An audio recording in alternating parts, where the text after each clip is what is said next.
Right. Okay. Welcome, guys, to the Sunday service. We're just settling in with my guest co-host. I told you he will be on time as always.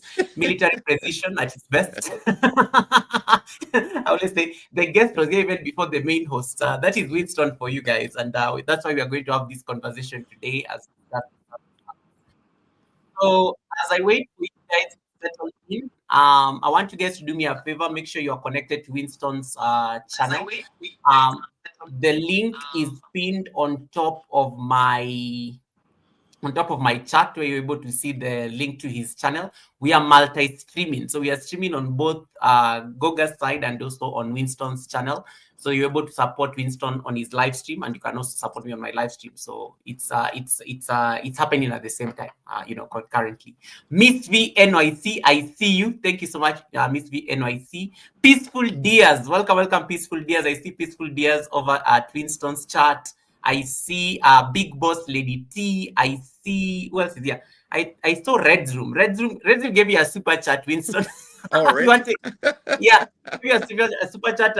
I think he did it earlier because he wants to secure his #1 crown. Oh. Red is always very, he's very competitive. Yeah, I know. He wants his crown. I know that. Yes, I think he came to secure his crown before. So much drama. Red's shows things. So guys, let me just share the screen a bit so that as we wait for you guys to settle in at the Sunday service, you can see the house that is at the center of attention today of the Sunday service. Miss V, how is New York? Let me know how New York is. Let's get our music going, and then we can get the show on the road in a bit. Right.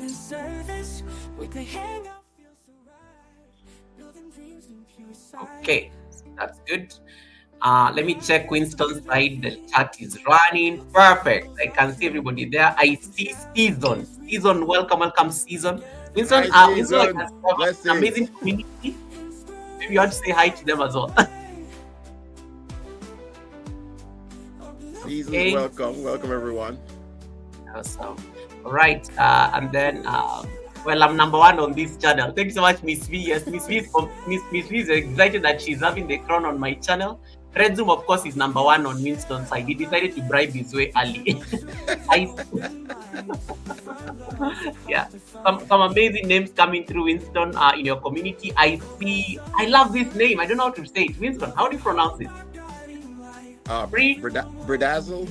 It could be Bredazzle. It could be Bridazzle. I love the Bredazzle. It's amazing. Bredazzle, you have an amazing name. Very beautiful names there. I see Peaceful Death. I say Diaz. I apologize. I don't know. I saw the E. It should be Diaz. Peaceful Diaz, not Diaz. Miss V NYC, thank you so much for coming in, and to everybody else who is just joining the Sunday service. Today I'm joined by Winston's Chronicles, all the way from the United States. Of course, he's going to explain the Jamaican flag on the channel and all those. He has, he's a son of the world. So he's going to talk about this.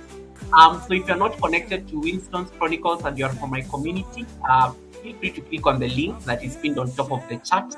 It will throw you directly on his live stream where you will meet Peaceful Death, you will meet Season, you will meet Bredazzle, and everybody else on the other side. So as we wait for you guys to settle in, that is what I ask you guys to do. And, just make sure that you're supporting our guest co-host so that it make sure it feels warm.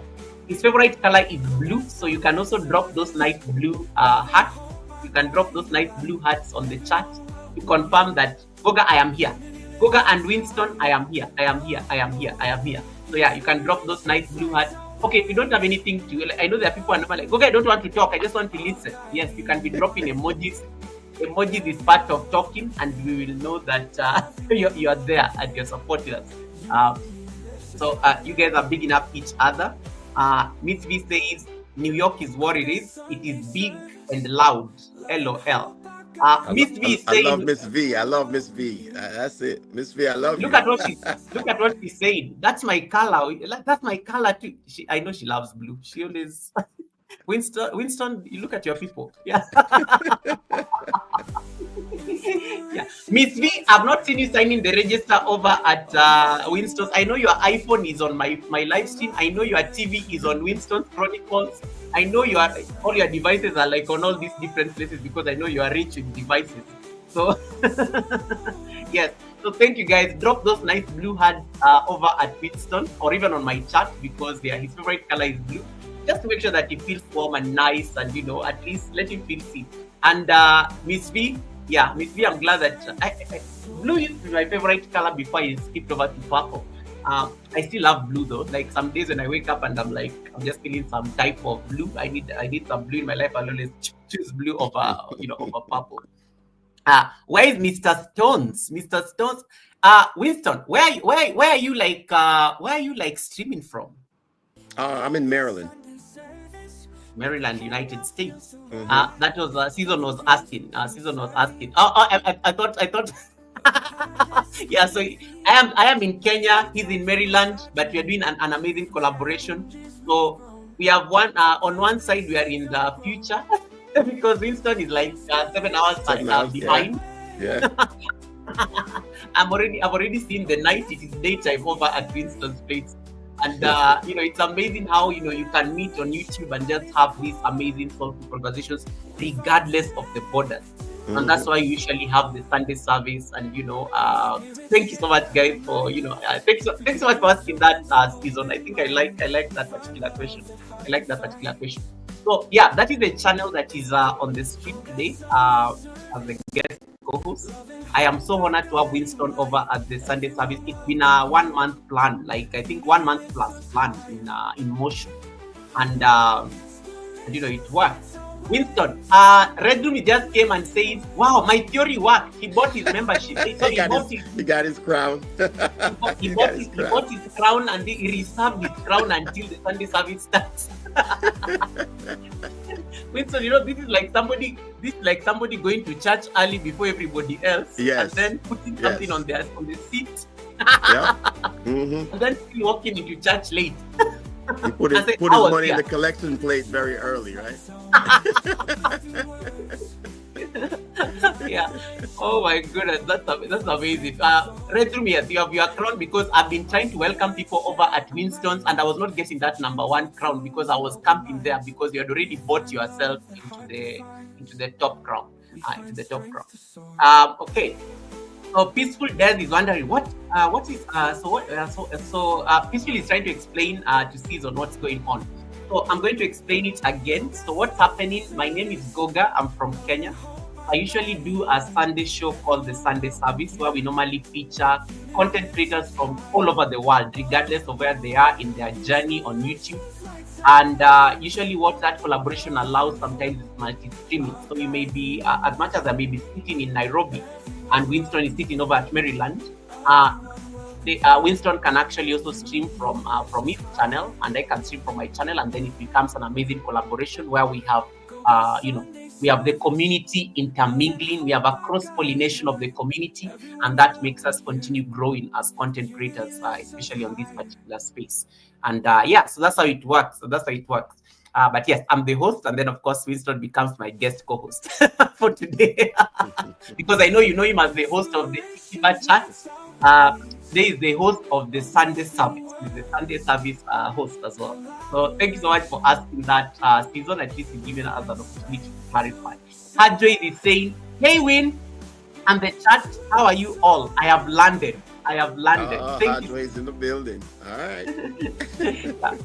Hadjoy is my brother, all the way in the United Kingdom. Thanks so much, Hadjoy, for checking in and connecting to Winston. Red Room is already telling us, "Lomi, Winston, and what did we do? What did you win? What did you win, Red?" We have Godfrey. Godfrey Osborne. Yeah. Yeah, you have Godfrey Osborne coming through and saying hi to everyone. We have DC Designs and Collectibles. Oh my goodness! Thank you so much, sis, for coming in. It's been a minute. I hope you're doing amazing. Yeah, hope you're doing amazing, DC. And then Godfrey saying, "Greatness out there, my brother. Respect, honestly." Oh my goodness, it's amazing. Winston, you also have AG. AG is in the building. Yeah. And then Lil's Little World, thanks so much for coming in. I'm glad that I can catch up on the chats. Season is saying, "Is it me or is it Frozen?" No, I hope you're not frozen. No, I was just like showcasing Are we frozen? Someone just confirm for us. Any mods on the chat? Just confirm that we are not frozen. Let, Confirm let that me let me move around. Am I frozen? Oh, you're frozen on my side. you froze. You froze like this, Win. Am I? Oh yeah, you're back now. You are now Okay. moving. Okay. Okay. Think twice. Oh yeah. Yeah. Okay, raise your right hand. Okay, yeah, you are moving now. All right. That All was right. funny. That was funny. Yes, he was present for a bit, but yeah, you gave us a moment of humor, guys, just for, just for us to like have a bit of fun with that. But yes, blink twice. I think you're watching. Thank you so much, everyone, for popping in. And once again, if you have not yet connected to Winston's Chronicles, please click on the link on the top of the chat. If you're not so sure where the link is, you can. As you're scrolling down on the chat, you'll find that there's a link obviously there. Thank you so much, everyone, for joining the Sunday service. And then it will throw you over to Winston's stream, and you can watch the stream for the rest of the show on Winston's side. I always love it like that, so that you can be, at least you can get to be part of that community. And even when he's having this the Tiki Bar, chats on Saturdays, and he's going to talk about that on his later on in the live stream. You can always at least be part of those soulful and amazing conversations that usually happen on Saturday, I think 6 p.m. his time, usually like about midnight my time. So yeah, thank you so much, everyone, for popping in. Red Room saying he's not frozen, he's the chosen. I love the rhyme there. That was amazing. Look at let's bring in some poetry on the line. Okay, and then Goga needs a full rack of ribs. Winston does not look like he's been in the kitchen. Like, I think you already look like can you see like where he's seated? He's like very, very elegant. I don't see any smoke there. That's all outside. That's going on outside. Yeah, I just see the amazing fireplace. I see there's some very nice rich purple in the background. Guys, are you seeing Winston's background? Are you seeing that background? That background is everything. He's going to talk to us about that spot. It has a very special name, and he's going to explain for us, what it takes to prepare a cave or a spot like that. Mm-hmm. Okay, so respect to everyone coming through. Anabu Lashmi Beat, welcome Anabu. Anabu, looking forward to your show next week as well. Special is in the building saying Twinny bless you. Twin, hi Twin. Special calls you Twin, but if you knew the name Special calls me on YouTube, I always get into trouble because of this woman. Anytime I see her on a chat, I have to run away because she'll get us into trouble one day with I'm already in enough trouble with Special, to be honest. But I do appreciate. So Twinny, thank you for no, you're not my Twinny, you're Winston's Twinny. For me, I think we have a different relationship. I see Bad Finds, thank you so much, Bad Finds. I see you over at Winston's side. Thanks so much, Bad Finds, for coming in. In about 2 minutes, guys, we are going to start the show. So I'm going to do a quick biography introduction, and then Winston at least can start having a chat with us. The rest of you will find us as the live stream goes on. Juba Bruce, welcome Juba. Wagwan, Juba. Nice to see you, Juba.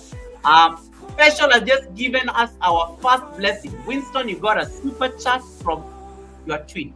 Thank you, Twitty. Yeah. Have a lovely life. Love you, bro. Oh, it's amazing. I love it. Special. So Winston is bro. Wait, let me stop collecting receipts. I'm not even jealous. This is why I get into problems. Winston, look at the chat on the. I see her. That's why they call her special. Okay, and then AG has also given you your second blessing. Blessings coming through on the chat. Wow, thank you so much, AG Bond Jamaican, for that super. This is a super sticker. Thank you, AG. Yeah, thank you so much for that super sticker, AG. AG, appreciate it. Thank you so much for that. And yes, guys, these are monetized channels, so feel free to take advantage of the $sign in case you come across some watchmen as you're walking into the live stream. Please say hi to them. That is code, by the way. Just say hi to them because these are 2 monetized channels. We need that We need that support as content creators. Miss V saying no receipts today, Goga. What receipts? Have you ever seen Winston on the Tiki Bar chat? That place is always full of receipts. Winston's Tiki Bar chat is a heaven for receipts, and then he calls it conversations. You know, he uses a code word conversation, but it's always receipts upon receipts. Social gave us your third blessing, your third blessing coming through. Social was correcting herself. Sorry, not bro, my twinny. My twinny. My twinny. Wow, special. Okay, thank you so much, special. Thanks so much, special. And then special says, that's my security guard, LOL. I got you back. I got you back, twin. And oh my goodness, Alex, thank you so much for the 38 months of trust. Wow, thank you so much, Alex. Alex is my founder channel member. That became my channel member and I got monetized. So you kind of know I've been monetized for 38 months today, as of today. So thank you so much, Alex, for that support. I don't take it for granted. May your pot brim in abundance. And then Adjoy says, Winston's live streams are amazing. Thank you. I like, yeah, you're getting your compliments there, Win. So this is nice. And then Miss B says, no, this is my first time meeting Winston. Oh, wow. Nice to meet you. Nice to meet you, Miss V. Nice to meet you. And you're in New York City. Is that what that NYC means, right? Yes. Okay. Miss V, New York City. And then you're being asked by Season, what happened to the Tiki Bar yesterday? Oh, see, Seasons, you weren't checking in because I was traveling, so I couldn't do the Tiki Bar yesterday. He was traveling. He did a community post on his his community page. So yes, sometimes life happens. But I'm glad in the community post he said, but I'll be at the Sunday service. That's right. That's right. I love how he said that, and I was like, oh, I feel so happy he's not traveling on Sunday service. Miss TikTok girl, welcome. That's another Jamaican queen living in the United States. Miss TikTok girl, welcome. Thanks so much for coming in. We raided, I think we raided Miss TikTok girl last week, and she was so excited. You know, she was so excited. She started dancing, and it became a whole thing. And I was very impressed. And then Special says, Twinny told us from 2 weeks ago. Okay. I think Special is trying to clarify to Season, what happened and stuff like that. And then Godfrey Osborne is saying, respect, honesty again to everyone. Greatness out there. I love it. Godfrey Osborne, I like how you keep on saying that, respecting it. It's a very beautiful thing. Right, guys, without further ado, allow me to read a quick introduction before we introduce Winston and we start our show. One thing you have to know that so during the Sunday service, if you have any question, feel free to drop it on the chat. I'm able to see chats from both screens. I'm able to see the chats on Winston's side. I'm able to see any questions asked on my chat. And what I will do, I will highlight them for Winston like this. So that at least he can relax and focus on the conversation rather than worrying about the chat moderating, because I know he's always doing that half the time at the Tiki Bar. So today we want him to just feel relaxed and feel like warm and feel like just chill and easy. Like that palace where he's seated. Yeah. So make sure you drop those questions on the chat. I'm sure he'll be more than happy to answer them. Right. So once again, if you haven't connected to Winston, the channel is a very easy channel to know. Like, it's there. You'll find a Jamaican flag right there, and I know Jamaica is about to celebrate its independence in the next 3 days. And then you can see his tagline there. Somebody is in trouble, and I want you to pay attention to his outfit when he comes on screen. I want you to pay attention to his outfit and notice something there about branding. There are many lessons you learn from this gentleman. And look at that logo, look at everything. I want you to study the receipt because it will give you ideas of the questions to ask. You can go skim through a few videos there and see what is going on there. And then that will give you a sense of the questions to ask. So without further ado, allow me to read this quick bio and then we can start the show. Let me see. Season is saying, I'm trying to sort out my channel. Hard work. No worries. Take your time. Special is already started. What is your greatest Special, you've not even introduced the guest. Special, why are you like this? We've not even introduced the guest and you've already started your questions. They're like, what is your greatest accomplishment?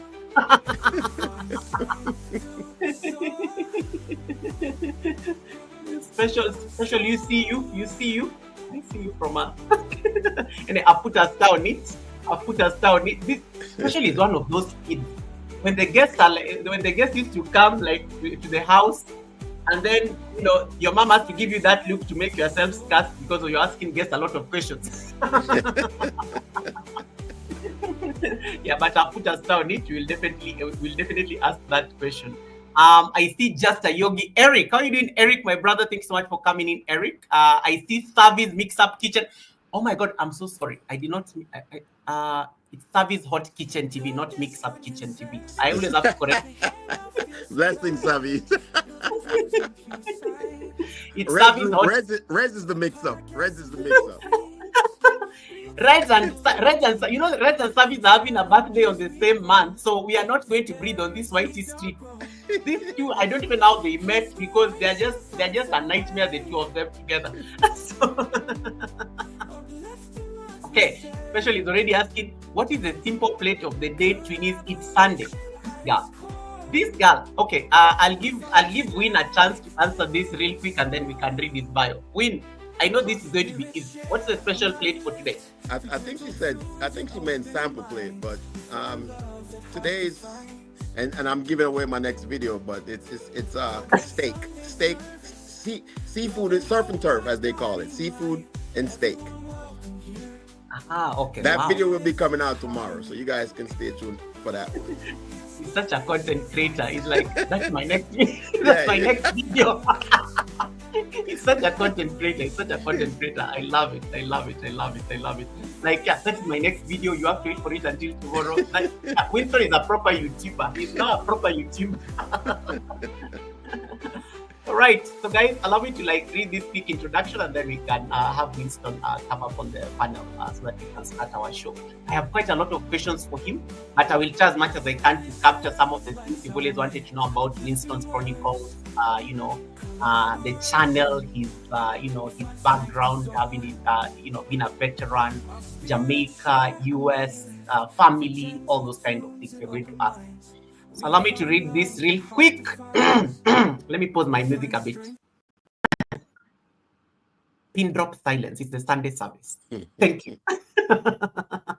Any pizza in the oven, Win? I've never seen any Not pizza. Today. Not today. I do pizza too. Okay. I've never seen a pizza. Okay, I need to check probably. I've never seen a pizza. Service, why are you asking for pizza? Winston, have you ever made okra pizza? I'm just asking. Not yet, but I will. Okay, cool. Everything's on the menu. Okra pizza. Helen, nice to see you. Thanks so much, Helen, for popping in. Classic hairstyle and vlogs, welcome as well. Thank you so much for coming in. Fluffy Diva, welcome as well. I will deal with you after Winston's service because you and I have a fight. But it's we shall deal with this after the guest has left so that we don't air domestic affairs on the Sunday service. All right, guys. Okay, so if you have not yet connected to Win, please drop some nice blue hearts on his chat. That is his favorite color. Just to confirm that you've given him a thumbs up and you are there and you are locked and you are listening. And in case somebody is next to you and they are making noise, tell them, shh, it is time for the Sunday service. I need to listen to the receipts on what is going on at the Sunday service. So today's guest is the true embodiment of a life well lived and joyfully reimagined. A proud Jamaican by birth and a decorated US Army veteran by service, he has worn many hats over the years.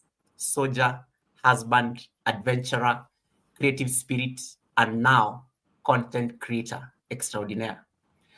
Shaped by 25 years of honorable military service, he journeyed from the front lines of global deployment to the quiet joys of backyard bliss, swapping camouflage for creativity and duty for discovery.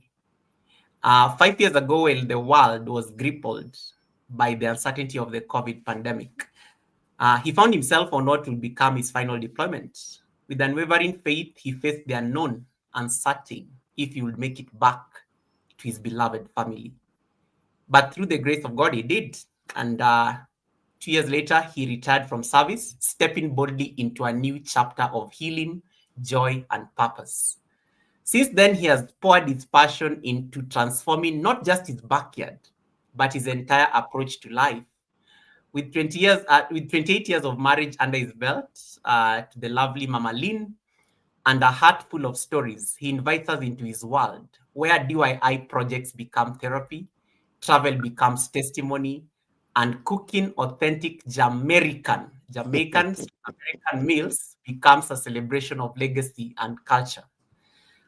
In 2024, he did launch the Tiki Bar Chat, a vibrant YouTube space where meaningful conversations flow as freely as laughter. Receipts.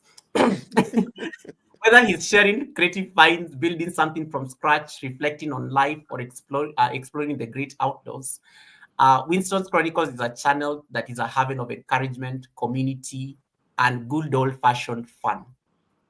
In April 2025, that was this year, he celebrated an incredible milestone, 50,000 subscribers strong and growing. I think it's just like a few hundred short to 60,000.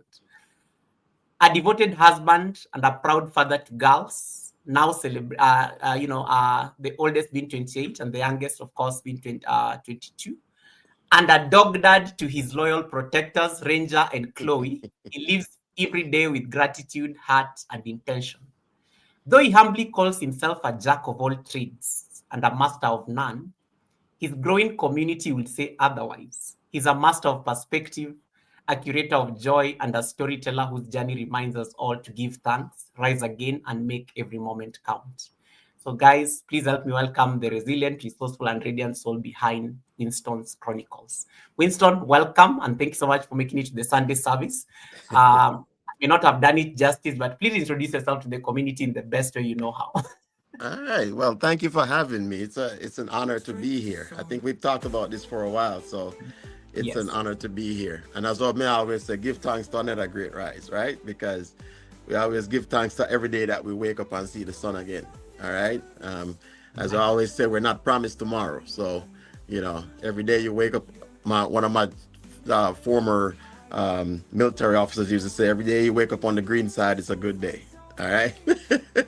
So, no, I appreciate you having me here, and I appreciate everyone that's here on the live. Everyone that supports my channel. It's been fun. It's been a journey, and I'm actually it's gonna get better. All right. So, just kind of introduce myself a little bit. As you mentioned before, I was born in Jamaica, so I'm a yard man. All right. Yeah, man. Yeah, man. Born and raised. I grew up in Kingston, Jamaica. Went to high school, Jamaica. So the reason why my favorite color is blue, because I went to Jamaica College, which is the best high school in Jamaica, right? So for all my JC family out there, all right, you guys know that's my favorite color. All right. And growing up as a child, I grew up in a community where it was, I wouldn't say it was poor, but we the struggles were there, right? The struggles were there, but my parents always provided everything I needed. My mother was a teacher. My father was a firefighter at the time. So I have that service blood that flows through my veins, right? I'm all about service. So growing up, like I said, I went to high school and graduated and started working.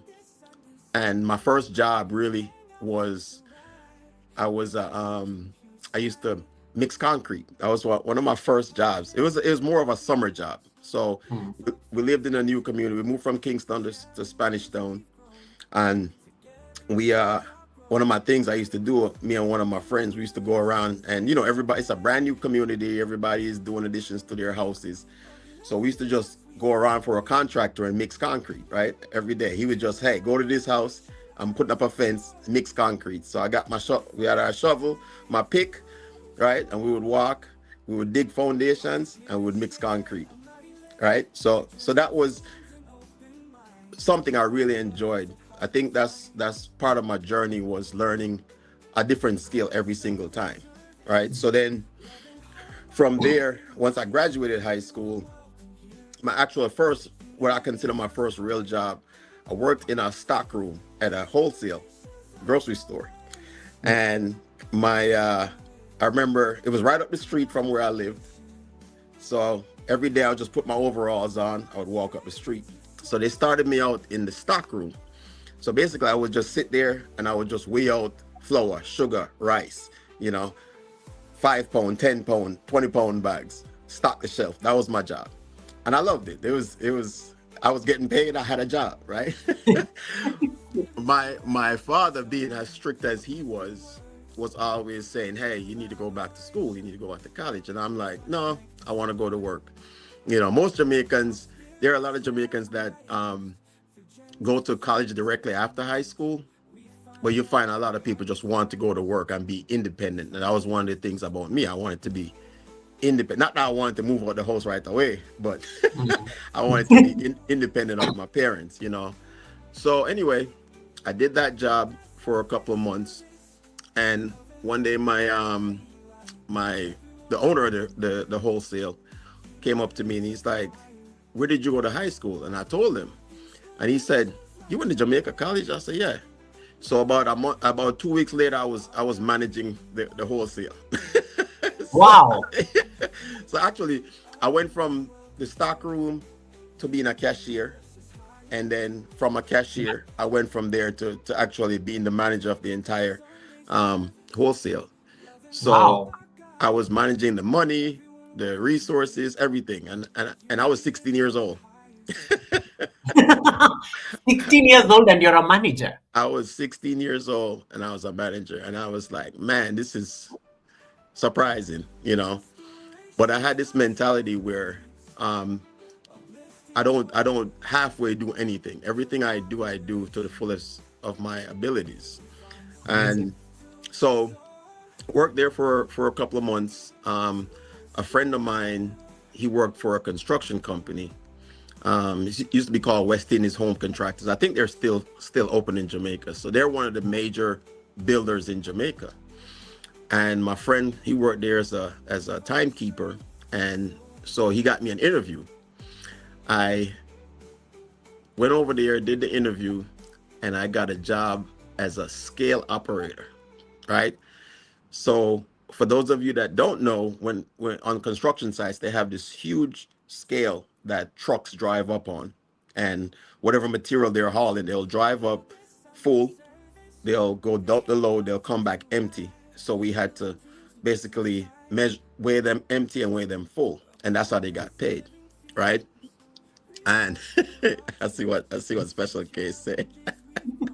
And then, and then, okay, there's a comment there coming through based on, I think, on our college, very prestigious high school. You know, Miss V, it's a very prestigious high school. I mean, to me, it's the best high school in Jamaica.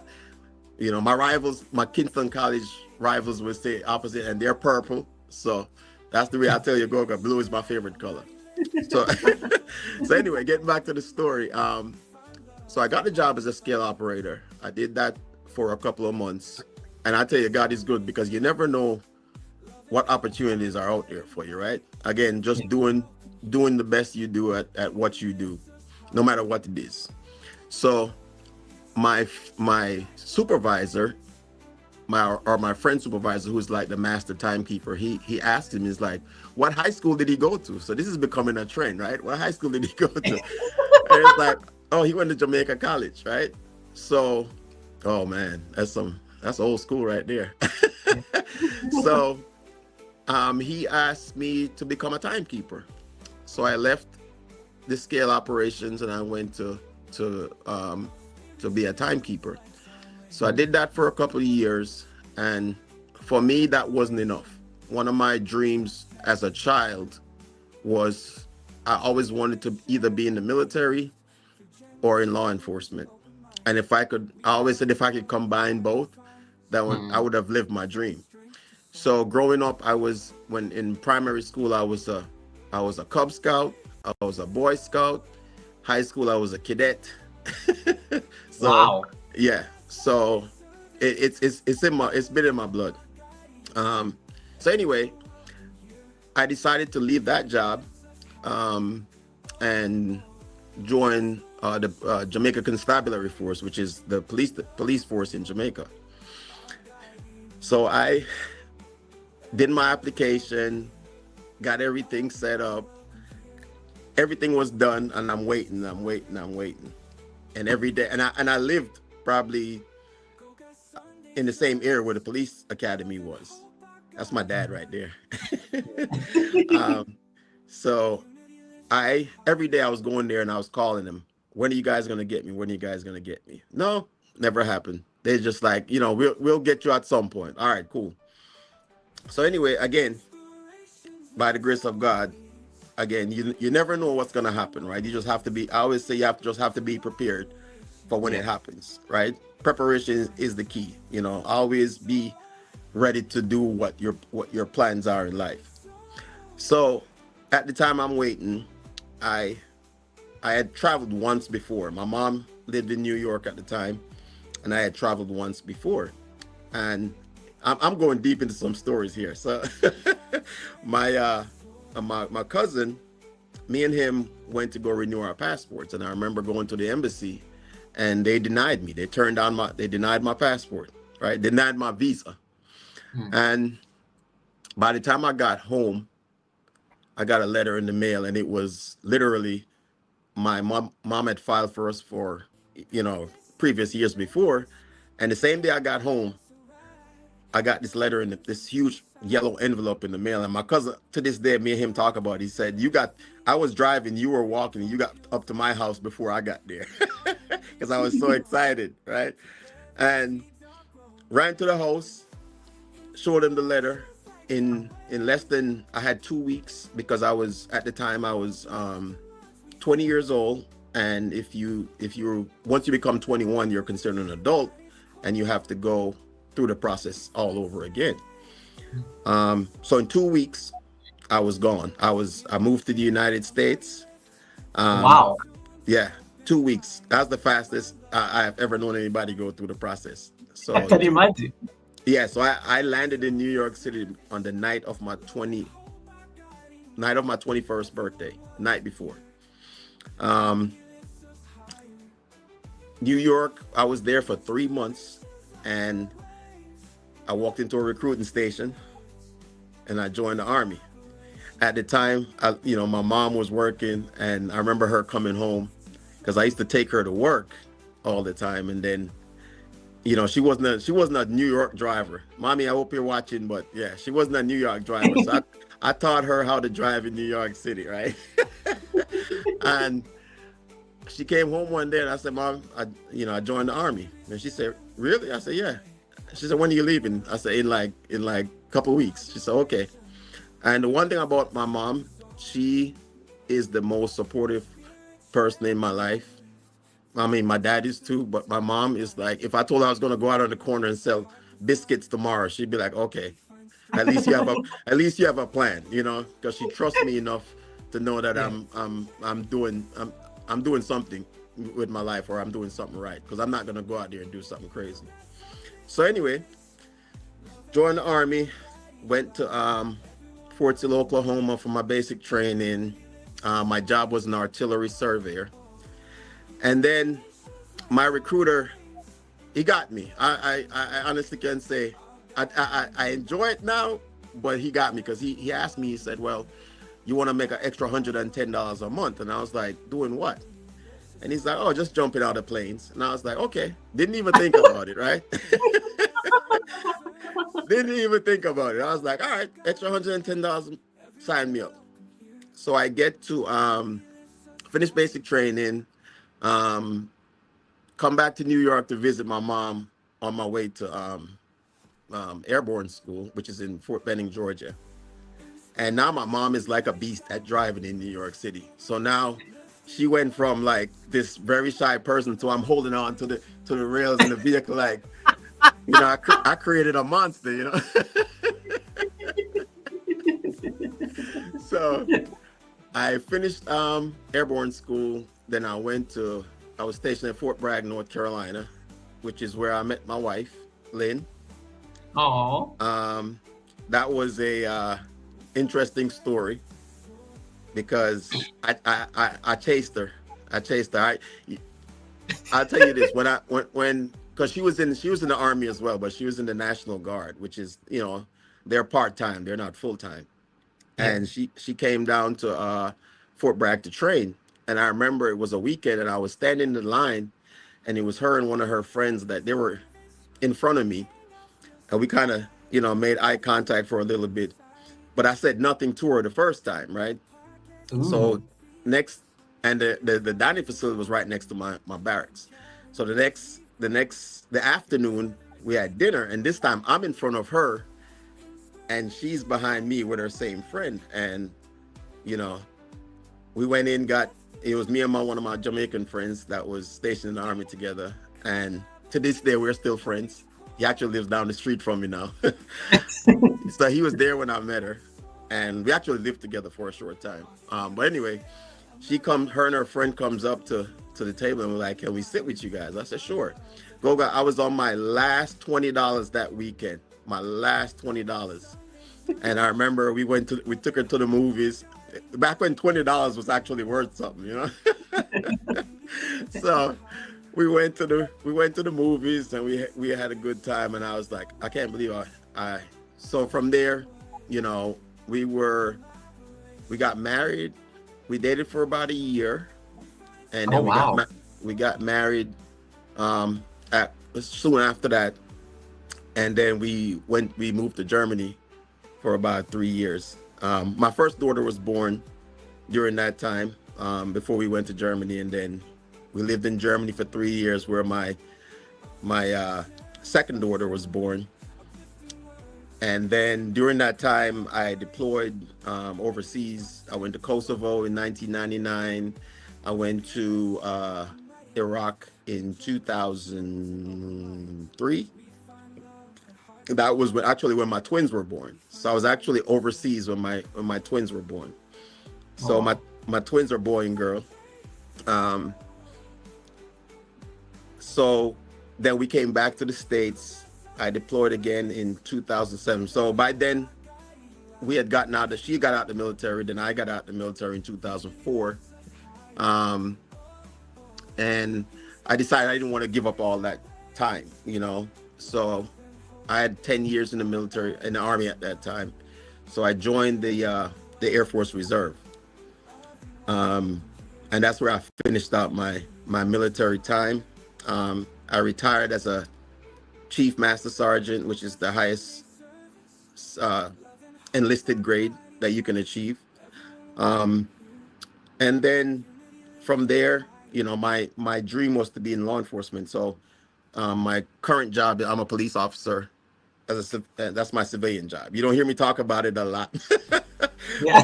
that's my full-time job, is I'm a police officer. So, but aside from that, I mean, this whole YouTube thing was just something that I love to cook. Um, it's kind of one of the things you learn from when you're growing up, you don't really pay attention to, that actually turns out to be the things you love the most, right? Um, my grandparents, I'll tell you this quick story. Every holiday, every summer, my parents used to send me to the country to my grandparents.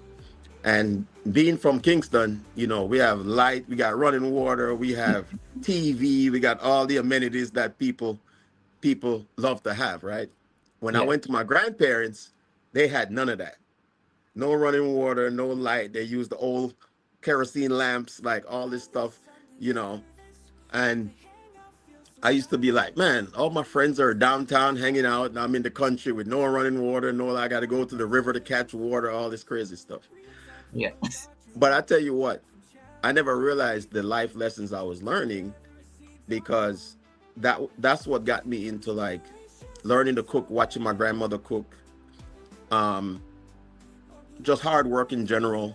And I didn't consider it hard work. My grandfather, he worked the land. That was his thing. Every morning before the sun came up, he was out working in the bushes, and I would go out there with him sometimes.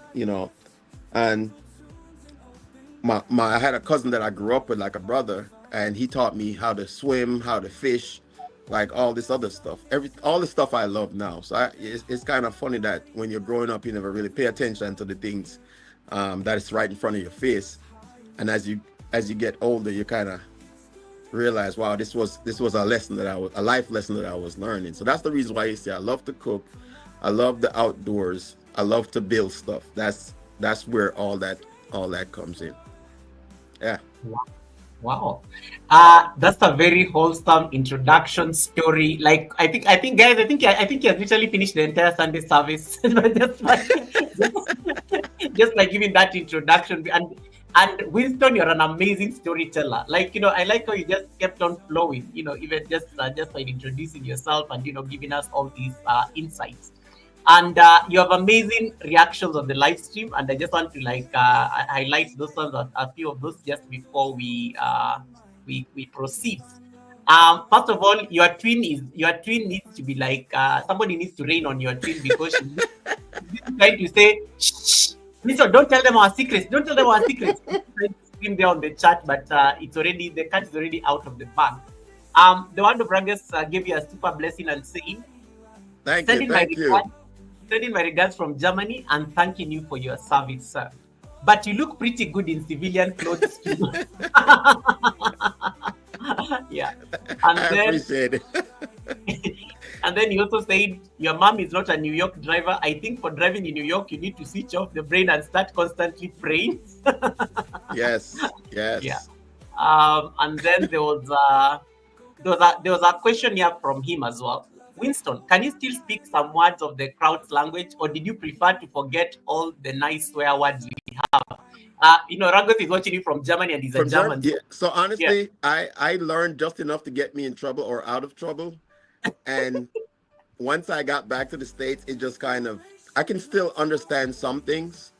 But yeah, I never really practiced it once I came back to the States. Okay. You got your answer. Yeah. And one further thing, this one I think is a very subjective statement. You went to Germany, at least you had good food for 3 years in your life. Do you agree? Oh, I loved it. I loved it. I loved it. Okay. And then, of course, special is the guys. Special is the police on that chat. So people just say, And me. Ragas, can you hand over your phone? That is it. That's enough. That's enough for the for the evening. Curious question. Win. I mean, because you started taking responsibility from a very young age. Like you are a manager at 16. You get enlisted. When you just get into 20. There's certain. It's a very. It speaks volumes into like your value system, or even just the personality you have as a person, to be entrusted to like take responsibility from a very young age. If you I mean, I'm sure you've seen you have twins who are 20-year-olds, and you've seen the world today. It's not it's really it may not really be the same, maybe in terms of like people taking responsibility, especially like as you had to do during your time. What would you say, like, this was something that you picked either from the parents, or is in terms of the community you grew up in Jamaica, or is something that was just innate in you? So I think it's a little bit of all, I would say, because funny enough, I was a very shy child, very shy. You wouldn't believe that now. Most people won't believe that now, but I would never talk to anybody. I wouldn't talk to girls. I was just a shy person. And it's kind of funny. To this day, I tell the story. I just had a revelation one day. One day I just said to myself, I said, why are you shy? Why are you afraid to talk to people? And literally that switch flipped, and I just became a different person, right? Yeah. I started to just be social, a lot more social. And that was always in my personality, but I never realized how much it was there. I was just, because I was so shy. And I remember, I think when I joined the cadets, I started to go out more. Actually, when I moved to Spanish Town, which was a newer community, I met a lot of new friends, and we're all new to the community, so we would just go around, hang out, cook. And even when I was younger, we used to cook, but I wasn't the guy, I wasn't the person that was like ahead of the group. I was short back then too. I was like this tall. I never thought I'd grow any shorter than like 5 feet. So, but at some point, my like I said, it's all my parents were always there. Like I said, my dad was very strict, and Mm. I think I told this story on the Tiki Bar one weekend. He was on the live too. My dad, when he used to leave the house, he used to always say, "Don't leave the yard." Yeah. And as soon as he drove out the gate, I was over the fence and I was gone. And I was I was going hanging out with my friends, and then I would have to come back late at night, and he would. I'm trying to actually, it would be like right after he pulls in the gate. Now I'm trying to sneak back into the house, and I had to like knock on the window to get my brother and sister to open the door for me. He Yeah. caught me a few times. But you know, all those things resonated with me because it wasn't that I was a bad child. It was just I wanted to I was a boy. I wanted, boys, we want to go out and have fun, and we weren't out there doing nothing crazy. We were just kids hanging out having fun together. And I learned a lot.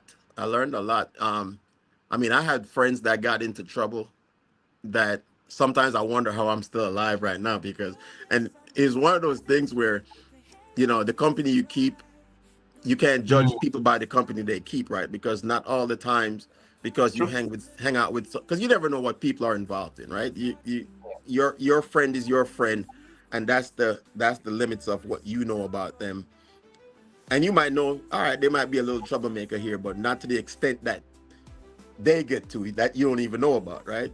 So sometimes you might have a friend that gets involved in some stuff, and next thing you know, you're getting chased by some people, and you don't know what's going you don't know what's going on. So it's just the way it is. But that's I tell people all the time, I've learned so much over the years, just growing, yeah, hard ears, just like Caesar Adios. said. Yeah, that's what they say when you don't want to listen, they call you hard ears. So, right? And but no, over time, um, my personality changed, and like even my wife says it now. It's like I could walk into a room Mm. with strangers, and 10 minutes later you thought we knew each other for life. And that's how I am. I'm all about people, um, good people. I don't like negative people. And I think that's one of the reasons why I became a police officer, because I got a gift of, I can talk to somebody for about a good 5-10 minutes, and I can kind of pick out their personality, and figure out if it's a person I want to be around, you know. Mm. And I keep my circle very small with people. Well, when I say small, I mean the people that I really trust and keep closest to me. But socially, I mean, I have a lot of acquaintances. Some people would say friends. I'll call them friends, but I feel like the ones that are closest to me are the ones I say are my closest friends. And then my other friends are my coworkers, but that's just my personality. I like to be around people. Not big crowds, but I like people. Makes sense. Makes sense. Moving from Jamaica, living in the States, having been outside, outside the jurisdiction, maybe for service. You mentioned Kosovo, you mentioned Iraq, you did mention Germany. That was quite a wild experience. And with that kind of experience, you also get to exposed to different cultures. So comparing to, let's say, growing up in Jamaica, because you're born and raised in Jamaica, and having to get out of the comfort of, the streets of Kingston, what would you say are some of the values that have stuck with you all these years? Remembering growing up in Jamaica and now being a son of the world, Mm. because now you've really experienced the world in a very different, level. What are some of those values, growing up that are still stick with you up to date, and you're also trying to ingrain them in your kids as they're growing up? Well, let me say this first. Jamaica nice. Jamaica nice, and Jamaica is still nice. Jamaica will always be nice. Um, I think one of the things is um, growing up, Jamaicans are hard workers. Jamaicans are hard workers, and it's kind of crazy. Years later that I visited, went to Jamaica back on vacation.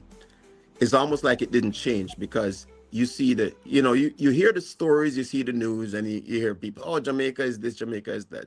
Jamaica is built on with hardworking people, and if you look at a lot of Jamaicans wherever they are in the world, they are very progressive in how they operate because when they see an opportunity to progress, they will take that opportunity, right?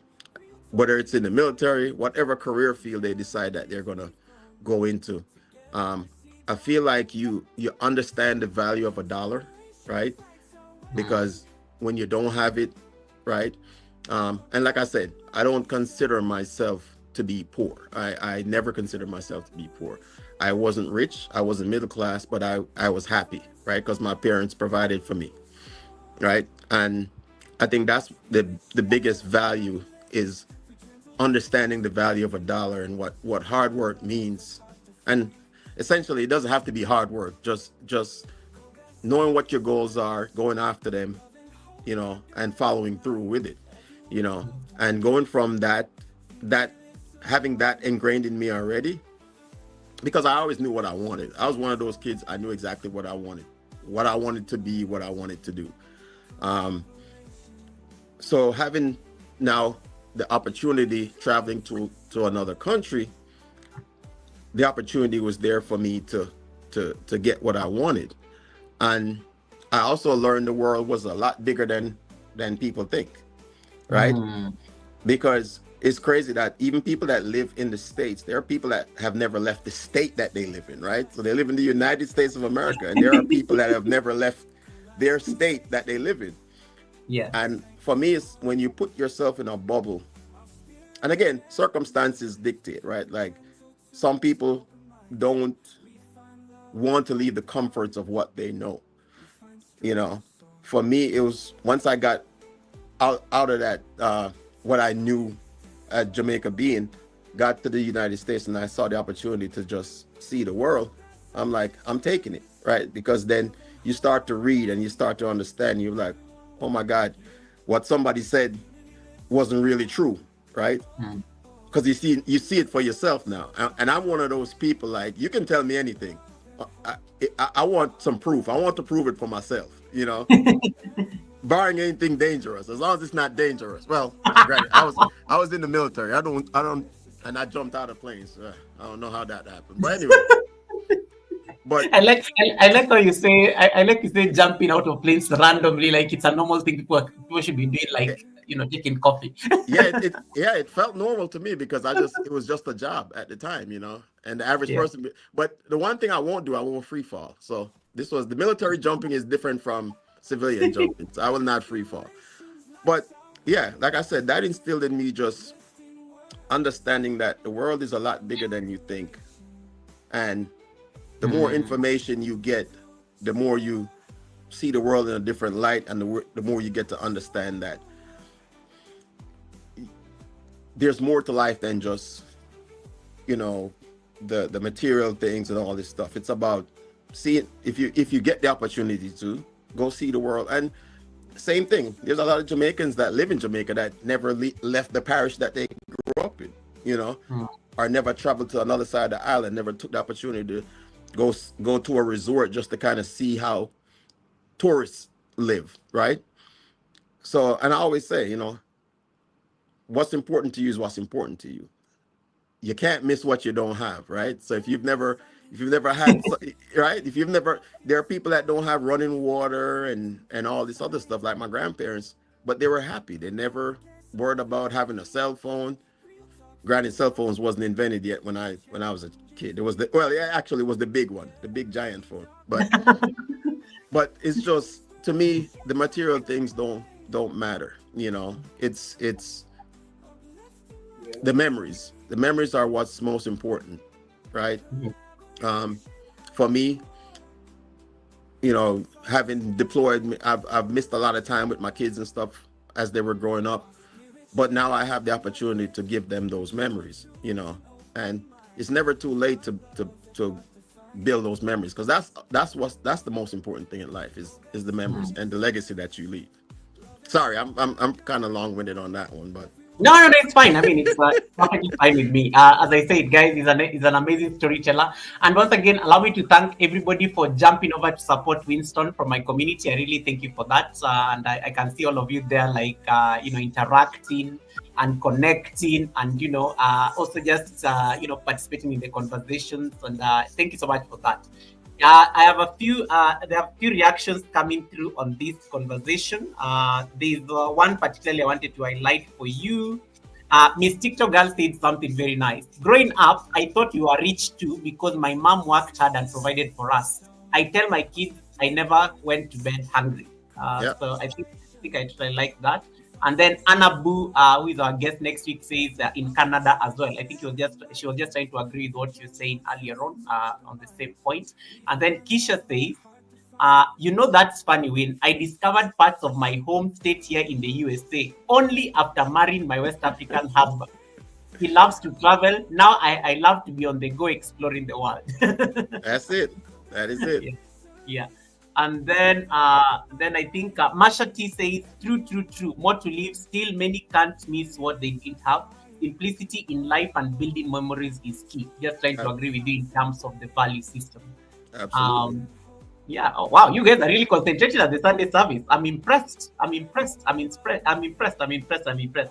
thank you so much. I see everybody there on the other side. Let me see. Let's talk about your military service, and I know we'll keep circling back and forth, but that's the beauty of the Sunday service, a free flowing conversation. Um, the army is one of those things that it does not come naturally to most people, but for you, just even when you're giving the introduction, you said you had always been fascinated, with those kind of environments, the cadet, with just enforcement. Those things used to they used to draw you. If you have to look back at all these years of service, because you gave like over 20 years of your time. Is it? I don't know. You can correct 25. me. 20. Yeah, you gave like nearly a quarter of a century of your years to military service.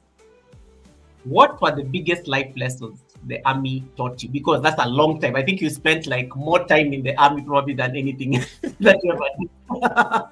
Yeah. What were the most biggest life lessons that space taught you? Tell us both the beautiful ones and even the brutal ones. Because I know army people are they're very direct. Mm-hmm. Yeah. Talk to us about those lessons, both the brutal and the beautiful ones. So the brutal ones is the life change, right? Because the military is very structured. All right. Yeah. So as a civilian, you can go out and do what you want. Do something crazy, but the military is very structured. And the way the military is built is they take you from a civilian that just willy-nilly do what you want, go crazy, whatever, pierce your ears, do all the crazy stuff you want to do. Tattoos and stuff. Yeah, to a structured environment to where now someone basically directs your daily life, right? Someone above you by position is going to direct your daily life. Yeah. And you have to conform to that, right? So when you go to basic training, it didn't matter what your color was, what your race was, what country you were from, male, female, didn't matter. You had to go through basic training, right? And basically that it's more physical it's more mental. It's physical, but it's more mental, right? So you learn to overcome things, right? Now you're in a mindset where, and again, it's if it's something that you really want, you're gonna go for it. And the military taught me that. All right, I want to graduate from basic training. I want to be in the army, so I'm gonna do what it takes to graduate, right? So my mindset, it got it to a point because you got people yelling at you and doing all this crazy stuff on a daily basis, and you can't do nothing about it. Where if you're in the civilian world, you probably would have gotten to a fight, with somebody yelling at you, right? So it taught you patience, right? Because again, you have somebody that's probably your same age, because and they're yelling at you. You're like, well, my parents don't yell at me like this. You can't talk to me like that. But you have to go. But you have to have that mindset. Okay, I'm here for a job. I'm here to to get through this training. Um, so your mindset changes to where you're like, okay, I gotta conform to the situation that I'm in right now, right? So then once you get through that, you realize it's a mental thing. Everything else becomes easy. And for most people that have gone through military training, they'll more than likely agree with me that it was more of a mental thing. Yes, there are physical aspects to it, but it was more of a mental thing. Discipline. There you go, Reds. So one of the craziest things I learned was time management, right? Because yeah, and you see why I'm always early, right? Because guys, guys, before you explain that, let me tell you, Winston, I met Winston courtesy of Simone, who is watching here, who is watching the live stream. And Simone and Winston are collaborating. Simone said something that really made me laugh. He's like, guys, Winston arrived even before me. And I was like, military precision, time yes, management. yes. Over to you. And that's one of the things they taught us. They were like, you should always be there 10 minutes prior, right? You should always 10 minutes to whatever time you're supposed to be at a location, you need to be there. And that's always stuck with me. Like I would rather be early than be late. Like it is one of my pet peeves about being late. I don't like people waiting on me, right? So if Wow. you say, hey, we're meeting at 10 o'clock, I will be there 10 minutes prior to 10 o'clock. You know, it kind of sucks for me because when I go to parties and You're people always tell the me to first be, one. yeah, I'm the first one. I'm the and then they put me to work. They put me to help cook and all this other stuff, you know. So which I don't mind cooking, of course, but you know, it kind of works against me sometimes. So on that side of it, you know, once I got into the mental aspect of, I said the time management I was talking about was one of the Yeah. things they used to do was you had to have your boots ready every day, inspection ready every day. Your boots and your uniform was one of the things you had to have inspection ready every day. Yeah. So at the end of the day, you had your, you know, your off duty time, and it was up to you what you wanted to do with it. But the one thing you had to make sure was when you stepped in formation the next morning and you lined up, guess what? Your boots better be right. Your uniform better be right. You know? So if you wanted to spend the entire day doing nonsense and go hanging out, as long as you might spend the last couple hours of the morning making sure your boots were shined, well, you better make sure that it was done before you went into formation. You know, so time management, definitely. I learned a lot of time management, and again, the discipline that goes with it. And then the thing that most people, the better side of it is people don't realize the military is really like the civilian world because its only difference is the structure. And you know, you have every single job that you have in the civilian world, from nurses to doctors. There's even a guy that fixes lawnmowers. I never knew there was a job in the military that all they do is fix lawnmowers, you know, or small engines, right? So there's a balance between the military and the civilian world because it majority of jobs do give you the opportunity to, when you leave the military to you can transition to the civilian world with those jobs. So, but I love every aspect of it. The best part is as you get promoted, you have to do less. So, Yeah, the higher you go, the rank. yeah, not really. I mean, it's a lot more stressful because now you're responsible for people, you know, and that could be stressful in itself. But yeah, you know. So one of my things, one of my supervisors used to always tell me is like, you know, your goal is to achieve the next rank, and I've always told that to my troops as I came up in the military. I said, if you want to achieve, and I think it goes for the civilian world as well. If you want to achieve the next rank up, look 2 ranks above the position you're trying to get to, and if you can qualify for that position, then the other one is easy to make. You know, so always look 2 steps above what you're trying to get to, right? So if you're somebody that works in a kitchen and you want to become a chef or you want to become a sous chef, look at what it takes to be a chef, and if you can do everything that you qualify to be a chef, then being a sous chef is going to be easy because you're already qualified for both jobs. So you're setting yourself up for success because you're 2 steps ahead of the game. So they always say be ready so you don't have to get ready, and that's one of my philosophies. I love that, and there's a lot of excitement on the chat because of this. I don't know, people are getting so excited about this question. But Kevin, she also served in the army, and she did have the honor of also hosting the Sunday service last year. She says, so true. If you're not mature, grown up, you will learn very fast that they Oh are yeah. not in control. Yeah, yeah. Okay. And then I think you have season. Season says you have to be strong in every way if you want to be in the military, for sure. And let me just highlight a few questions there. Special, of course, came in here with our own theory. That's why, ladies, you don't date a military man. That's not Uh, true, Special. That's not true. they don't like it when you are late for a date. Of course, special had to come through. And then Masha T says, training, I say it is physical, spiritual, mental endurance. The mindset needs to be tough and ready to be adaptable and equipped. Especially as a woman, I wanted to fight.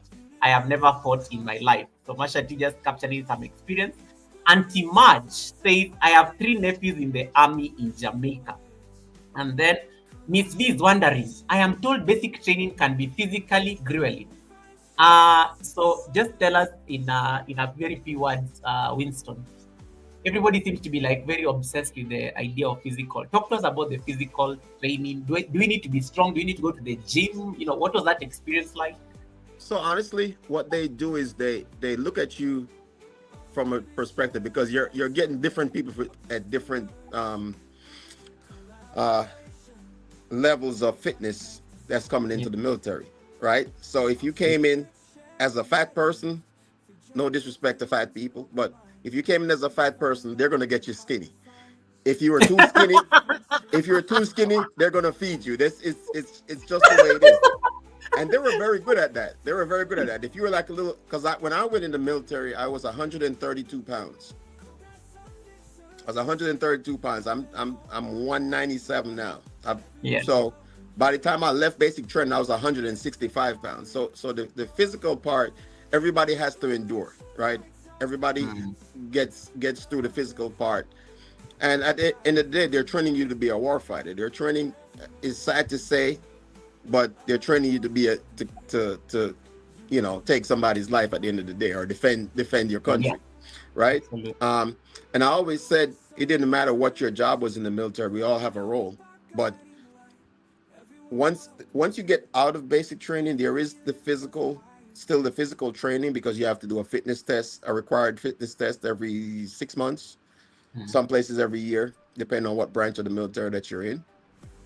But then it becomes an individual thing, right? So you have organized fitness and you have individual fitness. You have some guys that they go to the gym every day. You have some guys, they just go to the chow hall every day, So it just depends on what your mindset is. So if your mindset is to stay in shape, you're going to stay in shape. If you're, again, just because you go through military training doesn't mean you have a military mindset. Not everybody has it, right? And you find, and again, it doesn't take away from what you offer either way, right? So yeah, it's about, a lot of times it's about looks because you're in the military, you're supposed to be looking buff, and that's what the expectation is. But again, we have to understand we're people. We all have our different things that we do and things that we eat and things that we like and so forth. So some people like to play video games, some people like to go to the gym, some people like to run, some people like to so it just depends. But at the end of the day, it doesn't detract from that person being a warfighter, because sometimes the person that shows up the most is the person you least expect, right? Because you're looking at the physical person, he's like, he's out of shape, but then something kicks off, the war kicks off, and that might be the guy taking the hill because he or she had that mindset, right? And they were willing to to defend themselves or defend you.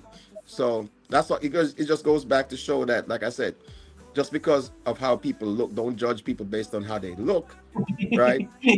Because their mindset is completely different, and they might think like you or they might not think like you, right? But we always judge by looks first, right? That's generally people's As but people see but it. but but physically, I mean, it varies by branches of the military, and we always make fun of each other as branches. It's a give and take kind of thing. The Marine Corps is the premier guys that they just kill everything. That's their job. And then, when I was in the Army, we were like almost Marines. Or so they say. And then the Air Force is like the business branch. We don't they don't go to war. They just hang out. So it's this. But they all have physical fitness standards. I think the basic trainings are different for each branch. Yeah. So, but again, mentally, it's a mental thing. If you physically, you can make it through. Liz, leave me alone. Look at what Liz is saying. So, Winston, if Goga wants to join the military, will they feed him? Like, focus, focus. like of all the things Winston has talked about, that is the only thing you could. Liz, leave me alone. Leave me alone, Liz. Like, So what's why? she trying to say? You need to eat? Is that what she's trying to say? I mean, where did that come from, Liz? I thought you were friends, Liz. Like, why? Look, I saw you did a 5-course meal the other day, so it's not like you can't eat. Winston, can you stop the receipt? Winston, you're the Sunday service guest. How do you know about the 5 courses? Okay. Some interesting reactions on the chat. I just want to get your. Maybe you may have something to add. Lithia says, even the strongest military men or women have a weakness. We are only human. It is all about how you hold yourself together, self-control and self-discipline. And then Mashati was saying, in addition to being trained to take a life, also plus learn how to swim or sink, especially saving a person or the mannequin dummy is strapped to you. Yeah, I'll be sinking. Redrum said the same thing, that you just sink. Yeah, I'll be sinking. That's why I joined the Navy. I mean, I can swim, but yeah, that's too much. I'd rather stay on the land. Okay, and then especially saying that Jamaican shore fishing is on the live stream, so she's behaving because she has been taking people's phones. So people are being censored because of especially leave people alone. No, she can't help it. She can't help it. And then Kevnish said, when I went in, I could not do one single push-up, but they made me drop for push-ups every time they saw me. When it was time for my PT test, I maxed everyone. Yeah, that's what I'm talking about. Same here. Wow. Same here. Wow, Kevnish. Amazing reactions. Guys, I'm trying to see what people are saying here. Let me see. Okay, Anna Bu has a very interesting question. There is no makeup in the military. Okay. No, that's not true. You can wear makeup. It just depends on the situation. If you're going out to the field, then you don't need to wear makeup. And then Big Boss Lady T says, I barely made it through ROTC in high school. She laughs. She laughs there. Okay, very interesting questions there, guys, on Winston's experience in the military. Curious question. Wait, there's Auntie Maggie is adding something else. And each one of them have a trade that they train for other military duties. Mm-hmm. One electrician and one construction. I think that's what you're trying to say in terms of what other people skills, do. Yes. Mm-hmm. The skills that they add. Let me ask you, Winston, about your experience overseas. You hear about this. You've gone on a mission. You talked about Kosovo. I know you can't. Of course, without disclosing so much, because I know these are things that we can't discuss at length. But what was the overseas experience like, actually being sent on a mission? Because sometimes you could just, sometimes you could assume that maybe I'm in the barracks just chilling, mm-hmm. or maybe waiting, for the lighter duties. But what was that experience, especially being sent overseas? There's a post you made about at the heart of COVID, you had actually been deployed, and you're even worried whether you're going to make it back home to your family. Mm-hmm. What was that experience like, even just on a mental level? That uncertainty that you may not go back home. Yeah, it's so again, it goes back to that mental state, right? Yeah. You train for it, right? You train for it, you train for it, you train for it, hoping that it never happens. It's like insurance. You get it just in case, right? Yeah. And you never think you might have to use it. Um, but depending on where you are, because again, not everybody that deploys is in a what they call a combat situation, right? Where depending on your job, there are some people that are actively out there being engaged with the enemy. Mm. Some jobs you might not be. Some jobs put you so far back behind the front lines, so you might not see what everybody considers combat. Well, you're in a combat environment, so everything. So it's different for depending on the branches and where you are, where you're assigned, your duty location. Mentally, one, you have to prepare yourself that you might have to pull the trigger at some point, right? Ooh. Whether it's actually physically being out there, or they attack your base and you have to defend the base, right? Mm. So it doesn't exclude anyone from being in a combat situation. Um, then there's the leaving your family behind. That's probably one of the biggest ones, because you go from every day controlling your environment to an uncontrolled environment where you know it might cost your life at any given moment. So now your whole family flips upside down, because and that's one of the things about preparation is, and I don't care how much you prepare, nobody wants to separate from their family, right? Mm. Again, you miss birthdays, you miss anniversaries, you miss all the things that you consider important in life, but you have a mindset that you're doing it so they can have the freedoms that they need to have back home, right? Mm. That's in the back of my mind anyway, is that I'm doing this because it's going to protect the freedoms of my family to keep doing what they're doing and have the freedoms that they have. So I think mentally that's a big part of it, is that family separation, especially if things weren't so right at home before you left. Yeah. That mentally that can take a toll on you, and it takes a toll on you being able to perform your mission, because you're so worried about what's going on back home. True. You can't do the job you're supposed to do and defend and protect your friends, your buddies to your left, right, front and back, right? um so mentally, I think it's probably more challenging mentally than it is physically. um and again, it depends on what your career field is. If you're in the infantry, you got a rucksack on, you're humping through wherever, and it's a different job compared to the guy that works in the dining facility, because he never leaves the dining facility, he's cooking the food. But again, just like you, who's out there humping, he has a role, because his job is to make sure that when you get back from your mission, you got good food in your belly. So it's all a part of the process. I feel like you see a lot of people embellish their roles in the military, because they feel like they should have been in a position to do something cool, as they would call it. But like I said, we all have a role. Everybody plays a role in the process.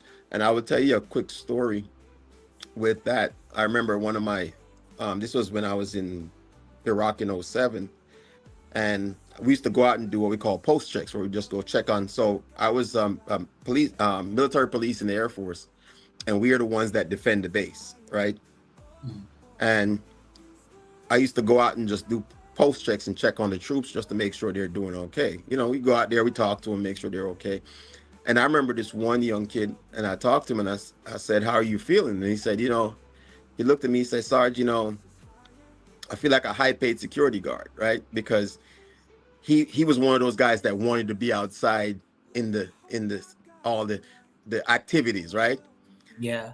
And I said to him, I said, "Well, you can look at it two ways. You can look at it like, okay, you don't feel like you're contributing to the job, or you can look at it like the guys that are actually out there getting into firefights and stuff, when they come in at night, they trust you enough to do your job, they can actually close their eyes and go to sleep, right? So you look at your job that way, that you're providing a security element to where they've gone through some crazy stuff fighting the enemy, getting shot at, and all this stuff, and they trust you enough that you're gonna do your job. So when they lay down at night, they can actually literally close their eyes and go to sleep. And he's like, "Oh, I never thought about it like that." So again, that's why I said we all have a role, and don't discount what your, no matter how small you think it is, don't discount what your role is. I like that. Thank you so much, Liz, for the super sticker. May your pot bring in abundance. Thank you so much Thank for you, that. Lise. Thank you, Liz, for the super sticker. There are very interesting questions coming through on the chat based on this conversation. Miss TikTok Girl says, "My daughter had planned to go to the Air Force, then she changed her mind. I felt so heartbroken. I felt so heartbroken." And then the world of Ragas be like, he's mentioning Germany for the sixth time now. I can adopt him and he can stay here for good. Okay. Ragas behave. And guys, Ragas, yeah. Winston, you have been adopted by Germany. Hey, hey, I'll be there. I'll be there. As long as you Okay. got And then, as long as you got beer and schnitzel, I'm good to go. Special is asking a question that I was going to actually ask as a follow-up. So Special is asking, can this cause PTSD because you are thinking too much, it becomes overwhelming? Well, yes. PTSD is subjective because it depends. I mean, and everybody can go through PTSD, Yeah, for sure. right? So PTSD is just a reaction to a situation that you've been in. It could be good, it could be bad. Again, if you can have PTSD just from being away from home, right? That alone can cause you post-traumatic. Like, for example, I think military PTSD is a lot different from a regular civilian, what civilians call, because PTSD is a term that came from the military anyway, right? So you will find different people in, again, what I was talking about before, different people in different roles will have different forms of PTSD, right? For example, I never, in one of the simplest things, all right, so I have a form of PTSD that's, whenever there was, they have what they call a giant voice, right? So it's a system. It's this huge speaker that gives you alerts and stuff on the base, right? They have it here in the States. They have it here overseas as well. And there are different reasons for them using it. Okay, so if we got a rocket attack on the base, right? You would hear the alarm goes off, and they'll tell you different alarms based on what it is. And one of the things that still resonates with me was they had a specific one where somebody had gotten injured in an attack or whatever it was, and they needed blood. So they needed everybody that was available to come out and donate blood. So it was something bad. So you would, at some point, you would when you heard that alarm, you know exactly what it was. So to this day, if I ever heard that alarm go off, I would think that we needed to go donate blood to someone Wow. that got injured. You know what I'm saying? And there's different alarms for different things. So when you hear them, that's a form of PTSD because you think about that stuff. I've lost some of my troops overseas to rocket attacks and stuff like that, and having seen that, I have a different mindset about, if I hear that alarm again, it still triggers me to respond, right? So it varies. It varies. There's different stress levels, and again, we're all different. Different people can handle stress in different ways. You could put 100 people in the same situation, and you're going to get 100 different results because we're all different, right? In how we handle stress. So I never realized that I had PTSD until after I left the military, because everything seemed normal. To me, it was normal until I actually sat down with a psychiatrist, and he was like, "Yeah, you got PTSD." He's like, "What you think is considered normal people don't do, you know." But it's just, and that's, I guess that to say that is, it's good to go talk to somebody. There's this stigma about not going to, I'm a man and I'm a Yeah. warrior and I don't want to go talk to somebody. Yeah, if you because there's the statistics that there's at least 22 veterans that commit suicide daily.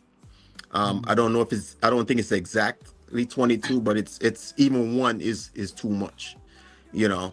So as far as PTSD goes, it's good to go. That old stigma of you're a man and you shouldn't cry, you shouldn't go talk to somebody.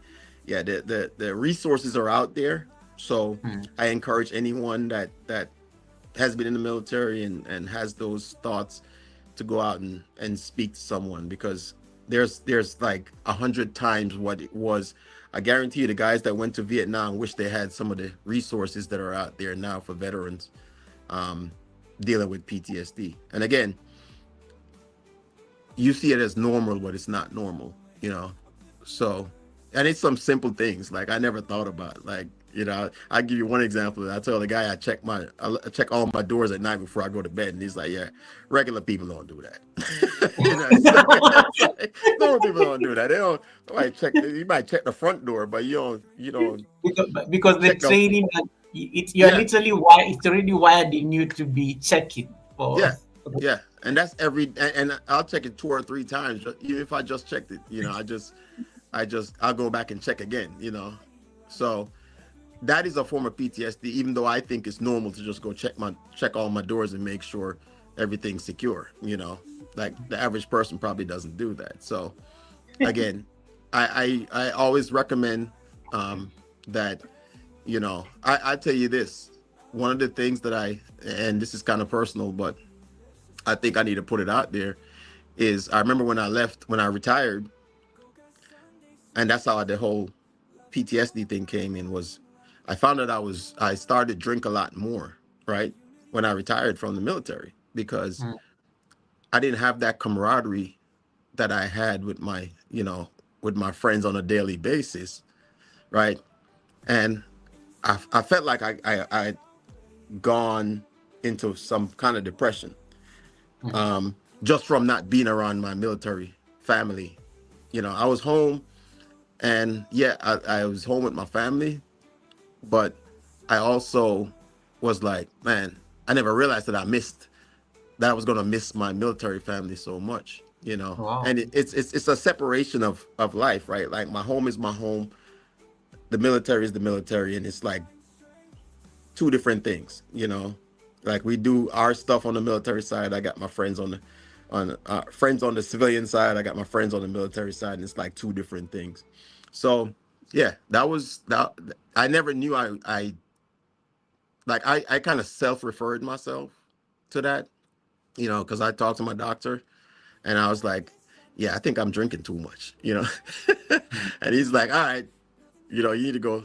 So I actually sat in on a couple of sessions, one-on-one sessions with a therapist, and it definitely helped. It definitely helped. Like I wasn't like, raging, doing crazy stuff, like passing out in the yard, naked or something like that. It wasn't. But one of the things about me, I'm a self-evaluator. So I'm always evaluating myself in things I do, and just to make sure that I'm doing the right things. And if I feel like I'm slipping somewhere, then I'll be like, I'm talking to myself. Maybe I'm crazy, but I'm talking to myself like, Winston, you don't need to do that. You need to get right. And I do it a lot to myself. If I'm doing something that I feel like is going to get out of control, I always self-evaluate, and I will check myself basically. Wow.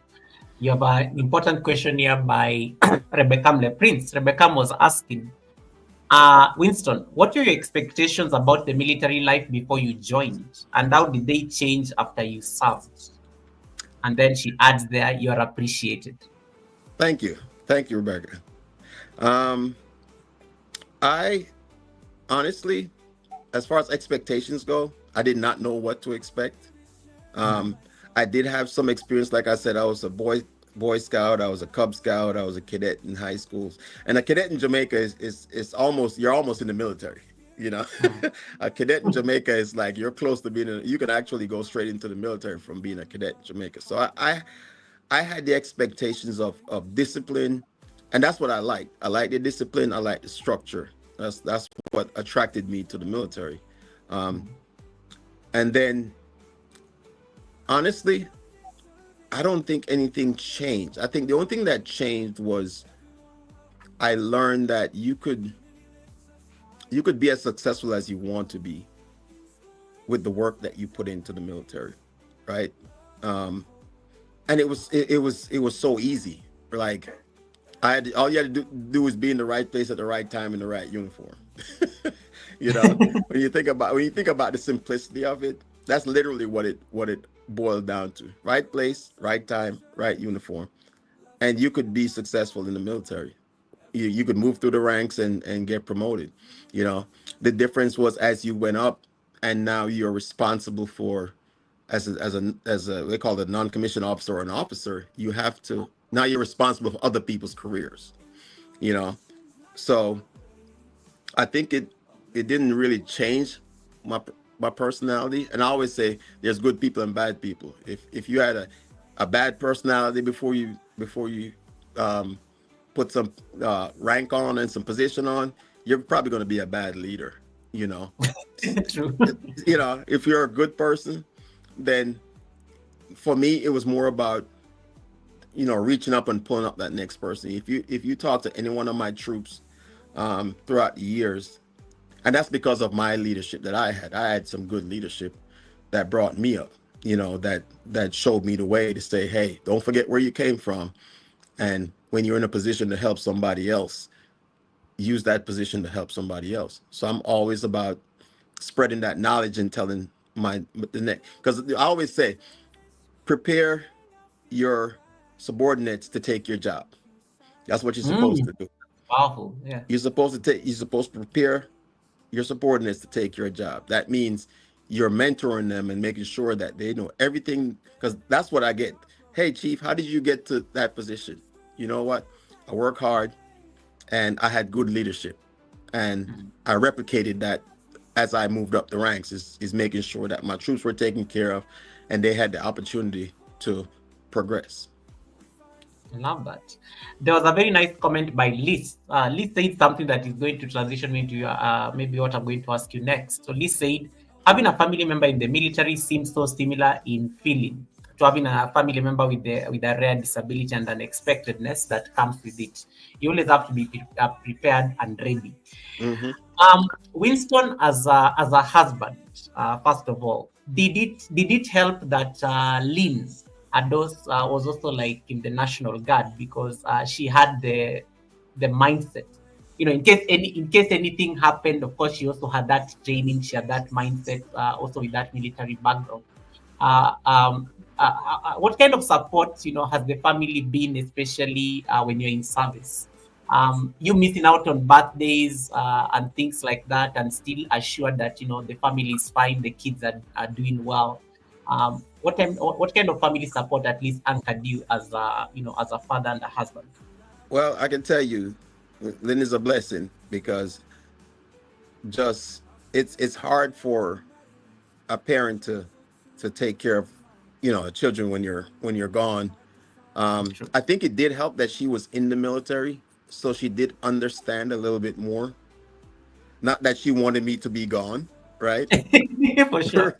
Right, but she definitely understood the mission. So with me being gone, then it was the mission is now all hers, right? The mission of taking care of the kids, running the house, doing all those things. And one of the things was, when you it's like a transition period, right? So when you leave, then mom takes over, right? So the Yeah. things that dad was doing is not there, so mom has to do dad things, right?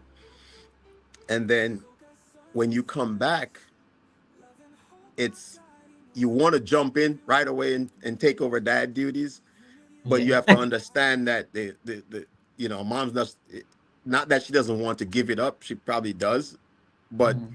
you kind of have to slow transition back into the dad roles, right? um I think it was always about letting the kids especially understand Mm. what you were going to do and why you were gone, you know. um So my kids were very good. Um, that's a blessing in itself because my kids have always been good from kids all the way up to now adults. They've always been just great children. Yeah. So it made the job her job easier. It made my job easier, and it was more of like, okay, daddy's gone.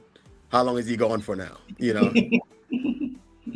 So it kind of made it a little bit easier on them because I didn't want to put the burden on them of the situation that I was going into, True. because I didn't want them to worry, you know, and I felt like that made it a little bit easier because yeah, it's still stressful that I'm gone, but at Mm. least, I don't put that on them to where they're like, okay, he's in combat and, he might be gone and never come back, So it's a balance. And I think over time, the one good thing I can say is that we never moved around a lot. I think Mm. that is usually with military families, that's usually the biggest challenge, is throughout your career. A lot of times you find a lot of military families that move around to different bases, right? Yeah. Depending on what they're trying to accomplish, you might move to 3 or 4. And for the kids, every time they make friends somewhere, they might be at a duty assignment. I think back then the minimum you had to do was like 2 years, 3 years at a duty assignment, and then you had to, if you move to another base, then of course by the time your kids have made friends, now they have to move to another base, another state, another country possibly, and have to readopt. So then now they make new friends again, and it's just a constant thing every time they move, right? So the blessing for me was I only got stationed really 2 places. I mean, I was at Fort Bragg, North Carolina, and I went to Germany, and then I came right back to Fort Bragg, North Carolina. So it wasn't, and Lynn is from North Carolina, so her parents were there and so forth. So that helped out. Um, where if I had, who knows if I had gone like 4 or 5 different bases, how it would turn out, Yeah. But at the end of the day, it's you have to understand that your parental role changes. Um, you have to accept the fact that you might miss some birthdays, some anniversaries and stuff like that. But then, you can't get back time, right? So all you can do is just create new memories, right? For the ones that you miss. You can never get time back, but you can create new memories. So that's the way I look at it. Transitioning from the military back to civilian life cannot be easy. So you retired from military service, and as everybody says, thank you so much for your service. Because I mean, 25 years is a lot. Like I think to Half my serve life. 25, yeah, that's your life literally serving the nation, just to make sure that the country is safe, and it's not a mean feat at all. Mhm. How did you begin like preparing just mentally? Because let's say when you're just about to retire, you are living and this is me moving away from the PTSD and all that. When you're just living the a life of structure, where it's a lifestyle that is very high stakes. You're used to precision and things like that, and now you have to come to a laid back kind of lifestyle. How did you mentally start preparing yourself for that? And even when maybe even after you retired, how did you even just make that adjustment? And then you realize, oh, you know what? I don't need, there are no boots to be cleaned. There's no uniform to prepare. Relax. Or it can even be like, okay, let me try to channel this energy into something else. So talk to us about that shift and transition now back into civilian life after 25 years of Drink the same. drink more beer. No, I'm just kidding. So honestly, it wasn't for me. It wasn't that hard of a transition because I didn't do full active duty to my retirement. My last 15 years was in the reserves. Yeah. Um, and you're basically a civilian on military duty, right? So you have your civilian job on a weekly basis, and then once a month you do your military duty, and then you do like a 2-week rotation every year. Yeah. So it was a little bit easier for me if I was like straight full active duty my entire military career, because I was able to, the transition wasn't that hard for me because I already had my civilian job. So I was Mm. doing my military duty and my civilian job at the same time. I think for someone that's just straight active the entire time, it's a little bit different. It was, so for example, when I got off active duty, so I got to experience it, right? When I got off Yeah. active duty out the army, that was a a difficult transition because, like you said, I had everything was there. The Yeah. food, the food was I could go to the chow hall and eat at any time. Everything was structured, everything was there. And then here I am now saying, okay, the checks ain't coming in every month, like it used to be, right? On time, right? Straight into the bank account every month. We ain't got to worry about that. The money is coming. So when I transitioned from the army to the civilian world, that was I'm really glad I had that experience, because when it was time to retire from in general, I'd already gone through a transition from the military to the civilian world, right? Ah, Um, good. and that's where I actually learned. That was a well. So during my military time, I never really focused on school or anything else like that. Um, Lynette got out the military before I did, a couple months, and she had already transitioned to become a civilian, and she was working a civilian job. So I decided to get out, and she actually helped me find a job um, on the civilian side. And like I said, I didn't want to give up all my military time, so that's the reason why I joined the reserves, because I still crave that structure. I still didn't want to give up my time. I missed it. I wanted that structure, even though I was as a civilian, I was working for the military as a civilian, but it was still the civilian world is completely different from that. You Mm. don't have to, you can just take leave and all that stuff when you want to. Where in the military, it's a little bit different. Yeah, you can take leave, but you know that comes with what the mission is available and so forth. So that transition really helped me going from active army to the civilian world, because, like you said, you don't the a lot of times the job that you have in the military doesn't Mm. transition to a civilian job, right? Depending on what you do in the military. So not everybody, and if you don't put a degree behind it, and as the years went on, you needed a degree behind the position What that you you? were doing, right? Yeah. So like I was a surveyor in the army, and it was a great civilian job, but I didn't have a degree behind it. So that's where I actually started doing my college. So I had like zero college when I came out of the military, even though the military pays for it, right? I had I Yeah. had zero college, but then depending on where I wanted to get to, so Lynn was doing her college, um, while she was working as a civilian, and my mindset was okay. Back then, you could get a job. Every when degrees started to become a thing, you had to have at least an associate's degree to be competitive, right? And Mm. as time went on, you had to then now it's a bachelor's, now it's a master's, right? So like Yeah. these days, if you don't even have a master's degrees, people are not even looking at you. And That's true. so Lynn was like doing her degrees, and I decided I was gonna do my degrees at the same time she was. So we ended up finishing, both of us, with three master's degrees. Lynn Wow. Lynn almost has her doctorate.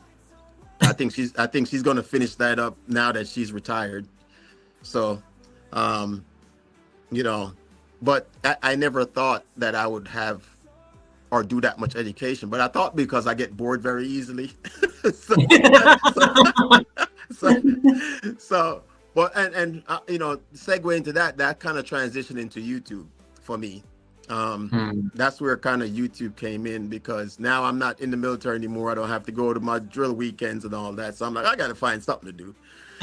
And I was already doing stuff. I was already cooking, loving to cook and all this stuff. And Lynn was already breaking stuff so I could be home. So I had to fix, she's probably watching upstairs, but, you know, so I like to learn. I love to learn. I love to do things myself. And that's where the whole DIY came in and stuff like that, because it almost seems like every time I had to go somewhere, something would break. And I'm like, Lynn, are you breaking this stuff because I'm going somewhere? So, so, so Yeah. then I just always fix something, and then, like I said, that was it. Okay. As we get into now the YouTube journey, a few comments here from Mashati made some very nice comments here, and I'm sure Lynn will be smiling. Guys, if you're wondering who is the beautiful queen you're seeing on the screen, that is the lovely Lynn that Winston keeps talking about. That is the wife to Mr. Winston. They've been married they celebrated their anniversary, I think, a couple of months ago, 28 years, In right? March, yeah. Yeah, in March, they celebrated their 28-year anniversary. Mashati says Mrs. Lynn's military knowledge and experience makes it easier on the children, especially when questions are asked.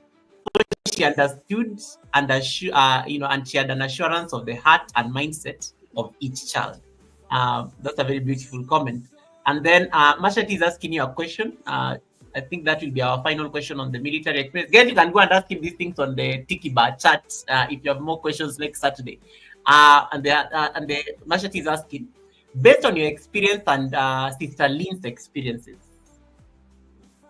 would you encourage and support any of your kids to join the services? That is, if they are not in the service. Absolutely, absolutely.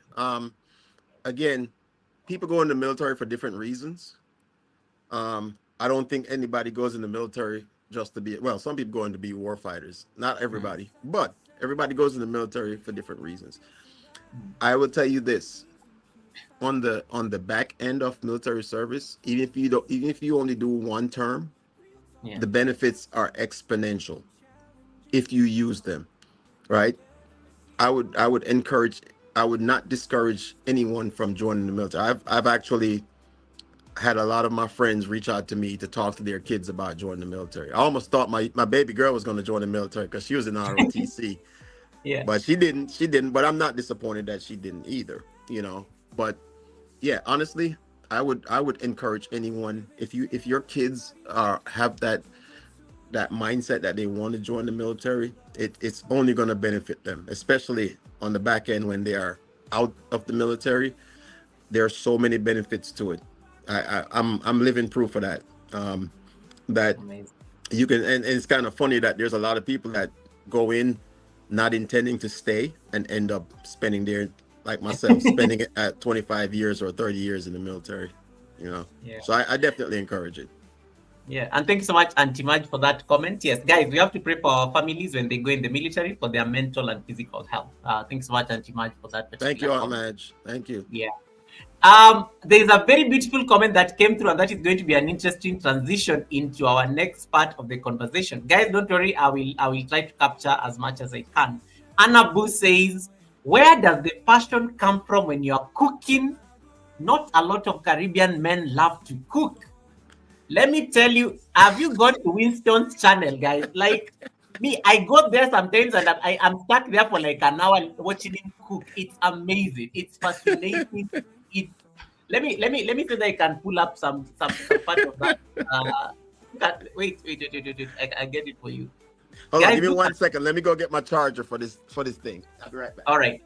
So guys, look at this. I want you to guys look at this slide deck, especially the pictures of him in the kitchen, and that can give us a nice transition. David Ant, don't worry, I have your question, I've noted it, so you can see what's going on the screen. So look at him there in his amazing garden with the hat. Rezum was asking about this hat win, like, where's your hat today? Where's your hat? And then there's that one. So that is going to transition us into the conversation about food. Look at that chicken. Yo, look at that chicken. And then look at David Dant, that is okra on the screen.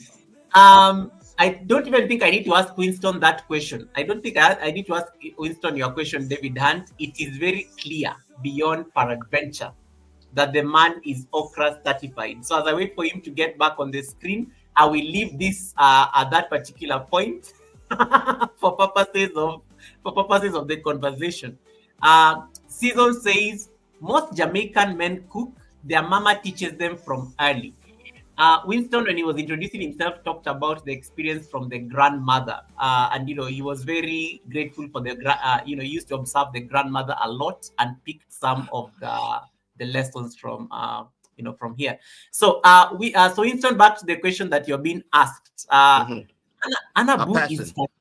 yeah, the passion, and because according to her, not a lot of Caribbean men love to cook. Is this a statement that you agree with, No, or uh, okay, I can okay, only I okay. can only speak for Jamaican men. Most Jamaican men, no, in most aspects. I don't know about the younger generation now, but most Yeah, Jamaican men cook, right? It's something that growing up we used to do this thing we used to call running a boat, right? yeah, So running a boat as a child, I remember we used to, like, as kids we used to pool our money together, right? So we would find bottles, right? So the old soda bottles, you could get money for them, right? You could sell the bottles and get, like, if they were worth like 25 cents a bottle, we would walk around and pick up bottles off the street, get a crate, and then go yeah. sell it at the store, right? And you'd get money back, and then we would buy, whether it be chicken buck, right, which is like the cheapest parts of the chicken that you can get. You get some flour so you can make some dumplings, right? And you run a Mhm. boat. So basically, there's always one guy in the group that could cook better than everybody else, right? And so that would be the chef, that would be the cook. Yeah, Make the neatest dumplings, and they could make some curry chicken back and dumpling. That was the staple of a boat, right? If you were cooking rice and peas, that's like a ship, because that's rich, and so we would just pool our money together, buy food, and then we just go to somebody's yard, and we cook, and we sit back and we eat, talk, socialize and so forth. So that's yeah. where a lot of my passion came from. Like I said, I used to watch my grandmother cook, my mom. I never really, like, was in the kitchen cooking, learning how to cook. I actually watched. That's how I learned to cook. Just kind of watching my grandmother cut up the vegetables, cut up the seasoning, season up the meat, you know. And at some point, I was one of the persons that was cooking. And over time, I learned cooking is an outlet, right? Cooking is an outlet. It's like a creation when you create something for yourself, right? Mhm. Um, you know, Women have babies. That is the greatest creation on earth. To me, cooking is the second best thing to having creating something out of nothing. So that's where my passion for cooking, and for me, it's not just about how good the food tastes, but actually people enjoying the food. Like that's one of my biggest passions, is like when I cook the food and people are like, man, this tastes good. Because we don't eat from everybody. Jamaicans will tell you they don't eat from everybody, because some people can't cook, right? Some people can't cook. There's some people out there who are just no, sir, no, you're not cooking. All right, this person is cooking, right? And I think a lot of Jamaicans can agree with that we don't just eat from any and everybody, and we like good food, right? We like, our food is very flavorful. As you can see with most channels that show their cooking, it's a lot of love that goes into to to cooking. um so that was it for me. As far as my passion goes, it's just being able to provide something that people can enjoy. And food brings people together, so that is probably one of the best parts about it, is that it brings people together. It's like, and the mom always say, when everybody quiet, that means the food good, right? Because nobody's nobody is talking, right? Everybody is eating, everybody quiet, and then once the food finished, then you know we start talk again. So that is my passion for cooking. And then as I transitioned to the US, you know, America has a big food culture as well.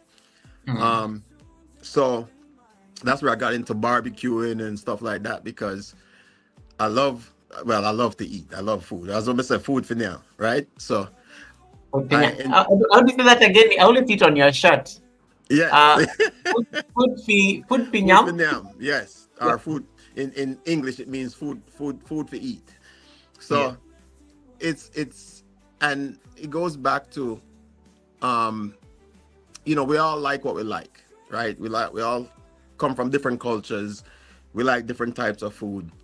And the one thing I don't like is when people dictate what you should eat, right? Like there are some people that are vegetarians. Okay, that's fine. If that's what you like, then that's what you like. But don't dictate to that next person, well, you know, if you eat pork or you know if you eat this or you know if you eat that, because that's what that person likes. We get one rotation on this earth. Enjoy it. Enjoy life, enjoy especially food. Yeah, you have to enjoy food, you know. So that's where my Um, passion is. David Ant was asking a question here. Can you ask the host about the uncertainty of eating okra? What do you mean there's an uncertainty of eating okra? Let What me do you let mean? me pull up let me pull up those receipts. Yeah, Are you see seeing that? the are you seeing the receipts on the screen, David Hand? How do you even ask Winston this question? Winston, So can you answer? I've been sending David Ant all the links to your okra videos on his WhatsApp just to annoy him. all right, so let me tell you my okra journey. And There's, this oh, is there's an okra journey. I got an okra journey. So when I was growing up, when I David, pay was young, attention. when I Yeah. was younger, you couldn't get okra past my mouth because I just felt like it was slimy. Like if I tried to swallow it, especially if it was like steamed okra.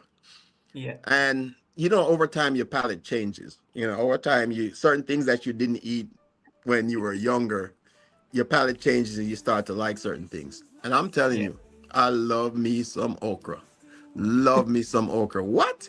Fried okra, steamed okra, especially on fish. Like there's in Jamaica, you don't get steamed fish without some okra on it. Mm. And nutritionally, it's very good. You know, okra is very good for you as well too. So it's one of the few vegetables out there that you actually get some good solid vitamins from. You know, so yeah. But again, to each his own, right? Some people like it, some people don't. If you haven't tried it, I would say, nothing beat a trial but a failure. So if you try it and you don't like it, hey, God bless you. But I'm gonna continue eating okra as long as I'm alive. I love it. David Dant, I'm going to say, are you seeing what I've typed on the screen? Food pinyam, okra Food for pinyam. now. I'm going to Okra add for there now. Yeah. okra I'm gonna get a pinyam, shirt that says okra for now. okra pinyam. Yeah. So one of the things that even after leaving the army was just reinventing life, taking more charge of other things in the civilian life. Um, So DIY, gardening, home improvement, as much as you say lean used lean used to break things for you to fix them. And it became like a form of expression for you, I think, after retirement. I love your DIYs. I can't imagine that you've created half the things literally in your backyard. Like it was your own work, your own handiwork in terms of this. Um, DIY, gardening, you're improving things, your hands are always busy fixing something.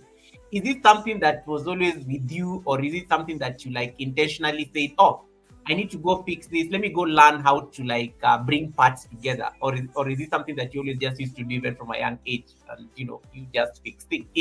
I've even seen you fix a car, like it's a lot of things happening there.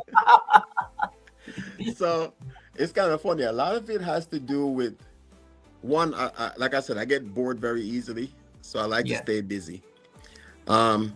But over time, like I never did any DIY like I said, the only thing I did as a kid was like, um, I love puzzles. Mm. So I guess putting things together, if you're thinking at the most basic level, I love to do puzzles. And then I'd say in the last 10 plus years is when I really got into DIY. And one of the reasons why is because one, it's cheaper to do it yourself sometimes. Like I said, Mm. I love to learn new things. So that's a big part of it, is like I like to learn to do things, like a new skill, right? Because they don't teach you skill anymore in school, in True. most schools.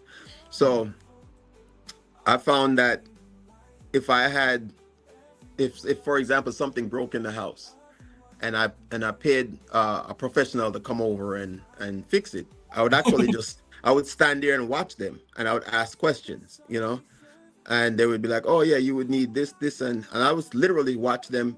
Sometimes I guess they must have felt uncomfortable, with me just standing there looking. But I was like, "Well, this is how much it costs. Oh, I can do this myself. Oh, okay, guess what? Next time, I'm gonna fix it myself." Get the mindset. Right? So so then after a while, the first real major project I did was, I have a shed in my yard. It's a 20 by 20-foot shed. And one of my friends, he helped me build it. You'll see him sometimes on some of my videos. He helped me put up the door on the one of my more recent videos. But he's the same kind of way. The guy's like very smart, super smart. He can read a manual and build it to standard. That's how he's that kind of guy, right? Is this the And shirt? yeah, that's the shed. That's the shed in the background right there. Oh wow. And two of us, well, we started out with three, and then two, and then one guy came, helped us out, and then we finished the shed by ourselves. So that was the first real major project that I did. And I was like, man, okay, I can do this. So then after that, I think my next project was when I did the deck, and that was probably one of the hardest ones that I had to do. But I found out YouTube has everything on there for you to learn how to do it. The YouTube University.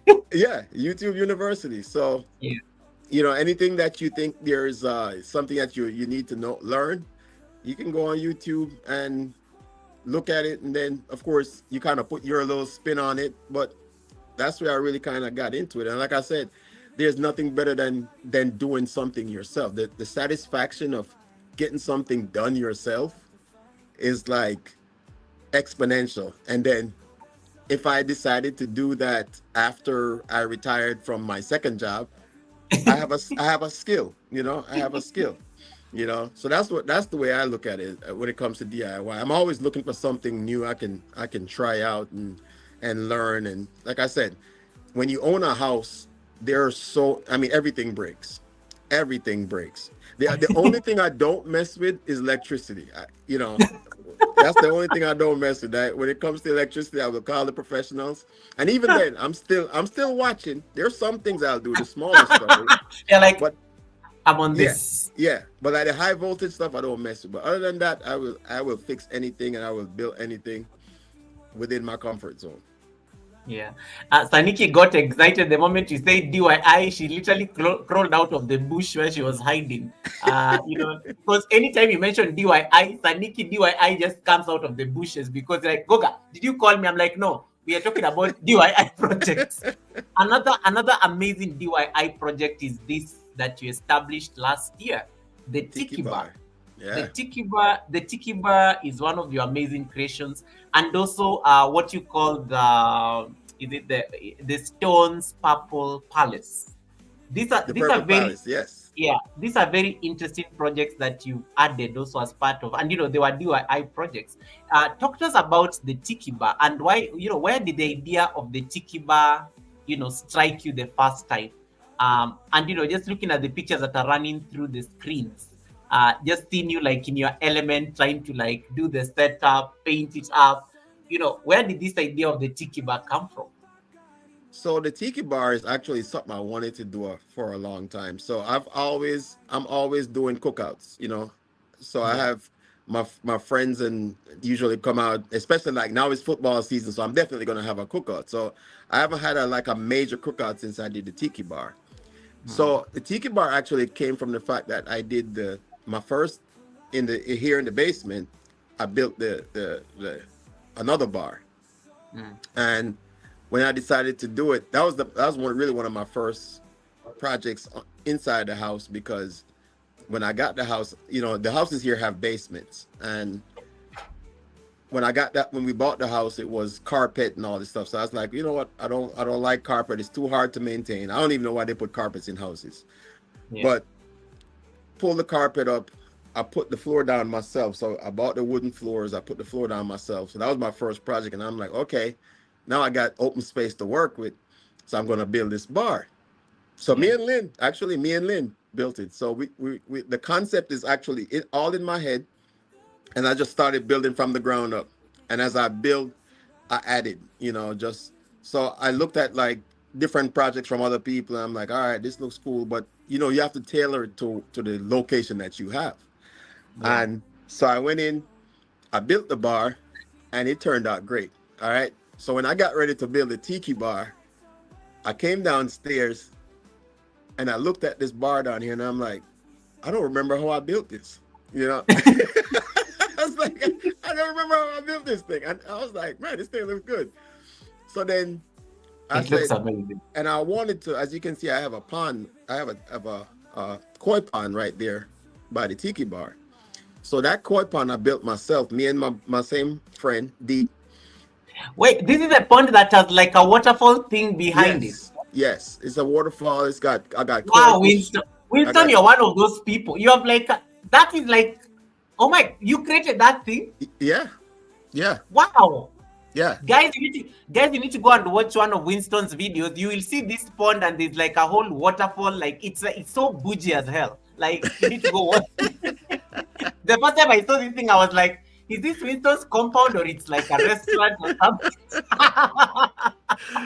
So yeah, the crazy part was when I bought this house, Yeah. the previous owners, so in that location where you see the pond and the tiki bar, Yeah. the previous owner, he played golf, and he had this area as a Oh, putting green. ooh. So he had like turf down and all this other stuff where it was a legitimate putting green. So when we got the house, and I'm like, I don't play golf, so I'm gonna pull it up.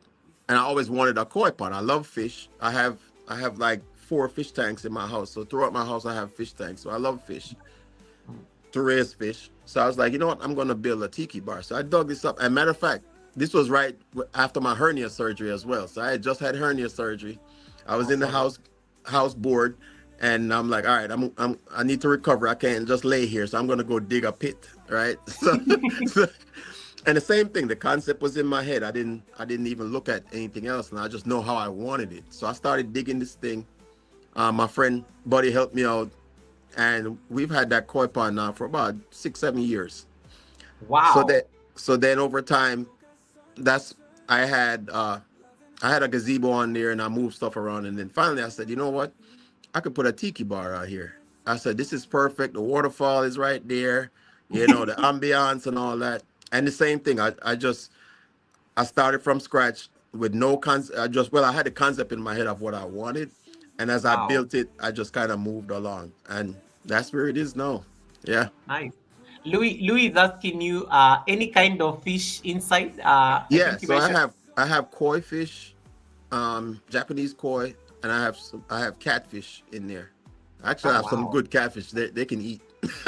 So if I ever need some food, I might have to catch some catfish out of there. But nah, they're all pets. They're all pets. That's amazing.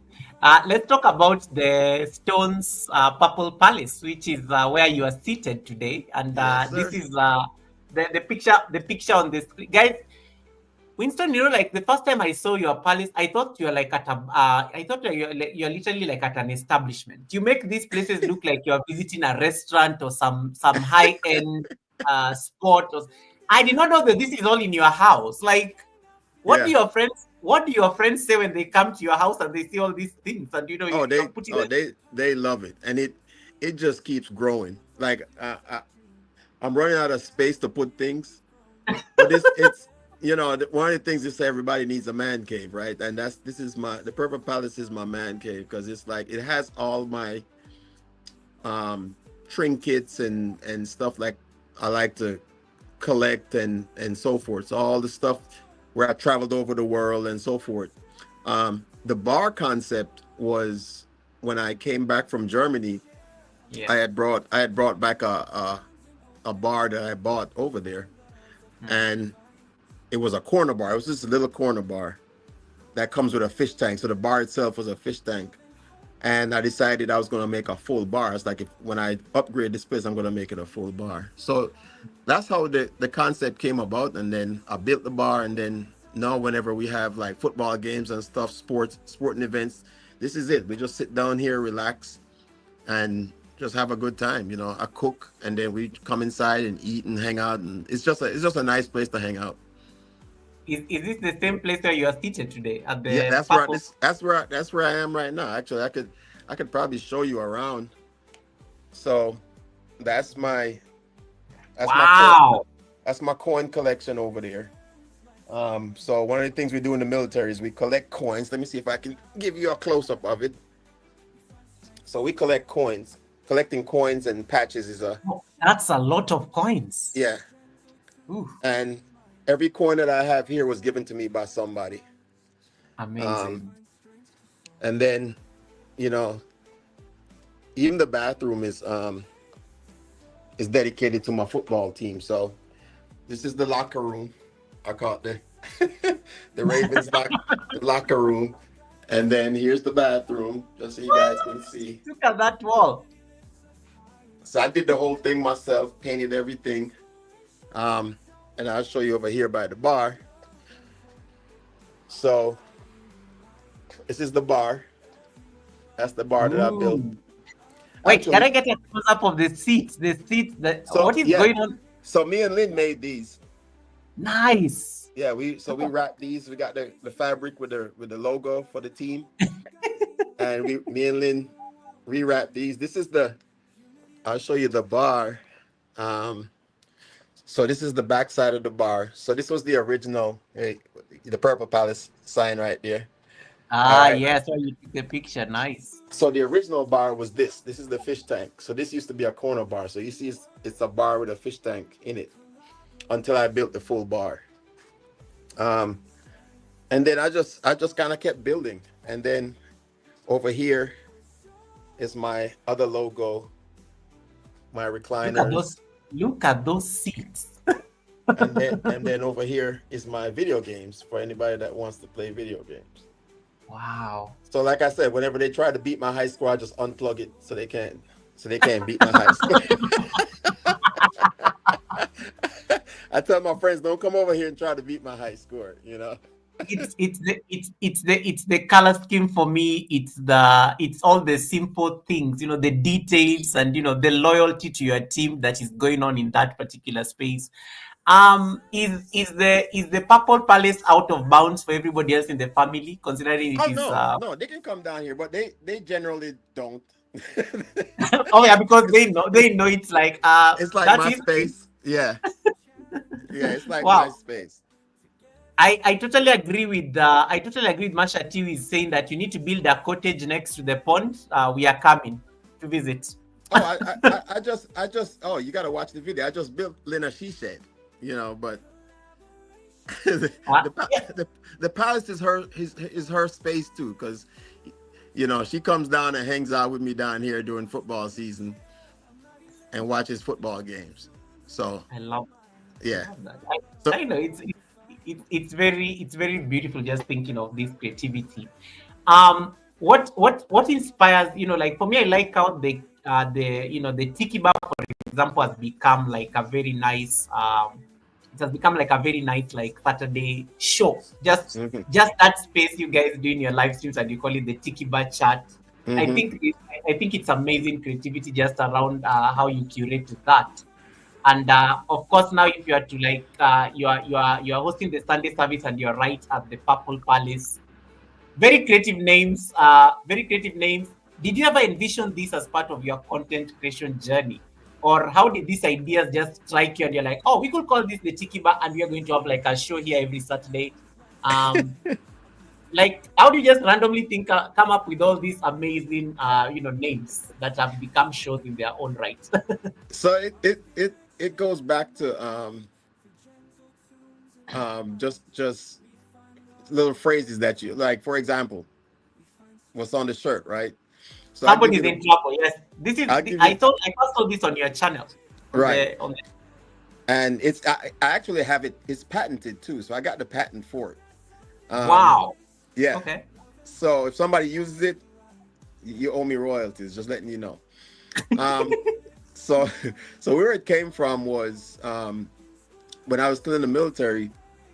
I used to post on Facebook whenever I'm in uniform, because Mm. a lot of times when people came to see me, they were in some form of trouble. Not all the time, but a lot of time.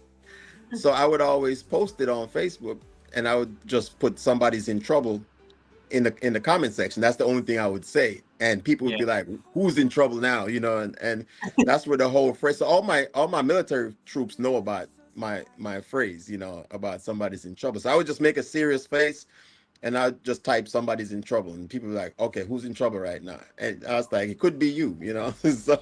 So at some point, someone was like, just like YouTube, somebody was like, hey, you should make a T-shirt with that. So I was like, all right, cool.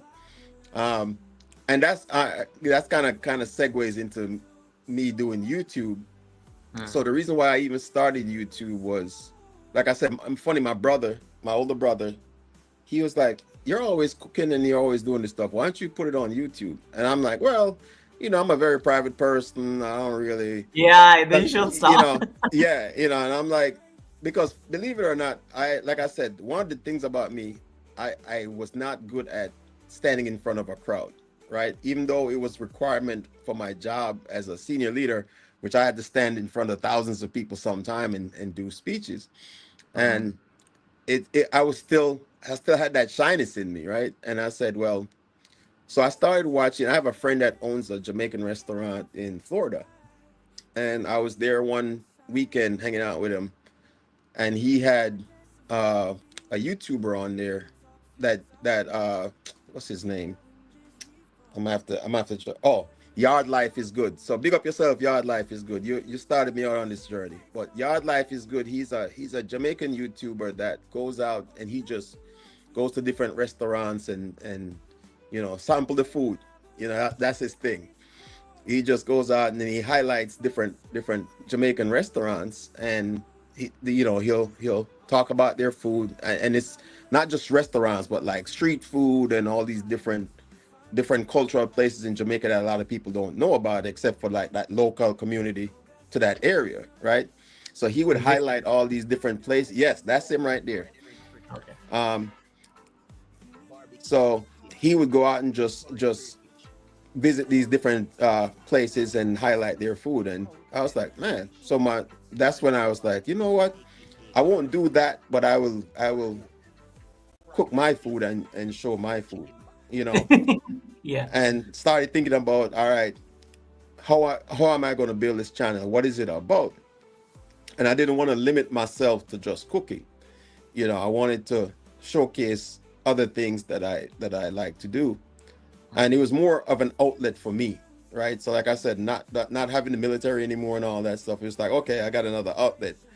So I started out with just a few short videos, and then as time progressed, I got, like I said, I don't do anything halfway. I go all in when I do something, no matter what it is, right? So I said, all right, what kind of name should I even use? And I said, well, okay, this is a chronicle of my life, and you know I said, let me do Winstone's Chronicles.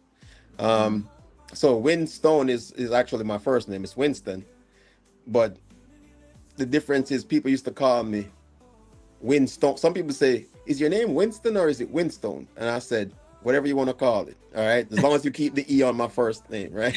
I was like, it's actually Winston. So most people would call me Stone, and that's where my nickname came from.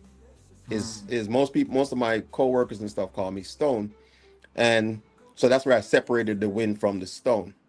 um And I was like, well, this is a chronicle of my life, so I'm just gonna use chronicles. And then when I tried to figure out what my journey was gonna be about, I said, well, I love to travel, I love to cook, and I like to build stuff, and that's where that whole concept came from of what my channel was going to be about. Um, as I started to get into YouTube, I realized that a lot of people like my DIYs. You know, some people like my travel, but what I realized was people like my cooking the most. You know, and that's where I Good was thing. getting, yeah, food for them. So that's why I was like, people was getting, that's where I was getting most of my views from, was from the cooking, which is one of my biggest passion anyway. So I said, you know what, it didn't matter what I was doing, what video I was making, I was going to incorporate some of my cooking in there, and that's where you see it didn't matter if I was gardening, if I was building, whatever it was, I'm cooking. I'm gonna be cooking. There's gonna you're gonna I'm gonna torture somebody with some food. So Yeah. that, that's the concept of how I came into it. And then as far as the tiki bar chat goes, was your original question.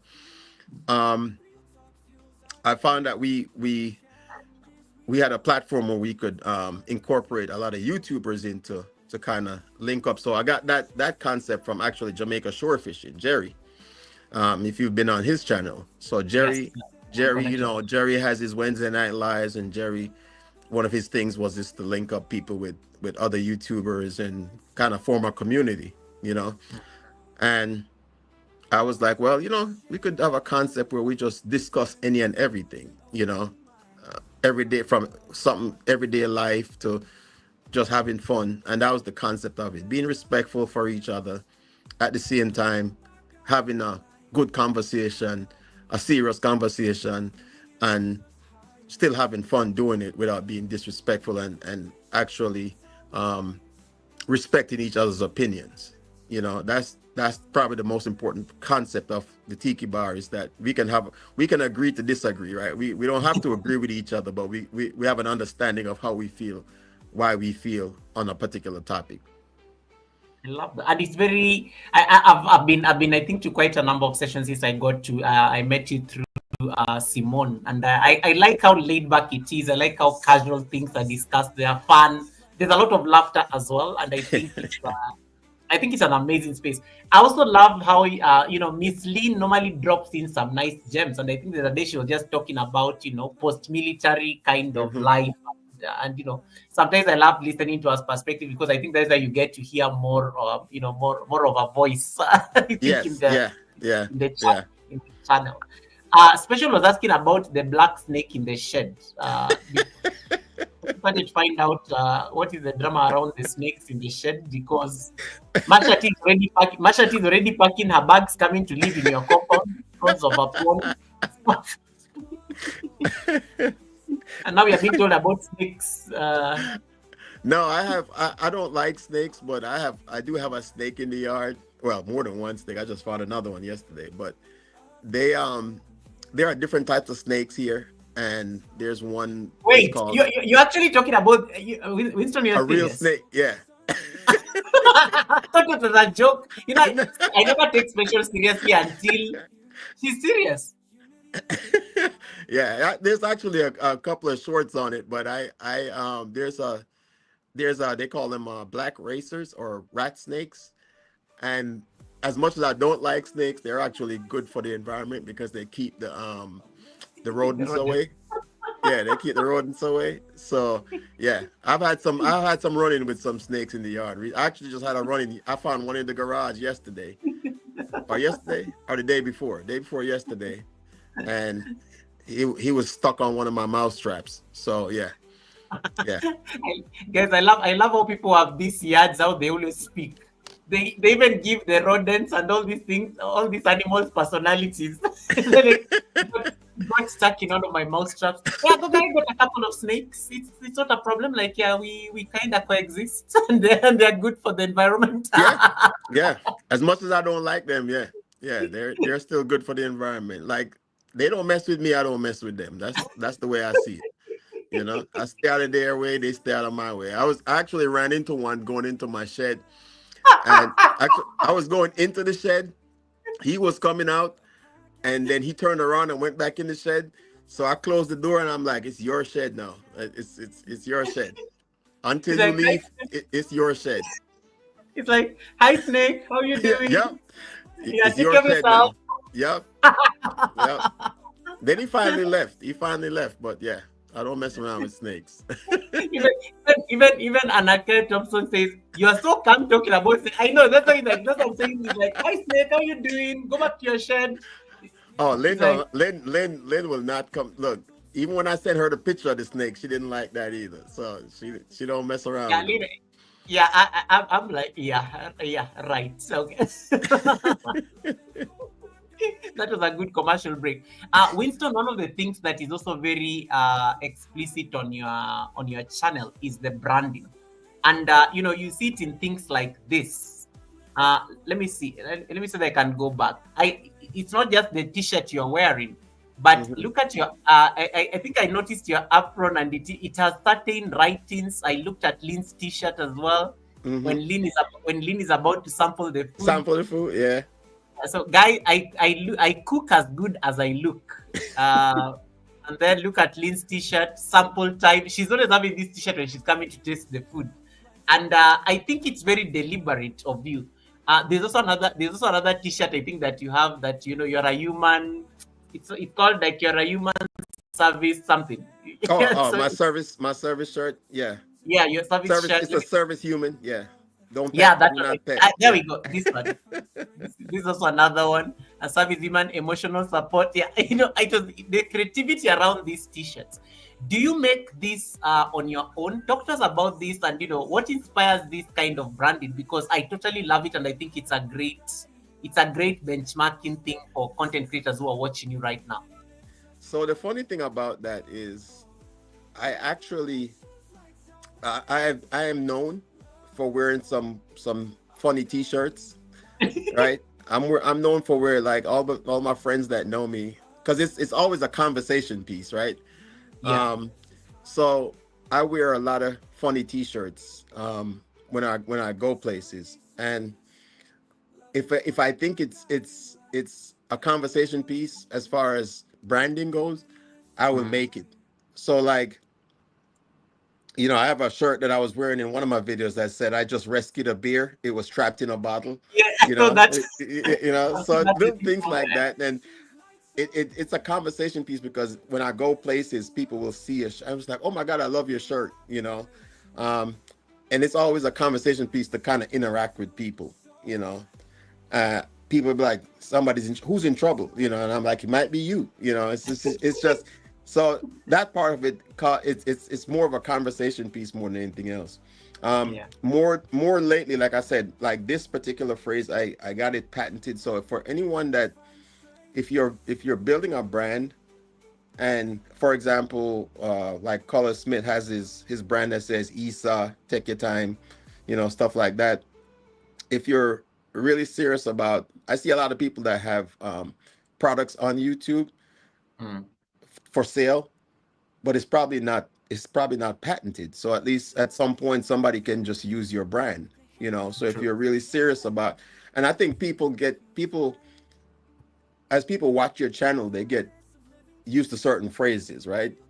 Sample Yes. time, sample time, food for them, like people start to get used to that kind of stuff. So as you're building, if you're really are truly trying to build a brand, you have to have something that people resonate with, right? And that's, at some point, when I'm doing for example, my videos, and I'm doing a premiere, I have people in advance, when it gets close to sample time, start typing in sample time on my thing, because they know that's coming next.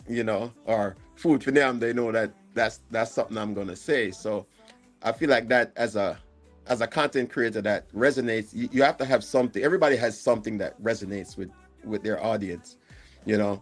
And once you start understanding your audience, and your audience is continuously watching your videos, they will resonate with certain.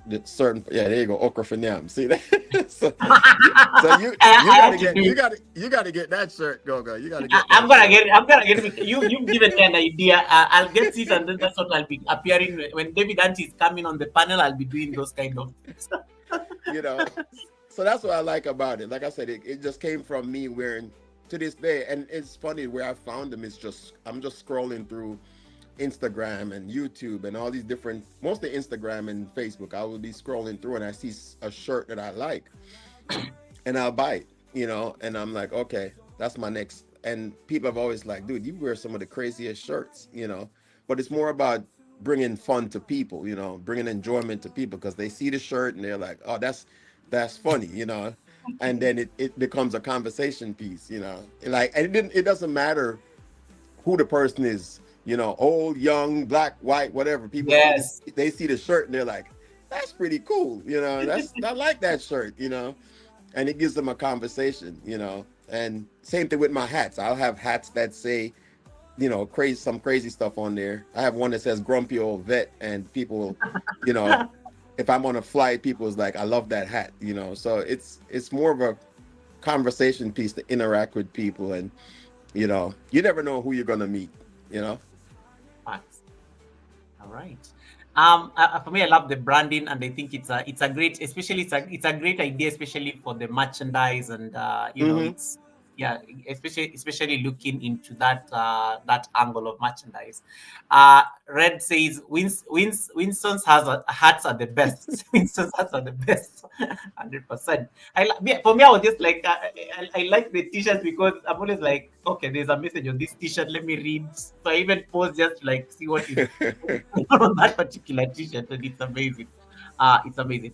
Another thing we can talk about in terms of just the channel is your channel is almost at 60,000 subscribers. Winston, what happened? What video shocked you and shook the channel? Because I'm sure you're just trying to make your content there, minding your business, and then boom, one video. Your most popular video on YouTube is a video you uploaded only 2 weeks ago.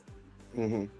Yeah, you have a thing. The algorithm loves you. The algorithm loves your videos. And I was trying to do like my own analysis of the most popular videos on your channel. There's something about those videos, and they are 1 hour long, and they have thousands of views, but people still made an effort to subscribe to those the channel.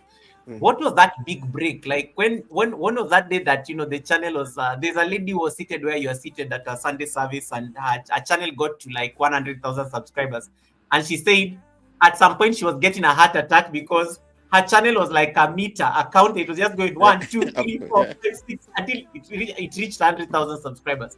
So what happened to your channel? What was that video? What was going through your mind? Did you expect it? You know, you celebrated like thousands of milestones within a short time. Like in February, you are like at less than 10,000. In April, you are like at 50,000.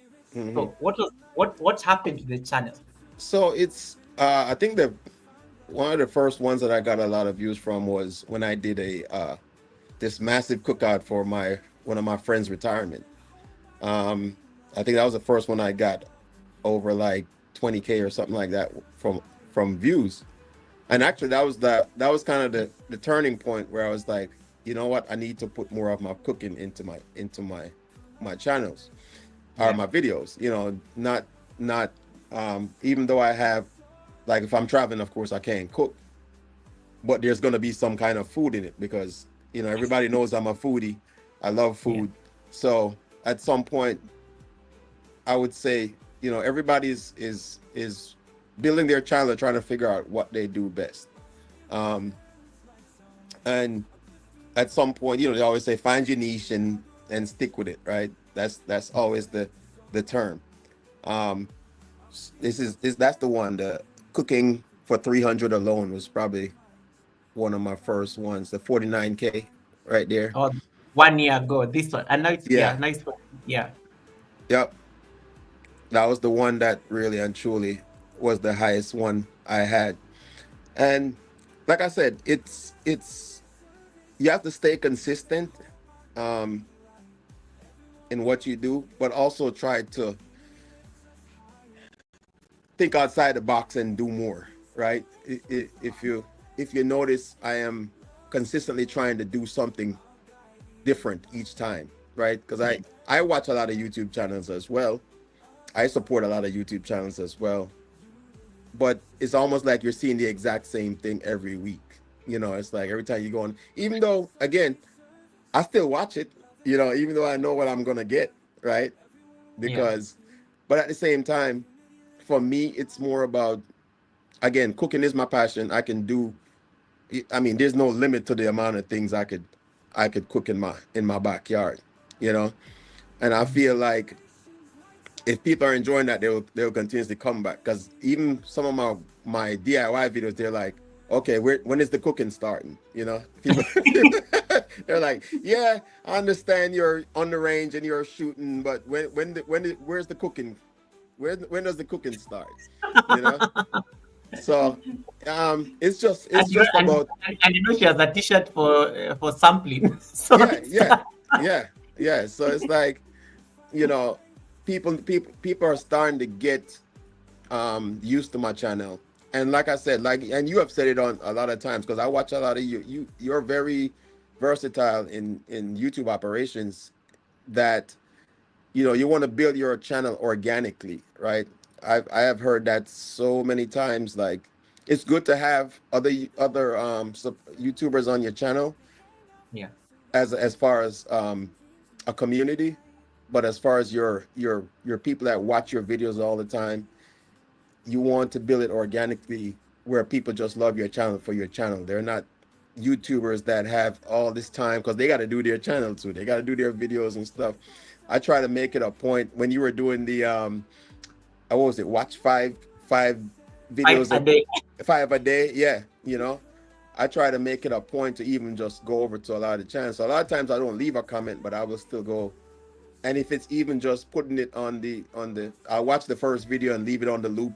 And if they have a loop that's continuous, I'll just let it Yeah, run. yeah, that's it. I'll Yeah, come that's down it. here. I'll come down here to the cave and just let it run. So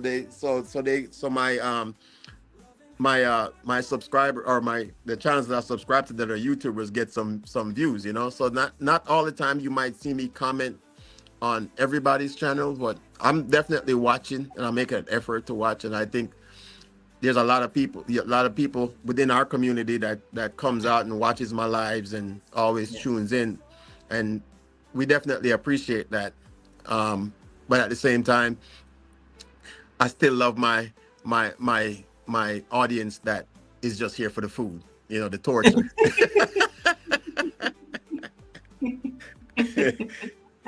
I like that. And Mashati is already demanding for, we want a challenge cook-off and neutral judges to decide which dishes are the winners. Whenever you're ready. As a matter of fact, well, don't steal don't, Marsha, stop. Don't steal my ideas. I got some plans for that already, so I'm not gonna tell you yet. The content creator in him is just like, wait, that Look, is an idea.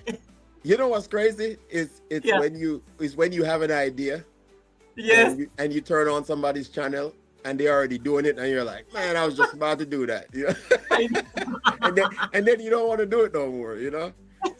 No, but I always tell people to do it, because they will never do it the way you do The it. You same can way, actually yeah. go you Yeah. actually go and execute the same idea, but it will always be different, because you will give it the Winston touch, Yeah. which they don't have, because the Winston touch will always be different in any sense. Mhm. Because I was having that argument with somebody last year, because they were saying that, oh, somebody's copying my niche, and I'm like, no, there's nobody can copy your niche, because at the end of the day, it is you. You're not going to execute that idea the same way as Red Room will execute the same idea, because you are all different. You will Mhm. always bring your personality into it, and it will now make it. And maybe yours will stand out even more than the others. And that's why we have everybody doing all these things, but some are doing better than others. Some are struggling, yet it's the But same thing. you know what I learned, and Yeah, I will just give this as some advice to folks. Don't look for content, because you already have it, right? yeah, Don't, like, when you start looking for content to do, that's where you're gonna start struggling, you know, because the content is there. It's just for you to put it together. Like, if you're sharing your daily life, it's there, right? yep, It is there. When you start, because people can tell when it's not natural, right? People can tell when you're being scripted. Because when I just started doing YouTube, I realized Yeah. like I was looking at like I think it was I can't remember the name of the app that I was using for my as my editor. I can't remember the name of the app, but you know, with these apps, you can just go in there and put in a suggestion, and it spits out a script. Yes. You Yep. know, they can spit out a script, and I was using it a couple of times, and I'm like, it doesn't feel natural because then you have to study the script and you have to follow it. So you can use it as a guide as to what you want to build for your content. So I would suggest using it as just a guide, but don't follow the script to the Mm, script. You know, just use it as a guide for an idea that you're trying to do, and then just be natural. You know, like I said, over time, um, you get more confident in being in front of a camera and just being your natural self, right? People will gravitate to that. absolutely. I think that's very good advice, and I think somebody Resume just said it there. You know, people love authenticity. 100%. You use it as a guide, and of course, your authentic self will always come out, and Hmm. that's what people are drawn to. Resume says, sorry, Hadley says, I can listen to Winston all afternoon. Yeah, by all means, thank you. That is good for watch hours I and also appreciate it. Winston, when I look at your views, the channel is doing very well in terms of the content direction. A question that some YouTubers here don't want to ask you: what is the revenue like, especially when your videos getting over 80,000 views? Are you get you know like what does the revenue stream look like on your side in terms of because people dream of these views. Guys, are you seeing those videos? The latest one, the most popular, the latest one that was 2 weeks ago, it has 87,000. There's one that just had 86,000 randomly. There's one 4 weeks ago that had 81,000. And notice the duration of the videos. Winston, one thing I like about your videos is how it's 1 hour, you post it there and you moved on to the next one. Those are what you call long videos. And Hmm. if a long video has these thousands of views and you're a monetized channel, people already trying to calculate your revenue instantly in their head. 1,000 views is equals to about $2. So if 80,000 views will be like, somebody can already do a calculation. It But doesn't work that way. exactly. So It yeah. does- What does the revenue look like at this level? it honestly, I think it varies depending on where you are. It also varies depending on if people actually watch the ads. I think Yeah. that's the most important. Well, two things, and I know you know this. If Yeah. you're a if you're a premium subscriber to YouTube Yes. and No ads. you watch somebody's video, you don't get ads, but Yeah. that person actually automatically gets revenue because you're a premium Premium user. subscriber. If Yes. you're not a premium subscriber, then that person has to watch your ads all the way through. I can tell you personally, I I skip through ads all the time. Now I'm a premium subscriber, so I don't even get the ads, right? But Yeah. if I wasn't previously before I got the YouTube premium, I would as soon as I see an ad, I would skip through it. So just because you're getting all the views, if the people don't watch the ads all the way through, Yes. you're not gonna get the revenue, right? So and if you're enjoying the food and it's at a good point in the video and the ad jumps up and you're like, oh my god, and you click it because you don't want to watch you want to stick Yeah. with the video, right? Yeah. And you need to focus on the okra. Yeah. Right, exactly, right. So so that's the thing people have to understand is that even though you tell people to watch the ads, most people don't want to watch the ads unless they just there are some ads that you can't get out of. um I can't remember what they call that type of ad. I was just looking at it the other day, but there are some ads that you have to watch all the way through, but there's not many of those that's Yeah. attached to it, And they're usually very short. The and they're very non-skip short, ads. right? Yeah. The non-skip ads. Yeah. So revenue wise, I can tell you this: I have not made no not quarter the money that I have spent on YouTube. But again, there are so many intricacies to YouTube that I'm not even doing yet, right? Mm. So I am really delved into it like I really want to, getting the SEO and all the stuff that you can do to really and truly maximize your channel. Because I'm still a new YouTuber. I've only been doing YouTube for a year and a half, you know. So, but there are so many nuances to it, and it changes constantly. True. Every Yeah. day it changes. So, like somebody said, if you're in YouTube to make money, you're in YouTube for the wrong business. You know, you need to do YouTube for you, and then everything else will pick back up later. It's just like a business, right? Not True. every business is successful when you start out. When you start out a restaurant, you ain't gonna get the floodgates where everybody's coming into your restaurant at one time. You're gonna lose money. That's why most businesses, they're expecting you to lose within the first 5 years of a business. You're gonna be at a loss, right? And over time, if you look at the YouTubers that are really making good money off of it, they've been doing YouTube more than 3, 4, 5 years, and they've put in the work, you know. So for me, I know I can do more. I just choose to just enjoy what I'm doing right now, because I don't want YouTube to be a job for me, right? I love that. I don't want it to be because it can turn into a job very quickly for the people that are out there. Very, You know, very, like, it can very turn into a quickly. job. Look, it can turn Very. into a job very quickly, and I had gotten to a point where when I just started, and I'm like, okay, I'm trying to get my views, I'm trying to get monetized, and I was in there just putting in the work, like, oh my God, I got to do this, and I'm editing, and I'm doing all this other stuff, and then I realized I was like, okay, this is a job. I'm like, you know, and you have to remember, even before you get monetized, YouTube is already putting ads in your videos. 100%. Yeah, long before you get monetized, YouTube is already making money off your videos anyway. So again, yes, anybody can pick up a phone, or these days you don't even need a GoPro or whatever. You just need a phone, right? But it's more than just a phone. It's about, I tell people all the time, if this is what you want to make a future of, or make some money on the side or whatever, you gotta look at it as a business and do what you would do if you owned a business, right? You're not going to own a restaurant and just, okay, I'm just going to sell beef patties, and you got all this space. You got to pay rent. So you got to put something more than just beef patties in the thing, right? And you're going to advertise, and you're going to, what they say, you got to spend money to make money, right? 100%. Now, you can be lucky enough to go viral on a video and make a good money off it. But remember, when you go viral, that's what your audience is going to expect. True. For the rest of the time that you're doing YouTube, once you go viral, guess what? They're going to want to see that again. And if you're not doing that, guess what? They're going to go somewhere else. 100%.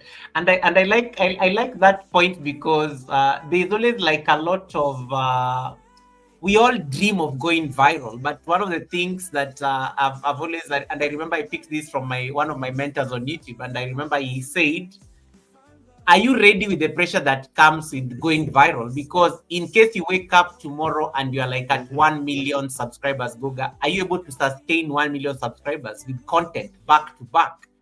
And it was one of those things, like, pin drop silence. And I was like, no, I don't do YouTube like that. Like, I don't think I'll be ready unless I maybe stopped working or something like that, because I have other things that I do that are more important of YouTube itself. So I'm glad that you really pointed that out. And guys, if you have not yet connected to Winston, there's a link that is pinned on top of my chat. It will throw you directly to his live stream. We are multi-streaming both in Maryland and in Kenya. So in case you're not connected to Winston, click on that link on top of my chat so that you can go drop him a nice blue heart there. You can go write a compliment there. You'll find some crazy lady there on that chat, but she will welcome you. She's amazing. One of the police on Winston's chat is there, but she will welcome you very nicely. But just make sure she does not take your phone. Anyway, just kidding. So yeah, do make sure that you check out that. And then I like what Johnny Smallpaper is saying. Johnny Smallpaper is saying, day 2 after viral, 40,000 subscribers and 100 views. That is also a possibility. Yeah. Yeah, Yeah, that's also a and possibility. it's like you said, can you sustain it once you get it? I've actually seen there was a YouTuber, I can't remember his name. He had over 1 million subscribers, and Mm. he basically just quit. He's like, look, I gotta go spend time with my family because I'm spending too much time on YouTube, you know. Yeah. So yeah, it's a good opportunity, but as they say, be careful what you ask for, because understand that you're gonna, Mr. Beast has a staff that he can pay to create content for him, and that's what a Yeah. lot of people don't realize. You're looking at, I always say, people see where you are now, they don't know how you got there. They didn't see you when you were struggling, and he's got videos of how long it took him to get to where he is. So now he's got a staff to take care of that for him, that Yeah. just all they do is just look for content to create for him, right? So he can afford to do it, but can you sustain that? Can you get all the equipment that you need and all this other stuff, I and love that. basically give up your life? Because that's what you're gonna have to do. If YouTube wasn't paying your bills, and then you're gonna have to give up your life to maintain that status, and then it can crash in like, just like you went up, is the same way you can go down, you know. Absolutely. And what are you going to do then? You don't give up your job. Now you're living a better lifestyle. You got all these bills. Be careful what you ask for. That said, I'm really crossing fingers you get your. I see it happening before the year ends. I predict you're going to get your silver button before the year ends, because I think it is showing your content. The beauty with your content when somebody watches it is actually. And I was telling, that's why I was making fun of David Dant, because when he was making jokes about okra last week, I was like, I actually watched Winston's video because I was so invested in how you are cooking that even I did not know that you're going to make okra. You're going to throw in okra in there. So I think I just saw you preparing the fish. Da, da, da.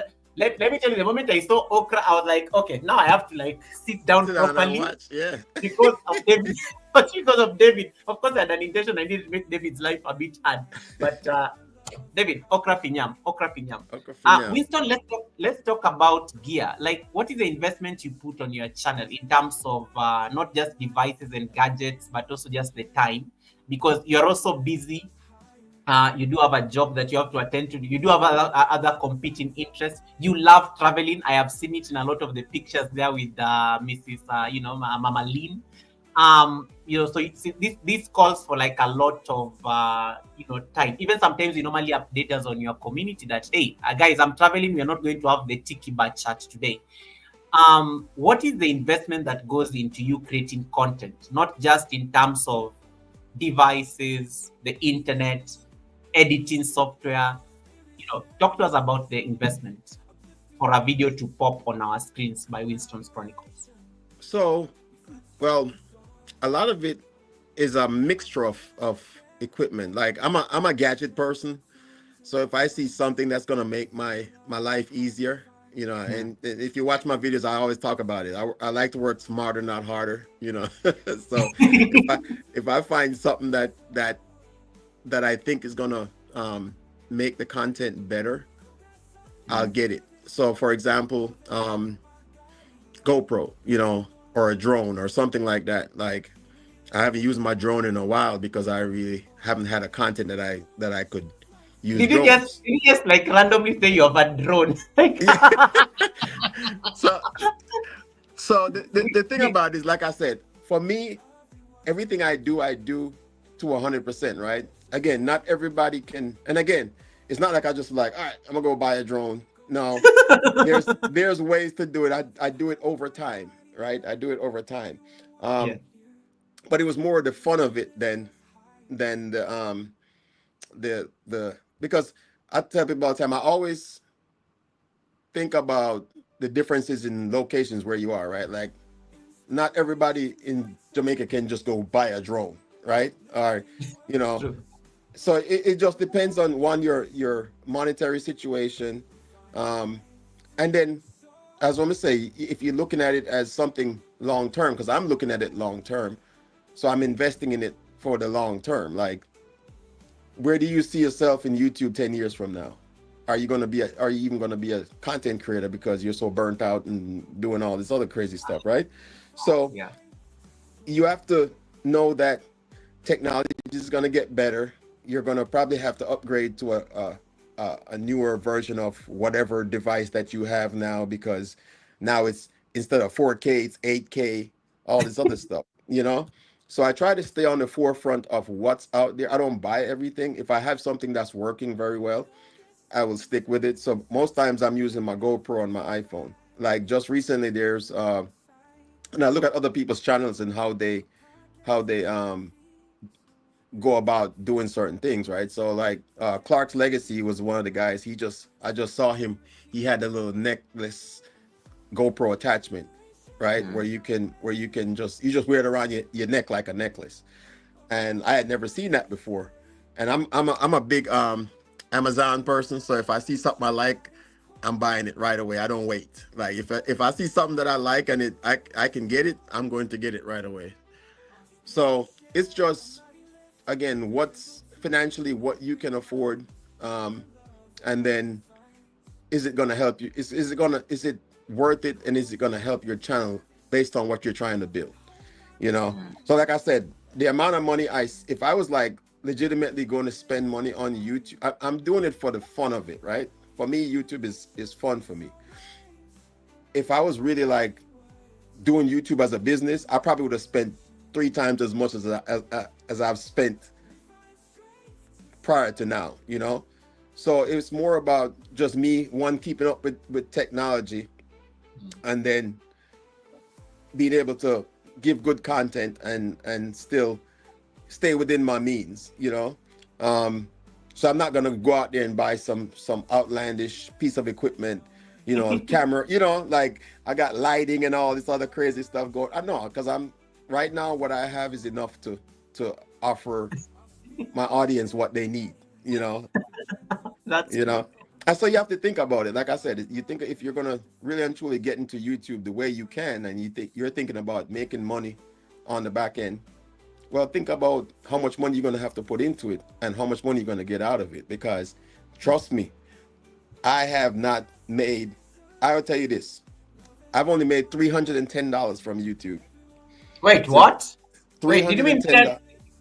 you meant 310 or 310,000? No, $310. And again, that has to do with a lot of the things that I haven't done on YouTube. Like I said, just recently, I really started to go in. I found out that if you have your thing set to automatic, YouTube will put like 1,000 ads into your video, right? And Mm. nobody wants to sit there and watch a video where every 5 seconds you're getting an ad, right? So True. you physically have to go in there and move the ads around to where, and then you're going to limit the amount of ads they can see too. So Yes, because you don't want it to interrupt the yeah, experience. yeah. Yeah. So it's like, okay, I can, and it's different everywhere. So like I said, I haven't scratched the surface of what I can do with YouTube, because here in the States, you can partner with different companies and just make money off Mm. advertising for them, you know. Where in Jamaica, I don't think they get the opportunity to do that, to where you can partner with a US business and say, all right, I went to Sam's Club and I got, this is from Sam's Club, and you get a 10%, you know what I'm saying? So I could Yeah. actually, I could legitimately make some good money off of it. It's just, right now, that's not my mindset. My mindset right now is just to build a channel, because the funds will come, the money will come, you know. Once I retire from this job and this is my only focus, then I might do some more. I'm just gonna keep building it over the years, because I feel like 5 year is my short term goal. 5 years, in Mm. 5 years I should be, you know, somewhere over 100,000, and you know, I have followers that are gonna just come back just for my content, you know. That's what I'm looking for. Is I'm looking for I look at a lot of the bigger channels and the followers. Like, I have content that I follow, like yours. There's content that I look forward to, you know. There's some that I follow just because there's nothing else to watch on TV, but then there's some that you understand what I'm saying? And I'm just being honest. Like, there's some times where I'm going through YouTube, and I'm like, oh man, I haven't seen this video yet. But there's some people, like, I'll give you, like, Junior Lifestyle of Fishing. Um, like I look forward to his videos every week. Like I'm like unhinged like a little kid. Like, all right, when is he dropping his next video? You know. And there's a few channels out there like that. You know, now Red's being one of those people, Special K. Like, so there's a set of people that, and I think we all have that. We all have people that we Yes, we do. watch consistently. Not that we're trying to avoid the other people, right? But it's just, yeah, you got to spread your time out, right? And it's just a matter of. It's kind of funny. I was telling me and Linda used to always ask me why I watch this channel. There's a guy that has a channel. It's called 4 Hours of Fishing, right? Mm. It's literally the video is literally 4 hours, right? The dude is sitting on a kayak. He does not catch any fish for the 4 hours. and he's got over 100,000 subscribers, but he just sits there and talks about life. And it's like, and I find myself some late nights sitting there watching 4 hours of fishing with no fish being caught, you know. But people like what they like, and that's what it boils down to, you know. No fish after 4 hours, but yeah, we are still here. Yeah, we're still here. 4 hours, no fish, and he just talks about everyday trials and tribulations of life. But like I said, I learned that people like what they like on YouTube. People like what they want to watch, and you shouldn't change your content because you're trying to match what someone else is doing. Do what you like, and as long as you're doing what you like, and people subscribe to it, they're gonna keep coming back. That's it. 100%. Gina, I see you there on the chat. Gina, of all the things you can notice, Gina just said, "Wow, Winston, I love the purple background." Gina loves purple like crazy. Like, it's her favorite color. She has purple suitcases. She has purple t-shirts. So I think that's the first thing she noticed when she just like, "Wow, Winston's purple background is giving." Yeah. So yeah. So I think I like that. I like that, guys. I hope you are taking notes, because Winston has been dropping like amazing lines for the last 3 hours we've been sitting here. I mean, time flies so fast, I but don't know. worry, guys. Yeah, time flies so fast. I can't even believe it's already been 3 hours.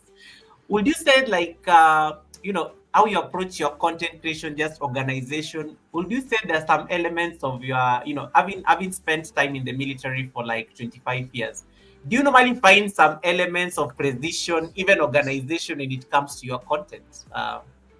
I am so disorganized when it comes to my content. The organization actually comes at the end of like when I go into editing, because Yeah.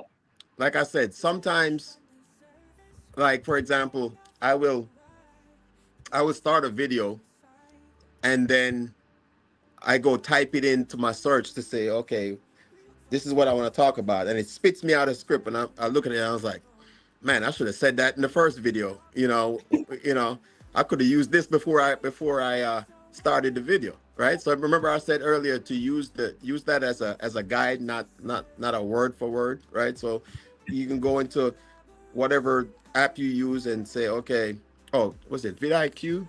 vidIQ is one of them. Yes. So you can go in and you can type in what kind of content you want to do, and it'll give you ideas, and it'll give you a script, and it'll give you stuff to research. And that's another thing. If you're going to talk about something that can be fact checked, please do your research. So don't don't just come on and just, because people are going to fact check you. People are going, and then you're going to say they're trolling you, but they're not. Because if you're gonna put out something that is supposed to be factual, make sure you do your research. And because people are gonna check it. Like, it doesn't take nothing for somebody to just be like, Google it. You're like, and I love them. And people will call you out on it, because there's a comment section. Oh yeah, they're gonna call you out on it. Yeah. And you can't be mad if you didn't do your research. Absolutely. Because you're putting out bad information. So at the end of the day, like I said, it's a business. You got to think of it as a business, and you have to understand about being you're in the public's eye, and people have nothing better to do than fact check you. I mean, if they're fact checking the president of the United States, why you think you're better than getting fact checked, right? So be honest.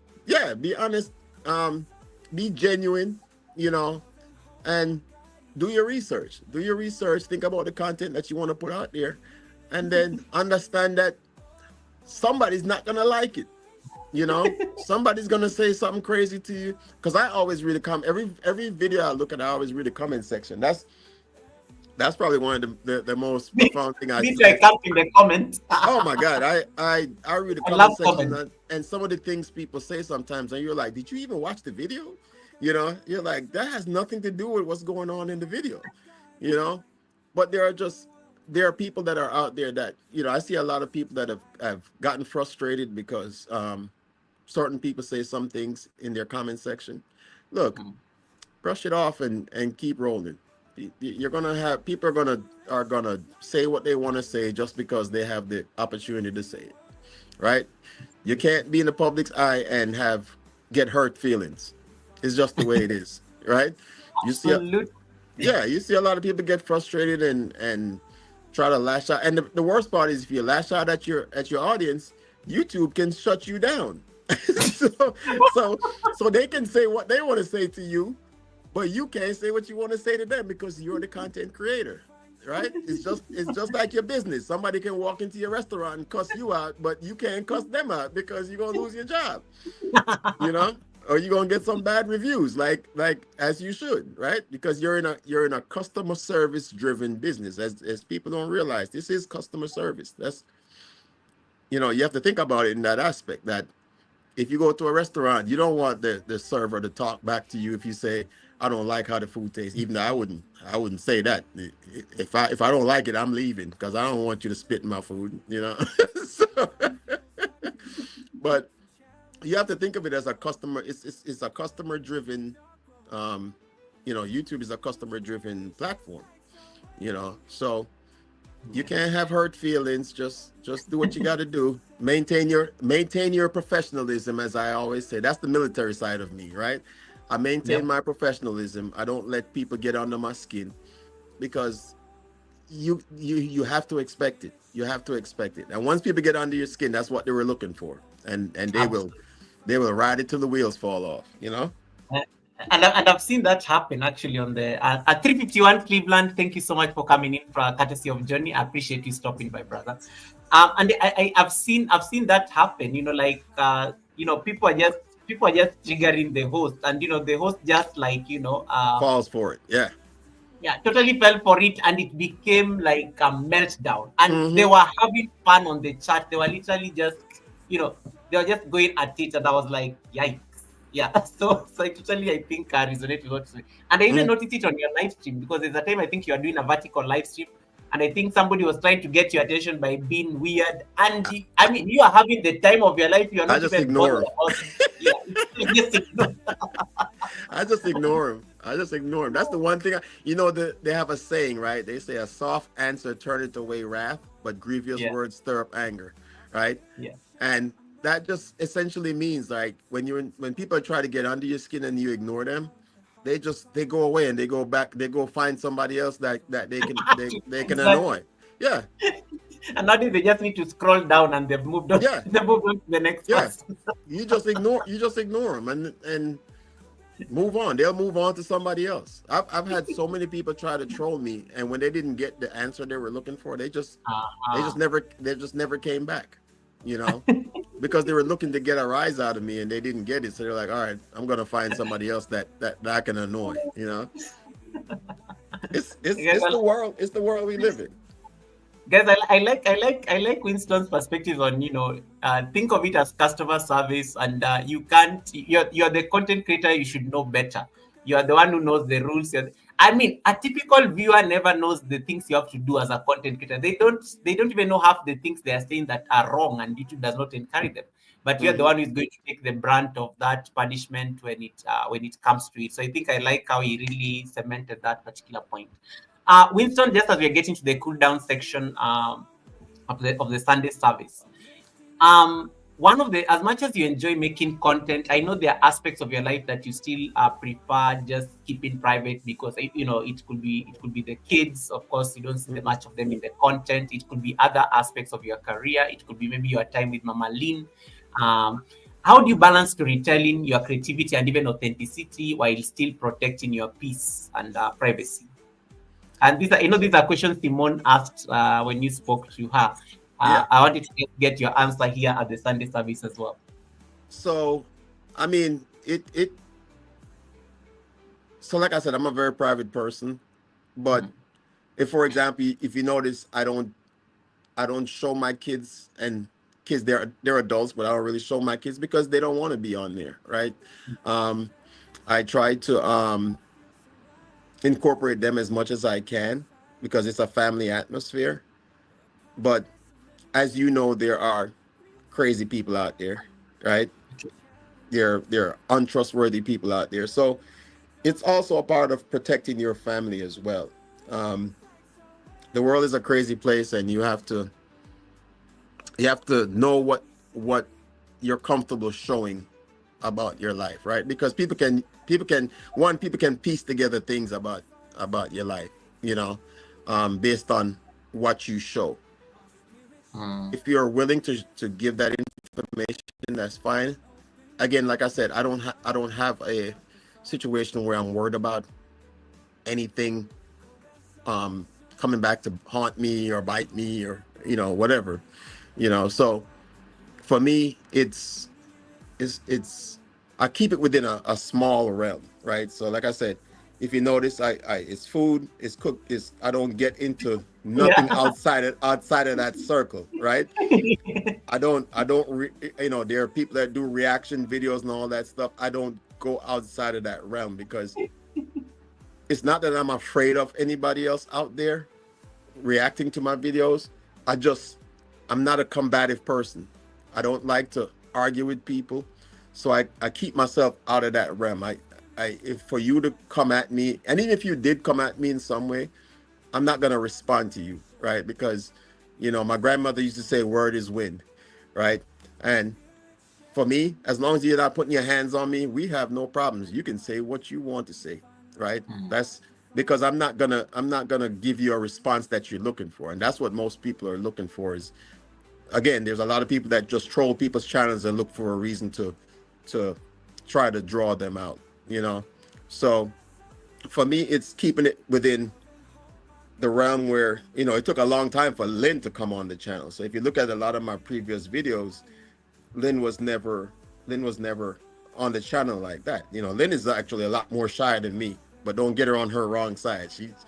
She's a beast. That sergeant would come out of her if she gets angry. But Lynn is very quiet as well. So it took a little while for Lynn to even come up on the channel.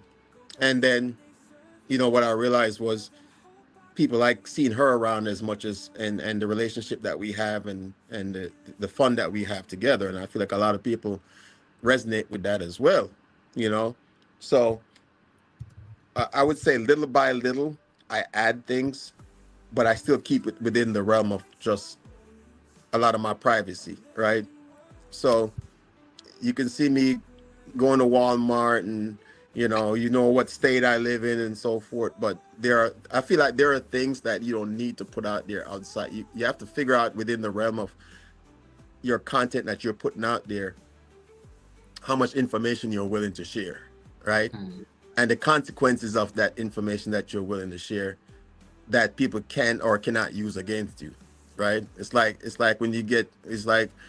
when a police officer pulls you over, you have the right to remain silent, right? Anything that you say can and will be used against you in the court of law, So it's the same thing with YouTube. Anything you say can and will be used against you. And remember, it's memorialized, right? That means it's somebody can aside even when you pull it down, Yes.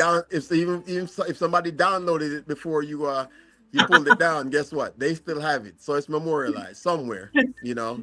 So again, just be careful of again, one, what you're willing to share with the public, and then the consequences of somebody using it against you to disrespect you or whatever the reason they want to use it for, right?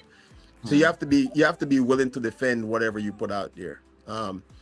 And again, I feel like if you're just there are certain things for me, I don't discuss politics. Um, they say don't discuss politics and religion. I feel like religion is not so bad because we can have a sane conversation about religion, Yeah. right? We can talk about our experiences about religion and so forth. So even though that's a touchy subject, but again, people get those are the two hot topic buttons where people kind of get bent out of shape if they don't agree with you, you know. So you have to be cognizant of, especially like with with the lives, right? Like with the tiki bar, like we have structured conversations, right? But later on at night it gets kind of out of hand, out of wild, but not disrespectful, right? Just fun out of hand, right? And if it gets to a point where I see that it's getting to a point where it's getting disrespectful, then I got to reel it back in, and I gotta, Of course, or yeah. if I need to, I just cut it off. That's the beauty of it. If you feel like it's getting out of hand, and then having moderators is a great way too as well on your, especially if you're doing a lot of live chats, having great moderators that can track those trolls and get them out the building. So again, it's just depending on what yeah, there you go. Never share family and private information, right? Never share information you're not willing to share on a general basis. Yeah, you know, because again, people will use the information against you. All right. So you see a lot of times people don't show the license plate of their vehicles, like all those little things you have to think about when you're making videos, and then when you get into your editing, right? You wanna make sure that you're Yes. watching those videos and taking that stuff out that people don't need to see, right? So you still have to be careful because again, there are people out there that have nefarious reasons. So you still have to be careful of the information that you put out there. I think I love that, and Johnny Smallpepper has captured it very nicely, as you saw earlier.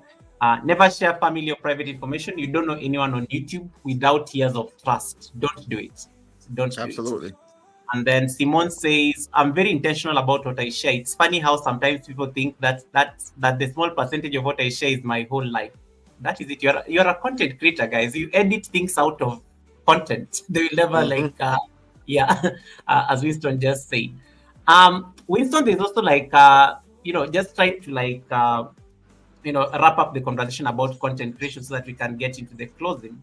Hmm. Um, so 50k is quite a huge milestone, and it keeps increasing. What would you say is the one thing that makes you show up every single time you upload a video? Like for me, I like how you record a video for like over 1 hour, and this is going to be content. Uh, I want to know who is normally behind the camera, because there are some angles there, Winston. I don't think it was the GoPro trying to figure out where you are going. I think it was either Lean was trying to like help you focus on the food or something. Um, what would you say is that one thing that makes you show up even on the days you feel like, do I have to record this when I could have just done it offline the way I do my projects? So it's fun you asked that question, right? So two things. When I just started YouTube, I remember one of the guys I was talking to that was doing YouTube for a while. He said to me, he's giving me some tips, and he's saying, you don't want your videos to be more than 30 minutes, because people, their attention span is short and all this other stuff. And I'm like, okay, so I'm getting like 4 hours worth of content, trying to cut it down to 30 minutes. And I realized, like, okay, they're not gonna get the whole story because it's not long enough, right? So then, and remember, I told you about the 4 hour guy. That was Yes. kind of my revelation into making my content where it's, because I realize people are gonna watch if they like the content. It doesn't matter how long it is. If they have the time to watch it, they will sit down and watch it. So I was Yeah. like, okay, I mean, I'm not gonna go extend it out to like 4 or 5 hours or nothing like that. But I feel like if it's good content, I will push the limits of what is considered, you know, a long video, and that's where I've been, And it works. So most times it's, yeah, and it works, and most times, like Lynn, Lynn will help me for most of the time. I'm by myself videotaping. Like if I'm in the kitchen, then Lynn will be the one. So one of the things I asked her to do, we fight about this all the time, right? Well, I fuss at her. I ain't gonna say, but so I used to tell her like and she's gotten like exponentially great at it now. Like I see all the comments and people are like compliments to whoever's videotaping. So that's Lynn, right? So I told her, I said, when you're videotaping, don't look at me, look through the lens of the camera, right? I said the lens of the camera is your eyes, because once you start, it's almost like I'm a firearms instructor. Yeah. And one of the things they tell you about when you're shooting, don't look over the sights, look through the sights.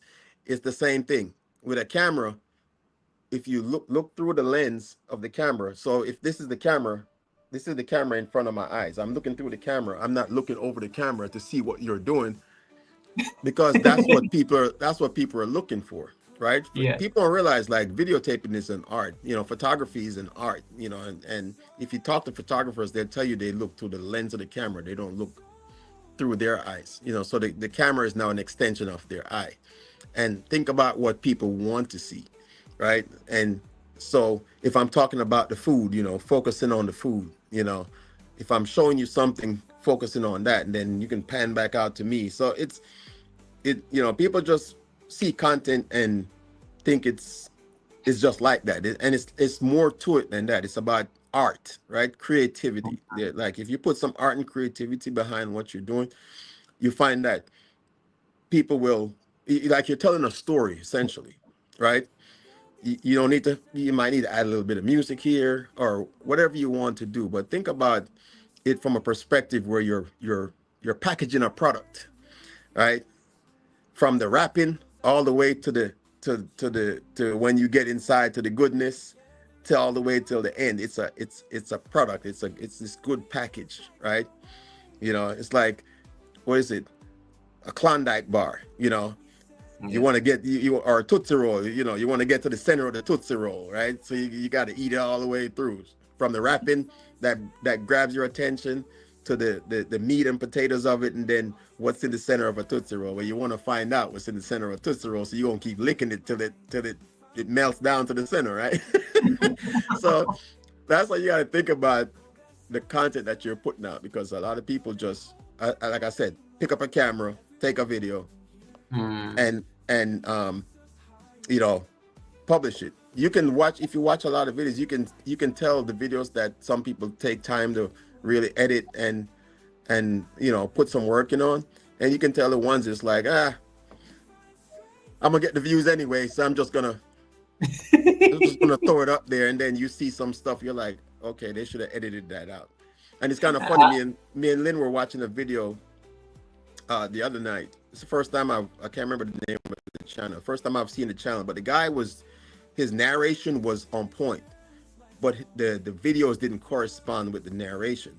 So the video was awesome. It was like an awesome narration. He had this awesome narrative voice, but like he was just going through a series of photographs, but it didn't match up with he had the right photographs. He just didn't match up with the narration, So that's just you going back through, watching the video, making sure you're not missing anything.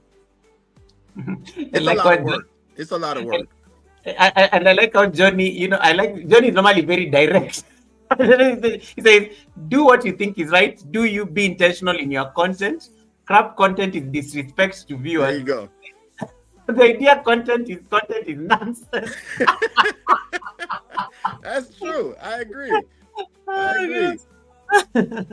Like I said, even though it's your channel, you gotta people appreciate the fact that you put in the work sometimes. Yes. Not everybody, but people are I have had comments where people are like, dude, that was a really good video. You might not get up all the views you're expecting, but don't diminish your professionalism, is what I will say. Keep it professional, and eventually the people will come, and they'll appreciate the fact that you took the time out to give them good content. That's it.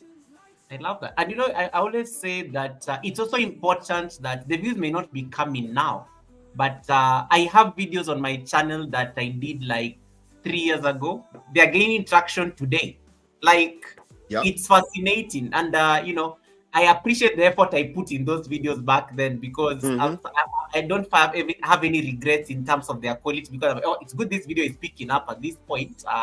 I don't need to go and edit anything to hide it and things like that. So I think Mm-hmm. that's a very strong point. Mm-hmm. The last part of our conversation is going to be just on your general life philosophy, faith, and gratitude. You often speak of giving thanks and helping those who are less fortunate. I've seen that in action a lot. Where does this sense of gratitude come from, and why is it important for you? Well, like I said, I've lived a life of service. It's in my DNA. You know, my Mm, parents instilled that in me. Um, but I'm an optimist for one, so I always see the glass as half full, never see half empty. Um, I believe the better. I believe in the good, the better side. To every good, there's a bad, right? To every yin, there's a yang. yeah. So I believe in that first. I believe in positivity. I like being around positive people. I hate. I don't like neg. I don't use the word hate, but I don't like negativity because, like I said, I'm an optimist. Right. As far as part of my service, YouTube has given me a platform where I can reach out to people that I would never normally have the opportunity to reach out. Um, and my goal is to, like I said, we get one rotation, and I want to help as many people as I can within means, right? Um, that being said, yeah, there's a lot of people out there. There's a difference between people that need help, and there's a difference between people that just want something because it's available, right? Mm, I'm not gonna just give you something because it's a need and it's a want and not a need, right? So, you know, for me and Lynn, and she has the same mindset because we always discuss who we're going to help, and we look at channels, and for me, it's more. A lot of people is I'm from Jamaica, so I know I've been blessed to grow up in the culture. I didn't leave when I was a kid and know nothing about it. I know my entire culture, top to bottom, right? mm, So I know what it's like. Granted, I haven't lived there in 20 plus years, 30 plus years, but that doesn't mean I don't keep up with my culture. I've kept up with my culture. I know the hardships, what it's like to grow up there, what it's like there. I've worked there since I've lived in the States, so I understand. Um, and we watch videos of and see who legitimate or who we think legitimately needs help, and we choose. Okay, this person we're gonna reach out to them and try to help them do this because the goal is to when we help them, they use that opportunity to help somebody else, right?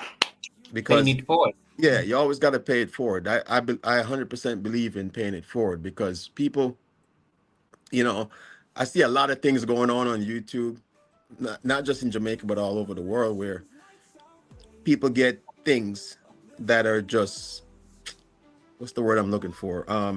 A luxury. It's not something that they need, right? Mm, And they'll say, "Oh, well, I'm going to help this other person." Well, why didn't you just give that to that person if you didn't really need it, right? It's just a lux, right? You know what I'm saying? It's just a luxury for you. You don't really need it. It's just something nice for you to have. But there might be somebody else out there that actually needs that. So don't come out and say, "Oh, I'm here to help somebody," when you have the opportunity to do it and not do it. Don't do it just for the views and the likes and all this other stuff. That's the reason why half the time if you hear somebody say I sent them something, you don't hear about it until they mention it. I don't do a video and be like, "All right, look, I got all this stuff." I think I only did that once, and that was in advance of us sending a wheelchair to a guy in Jamaica, and it's something that we had discussed before. And ever since mm, then, I've never done that again, right? And usually, if I'm helping somebody, I have YouTubers that I link up with, and they'll ask me, "Hey, do you want me to mention your name?" And I said, "That's up to you. I don't care either way what you do. If you want to mention my name, that's fine. If not, it's fine too. That's not what it's for. It's about making sure that someone that yes. needs the help gets the help. And that's what that's what it means to me. Like I love seeing the joy on people's faces when they didn't expect something, you know, Yeah. and they get it, and it's like, oh my God, I really needed this, and that's one of the things um I look up to is like, okay, you know, I watch, I observe, and I'm like, okay, you know what, I can help this person, and then I figure out a way to reach out to him, and I help him, and that's one of the things I want people to understand. It's like you have a platform. If one of us helps one person, you know how many people that we can help. But everybody's so in competition. People are so in competition with each other, right? Everybody's like trying to gain content rather than be honest about helping people, right? So you don't like, everybody's like, it's literally like a competition. Like, I'm feeding the homeless. Me too. Me tree. And then I'm like, why don't y'all just get together and just do it all together? Absolutely. And because it's more like you're looking for the views than you are about helping the person. Because like I said, if you do it genuinely, guess what? The views are gonna come. You ain't gotta worry about that. You And ain't it will gotta. not even be content. Right, right. Yeah. So be honest about it, and that's the other thing. If you're honest about it, I feel like you will get more help. Because I look at, like, for example, Kino. I don't know if you've ever been on Kino Life in Jamaica, right? Kino is another YouTuber that I have collaborated with, and he has never called me and asked me for anything. I call him because I watch the videos. I watch his videos. He helps a lot of people around in Jamaica, Hmm. and I literally watch his videos, and I look and see who I can help, and I reach out to him. I call him. He doesn't call. He's never called me, not one time, unless it's for information that I ask him for, you know. But I call him and I'm like, hey man, I want to help this person. Can I? What do they need? What can I send them? And that's the way I see it. And it's not just him. There's multiple people that I've helped that nobody's heard about, because that's not why I'm doing it for. You know, Hmm. if I have the opportunity to help somebody, I'm gonna help them. But don't take my kindness for weakness either. So, because trust me, I've had some people come up on my platform and demanded some stuff, and I'm like, no, that's not how I operate. That's not how I operate, right? At the end of the day, it's my money. I work for it. I can help who I want to help, right? And like I said, it's more about people that need something, as opposed to somebody that wants something and it's just a luxury for you. The reason I'm laughing, Win, is because you just said something and somebody is making demands on your chat. Winston, I need a new Go GoPro. for it. I need That's uh, I Reds. need a new MacBook Pro. I need a new MacBook Pro.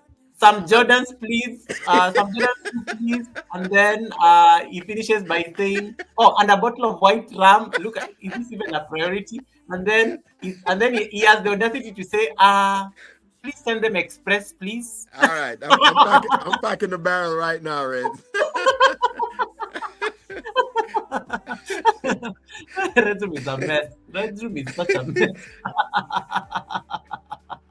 Oh my God. Oh my goodness. Anyway. Ninja Raid, Reds. Ninja Raid.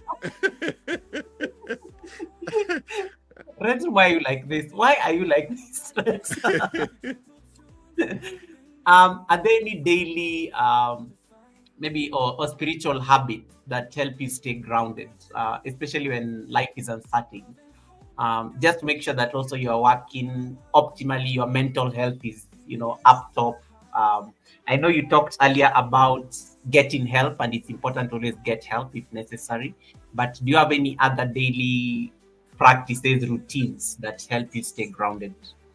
um, Honestly, for me, it's just more about spending time with my family. Oh That's wow. probably that's probably the greatest thing for me right now, because, like I said, being in the military and my civilian job, I traveled a lot. I traveled a lot. Um, and I realized, like I said, you can't get time back.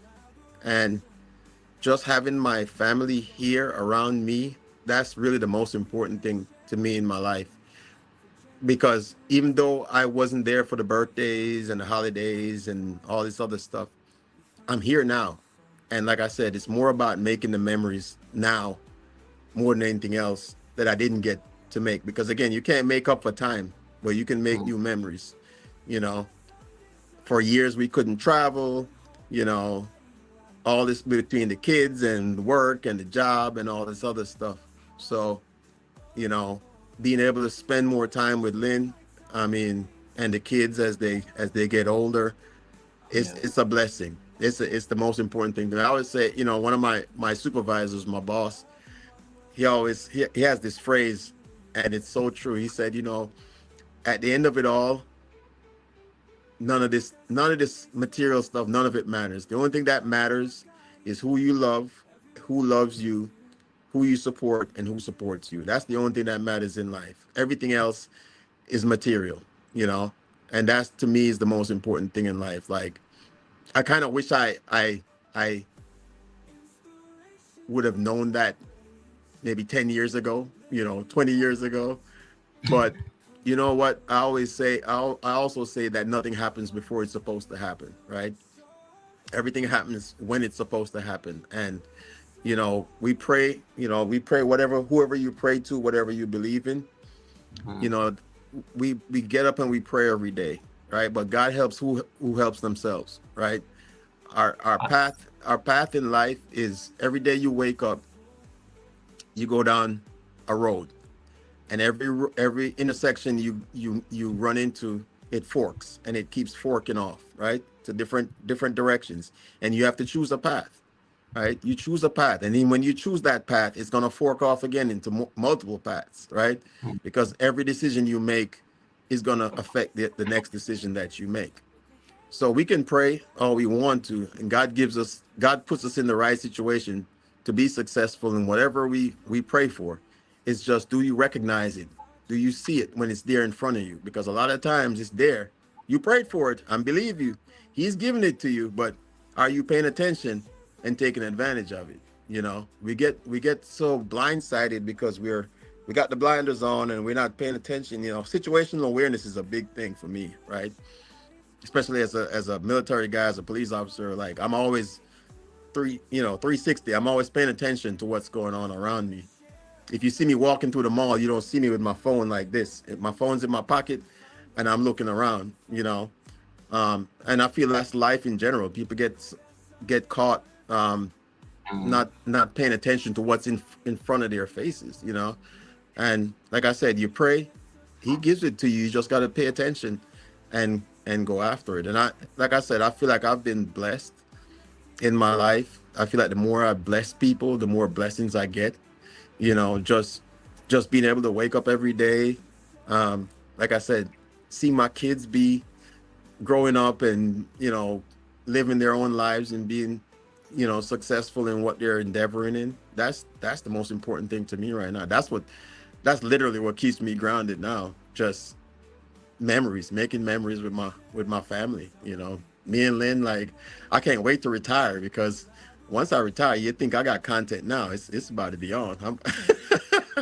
I'm about to travel. You know, we about to travel. We just because I don't plan on doing nothing. It's gonna be tiki bar and traveling and cooking. That's all you're getting. So be prepared. But you know, that's the most important thing to me now. It's just the time that I didn't have to spend with my family. I have now. I have the opportunity to do it now, and I'm making the best of it. So Sorry, I was just I was laughing. I was laughing there. Oliver Unfiltered is laughing on your behalf. what's Oliver saying? Yeah, I think Red Room says, I love that. I love that. I love that. Guys, that is now legacy. That is now a conversation in terms of legacy, and he really captured it very well. Kisha is like, wow, Winston, Winston is out hosting Goga. Very engaging speaker. One of the things I asked Winston yesterday was, Winston, how much time do we have? And he said, Goga, I'm all yours. You can go as long as you want. So, but yes, he has literally, I think, exceeded the guests. And guests normally have like 2 hours. He's already doubled the time that's supposed to be. Yeah, we need to chase him out, guys. We need to chase him out. We need to. That's how the tiki bar goes. I usually try to keep it like within 2 hours, and literally people start showing up late in the evening, and then I next thing you know, know. it's like 4.5 hours in. But hey, as long as we're having fun, that's all that matters. I love that. I love that. And you know, it's a great conversation, and yes, it was bound to be this engaging. And once again, guys, if you have not connected to Winston, we are multi-streaming. I'm going to give him time to fix his fireplace. It Oh, needs did my more fire. fireplace die? Oh, It needs more firewood. my virtual fireplace died on me. I didn't even notice. The fireside chat. As it keeps- Okay, let us hide the fireplace from with a video on the screen so that you get these people on YouTube. They pay attention too much. They're always looking at our I backgrounds and know, stuff. but Yeah, see, so let us that's hide the exactly what back. I'm saying. It's like just when you think nobody's watching. You Uh, know, they even pause and zoom, and you know they're like, "What is this? What is that thing on top of the table?" but you know what's funny is that the intricacies, like I said, people are always watching, right? And people, like, the simplest thing that you're not paying attention to, somebody will notice in your video. Yes. You're like, what? Okay, what does that have to do with food? Like somebody, like just today, somebody posted a message on my one of my videos recently and was like, "Why is that lady's hand so big?" And I'm like, "Huh? What?" So I'm like, okay, maybe because I zoomed in on Lynn's hand, they're asking why Yeah. her hands are so big, and I'm like, what does that have to do with the food? So I didn't even answer back. I'm just like, I don't know what to say. How do you answer? Do I just hit the like button and just clear it out of the chat, or? But it's like sometimes some things you just don't answer. I love that. I love that. And guys, thank you so much for the engagement. I think without you people also being here, you wouldn't have made it this engaging. It is those nice comments you guys are making. It is those questions you guys are asking that are really keeping the conversation going. And we are grateful as the co-hosts of the Sunday service to be able to like make sure you guys are having fun and having a great time having this conversation. This is why I love YouTube. I like fostering conversations. I think for me that was what I found as my as my thing on YouTube. That how do you make these conversations happen? And for me, I'm so grateful. And thank you so much, Winston, for really for really making this happen. Because had I not been on that collaboration you had with Simone, and I was just listening, and I was like, I like this guy. I like this guy. He has to come to the Sunday service. And it was so nice that you connected through that platform. And you see, that's right there, that connection right there is how we also grow as creators. And thank you so much for making this happen. Anna Boo is saying this is a very beautiful interview. Well done. Anna Boo is like, Anna Boo, I hope you're not collecting receipts for next Sunday, because Anna Boo is coming here next Sunday. So it's like, let me go and get the notes for the exam. You will not be asked the same questions in that exam. Well, Yeah. yeah, no, Goga, I appreciate it, man, because I was like, I've been watching since I started watching your channel, and I appreciate, like, all the stuff you do because you're very knowledgeable, and you Thank you extend that knowledge out like consistently. I've learned a lot just from watching your channels, and you know, uh, you might not know it, but you're helping a lot of YouTubers out there that don't know the intricacies of YouTube. Like I said, I have learned a lot from you as well. You never stop learning. The platform is consistently, changing, and you're willing to go out there and put out the information. Um, Granted, a lot of people could just do the research, but it's still a lot of it is very confusing too. A lot of Yeah. it is not straightforward information, but I like how you break down that information for people. The classroom, when class is open and everybody's engaged and listening to your information. So no, you definitely like, even yesterday when we were preparing, our channels to do this, I learned Yeah. some things I didn't know about StreamYard because I haven't used StreamYard that much. So Wow. I definitely appreciate it. I was like, man, when is Goga gonna get me on his channel? So when you reached out, I was like, yes. I was like, all right, I get to be on the channel for once. But And no, guys, let me tell you, Winston is very like the man is so quick. We planned out. We normally have a pre-call. Those of you who have never been to the Sunday service, we usually have a pre-call with the guest a day before, just to test systems, devices, and things. So I thought, I may need to explain to Winston all these things. Guys, that call did not even take 15 minutes. We were done. We had fixed everything. We had done. It was amazing. Like, he's like, oh, Goga, so I need to do this. I've seen the link on the email. Like, the man is very efficient. He's very I try. efficient. I try. The man is very efficient. I was like, okay, wow, you're done. He's like, yeah, Goga, it's done. And I'm like, oh, we are done with the call. Bye. See you tomorrow. And he was there before. He was there. He arrived before me. I was strictly into the call 1 hour later, because I Hmm. got mixed up on the Look, time. So, to be a good follower, to be a good leader, you have to be a good follower as well. You know. So thank you so much for that. I totally appreciate. Elsie Knight says this interview is very festive. I love it. You need to go and learn how to read as well with the same energy. This one is coming to give me compliments so that I don't remember that I gave her an assignment. But Elsie, we appreciate it. We appreciate it. We appreciate it. Just to get into the final, I think I have like two more just areas, and then we'll be done. okay. If you could go back and give the younger Winston from Jamaica, think of that Winston from 16, the manager who was the 16-year-old manager. If you had to go back and give that younger Winston a word of advice, what would that be? Ooh. Yeah, take your time. Think about that one. I would say,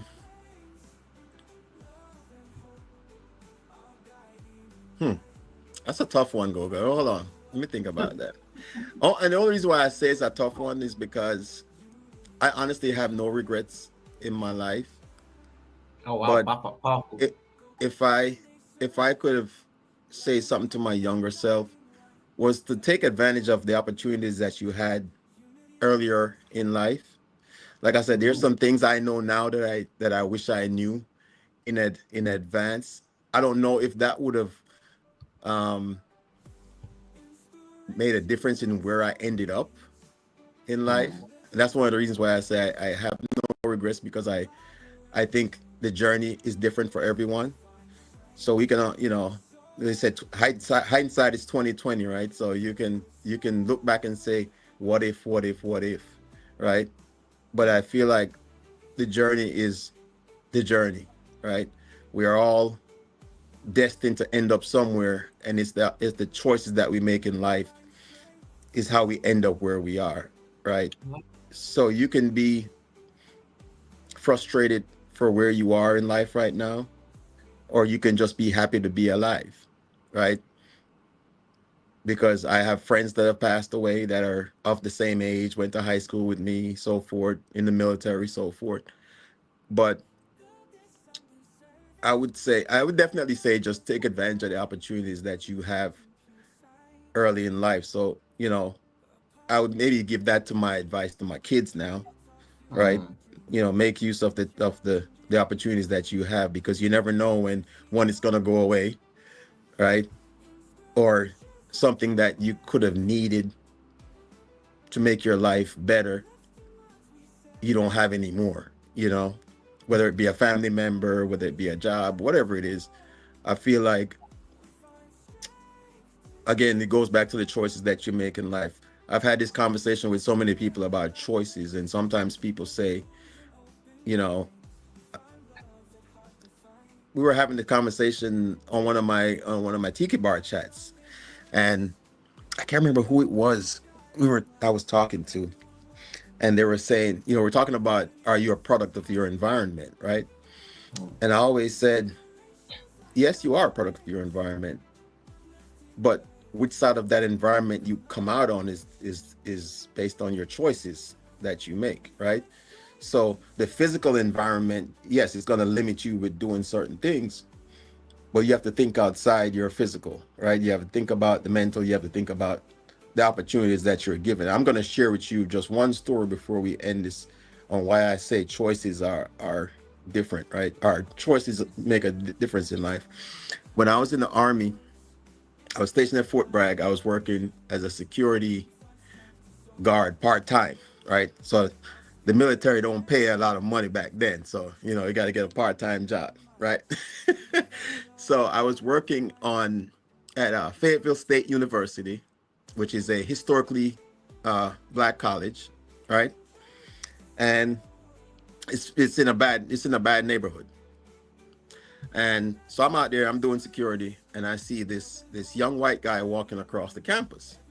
And people cut through the campus all the time, but that's the reason why we're there, to try to make sure that, there's no problem. So I see him walking across the campus, and I stop him, and I was like, "Hey, can I help you?" And he's like, "No, I go to school here." And I was like, "What do you mean you go to school here?" He's like, I said, "Where are you from?" And he said, "I'm from Boston." So I was like, "You came from Boston to Fayetteville, North Carolina to go to school?" And he said, "Well, because it's a historically black college and I'm a white guy, I'm a minority, so I get a free education." And I was like, "High five, dude." I was like, way to use the system. I'm like, you know, and I was like, but that's the thing. It's like we can make excuses, but it's like, are you willing to go outside of your comfort zone and go after what you want? You know, this kid was willing to leave Boston, never been outside of the city of Boston, and decided to use an opportunity that people complain about all the time to better himself, right? So at the end of the day, choices are out there, and you make those choices, and you have to live with the consequences of those choices, you know. But so don't blame nobody else for the choices that you make in life, because the choices are yours. You can choose to do the right thing, you can choose to do the wrong thing, you can choose to be this in life or that in life. It's up to you. So don't limit yourself. The limit is here. This is where the limit of us is up here, and once you've limited yourself up here, yeah, you've given up. You've given up, you know. So like I said, opportunity, if you get the opportunity, take it. You never know where it's going to lead. Never regret the decisions that you make, you know. And if you get the opportunity to help someone else, you know help, you know lend a helping hand, because you never know, that person you help now might be the person to help you again sometime in the future. You never know. Life is strange like that, so you never know. But yeah, that's kind of, it's kind of long-winded, but one of my No. philosophies one of my philosophies as a military leader was, I think it was Gandhi, and somebody's going to fact check me on this, but I think it was Gandhi that said, to be a great leader is not how many followers you have, is how many leaders you create, you know and it's very profound, because it just goes back to saying, Mm. as a leader, you're not concerned about um, somebody taking your job. You're developing more leaders. It's not how many followers you have, it's how many leaders you create. That's the sign of a good leader. And I've always lived by that philosophy. I've always taken that, and that goes back to just helping that next person to be successful, that you've already had the blueprint to, and you've made that step to be successful with. Now you're helping somebody else to do the same thing. And that to me is the most profound thing in life, is being able to help somebody else to be successful. I like that. Winston, to the retiree who feels lost, because you found purpose and you finding a lot of joy even post retirement, doing things that you actually enjoy doing, and you're documenting it in the process. That right there for me, as I was saying earlier, building a legacy. In case there is somebody who comes and rewatches this conversation, let's say not even today, maybe even a few more years, or somebody is like get stressed over maybe leaving the military or any other space that they've been for like a lot of time, or even to the creator who is just starting out. Think of you on YouTube like 1.5 years ago, and you're just starting out on YouTube trying to figure out even how to upload a video. What is that one thing you would tell them today? Just, that retiree, this new content creator who is still struggling over a lot of things, knowing what you know now. Be true to yourself. Ooh. Be true to yourself. Don't let anyone sway you from um, what you believe in. You know, I think that's the most important thing when, especially on this platform, because you can easily be swayed Mm. based on people's comments. So if don't do something that you don't believe in, right? So don't put out content because you're just trying to go viral or get views. Be true to yourself, and Mm. the views and the audience will come. People can see genuineness about other people. It's a natural thing. It's like gravitation. Like people go get away from negative people automatically. They might know nothing about the person. You might have just, you know, it's kind of funny. Somebody was saying the other day, was it Oliver Unfiltered was Yeah. saying a thing about positive and negative energy, right? The human body is so great that we can detect that stuff. It's called the sixth sense. You know, we all have a sixth sense for positive and negative energy, and when we get close to it, we can tell, like, you know what, I might not need to be close to this dude right or this girl right here. I need to get away from this. You know what I'm saying? It's like, but it's a natural instinct that we have. Yeah. Again, sometimes we don't pay attention to it, right? Sometimes the information is there in front of you, and that's the problem. It's there in front of you. You're not. It's just you can't believe it's there, so you're not paying attention. Like, no, this can't be real, And that's God putting in front of you, like, here's the answer. Here's the answer. Take it, and you're like, no, I'm just gonna go the opposite direction. And you missed out. You missed out on your blessing. But He always leads you back around to it, because you pray and you say you want to get there, and He's going to lead you back to where you're trying to get to, but you got to make that decision and follow that line. So yeah, just be true to yourself. And if you're true to yourself, and you're doing something that you believe in, you'll be successful. You will be successful. Don't let anybody deter you from what your goals in life are.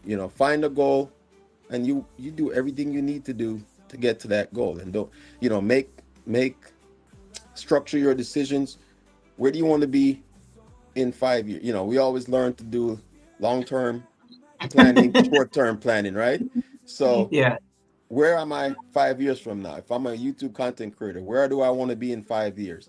And where do I want to be in 10 years? Am I going to be around in 10 years from now? Am I going to get what I needed to get out of YouTube in 10 years to be, successful enough to live comfortable, or whatever it is your goal is? But have a short-term goal, and have even shorter term goals leading to that short-term goal, your mid-term goal and your long-term goal. And if you again, it's not going to go, everything's not going to go the way you plan it, but that's about adaptability, because you have to, every time you hit that rut in the road, right? If you see that rut coming again, what you going to do? You're going to go around it next time. You're not going to go through it, because you expect it this time around, right? So it's called learning, right? And we're always learning. Once you stop learning, yeah, that's it. So be true to yourself, and then, you know just plan out what you're trying to do. um don't go into it head first. You wouldn't jump into an ocean head first, not knowing if there's sharks in there, right? So, you know be proficient in what you do, be professional in what you do, and give people a good product if that's what you're planning on doing as a content creator. That's all I gotta say. All right. Elsie I'd be like, great advice there. Louis be like, you're so right, Mr. Winston's Chronicles. Thank you so much for that. And then Godfrey be like, that is it. That is it. I like Yeah. Godfrey. Godfrey is a real one too. Godfrey be Yeah. real. That is it. That is it. Thank you so much for that. Guys, a good story is good until another one is told. The guest has been here. This, I think, is probably the longest Sunday service guest in the history of the Sunday service. 4 hours later, he now has the title and the record. I think everybody now has to beat Winston's I record as got the the Sunday. crown, Reds. I got the crown. He got the real crown for the Sunday service, and he was. Can you imagine? He has been here since the beginning, like from the time we started at 0 seconds. He has been on the panel. He has been on the panel the entire time. So Winston, the last thing I'm going to do, before we leave. So I'm going to do some rapid. These are normally questions we ask the guests, just rapid fire questions to lighten the guest up, and then we'll give you a chance to just like do a sign out or something. Which you can take like 2 minutes or thereabout, and then then we'll be able to like leave, because the good thing, I think we've been tackling questions as we go, so we don't need to like be doing the back and forth. But guys, in case you want to experience more of Winston's Chronicles, guys, he's an amazing guest. You don't even want him to leave, but I also have to be mindful of the time. It's been 4 hours, and it's a Sunday. You may need to like get a few things done. But do make sure you meet him every Saturday at 6 p.m. Eastern at the Tiki Bar, where he normally has this amazing panel conversation, and you can actually join. You can actually join the panel. It's normally midnight for me, so half the time I'm normally listening while in bed. But he's an amazing host, and you'll be at the bar, and you'll meet the wife. The wife is amazing. You meet Mama Lynn that you've been talking about throughout this entire live stream. And you can ask many of these other questions. We don't want, guys, this is content. I don't want to like him to use all the content of the Sunday service. But yeah, so rapid fire questions, and then we'll give him a chance to like sign out. Unless there's any burning question on the chat, let me see that I can spot any. But we welcome compliments. Thank you so much. 2 words of wisdom from Auntie Hannah Storytime. Thank you so much, Mama. Thank you so much, Eileen. And then Red Room be like, damn you, Win. Yeah, he has the crown. He's the longest Sunday service guest. Like, he's now the longest. You guys will have to beat his record. So, but guys, this does not mean that you come to the Sunday service and say, Goga, I'm staying longer. Goga, don't chase me. I want to beat his record. Yeah. So, okay. So, these are the rapid fire questions, guys. And then, I want you to do me a favor. Before Win does the sign off, in case you are still on my live stream and you've not connected to Winston's Chronicles, I want you to get out of my live stream right now, go to his chat using the link that is pinned there. He loves blue as a color. Go and drop those nice blue hearts. Somebody drop for me those blue hearts on the chat as an example so that I can highlight them. Go and drop those blue hearts on his chat to confirm that you give him a thumbs up and you're connected to that channel, so that you don't, Goga was the guest at the last week's Sunday service. I wanted to don't ask me those questions during the week. I will ignore you in the presidential fashion.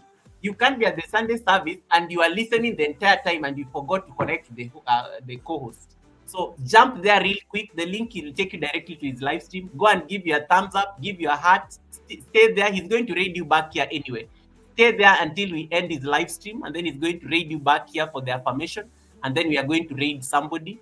To my moderator, I think David or Good Vibes, get for me the raid command. It will be Winston. It will be Win and Goga raid. One purple hat, one blue hat. That will be the raid command we are going to use when we raid somebody at the end of the show. So these are the rapid fire questions. So don't overthink them. They're very like easy. They're just like one yes, yeah, it's a yes or no answer or just one answer. Okay. Number 1. So just don't overthink it. Don't process it. I know your military head will be like, why you asking me? And I'm not looking for receipts. These are just. I'm not looking for receipts. I got you. It's like, Goga, why are you asking me that question? Anyway, number 1. Favorite Jamaican dish to cook? Ackee and saltfish. Oh, wow. Okay. I love how you just said it instantly. Oh, I love food. Of course. Dream travel destination?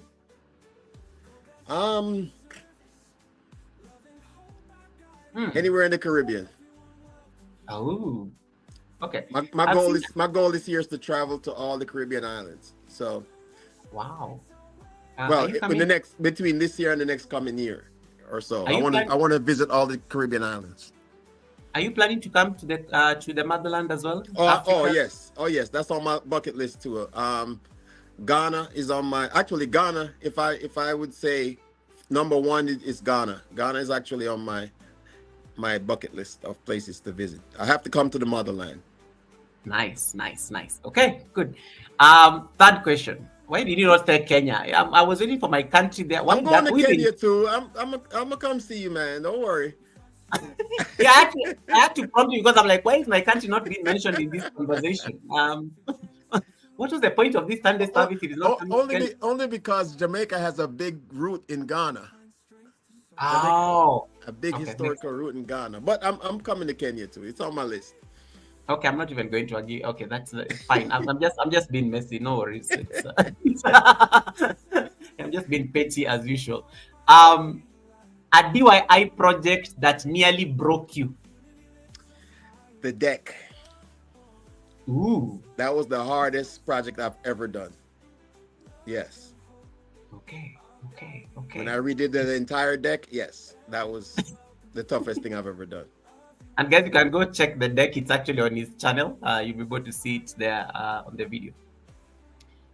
A book or a movie that changed your perspective. Hmm. Um, that's a tough one. I'm trying to think. I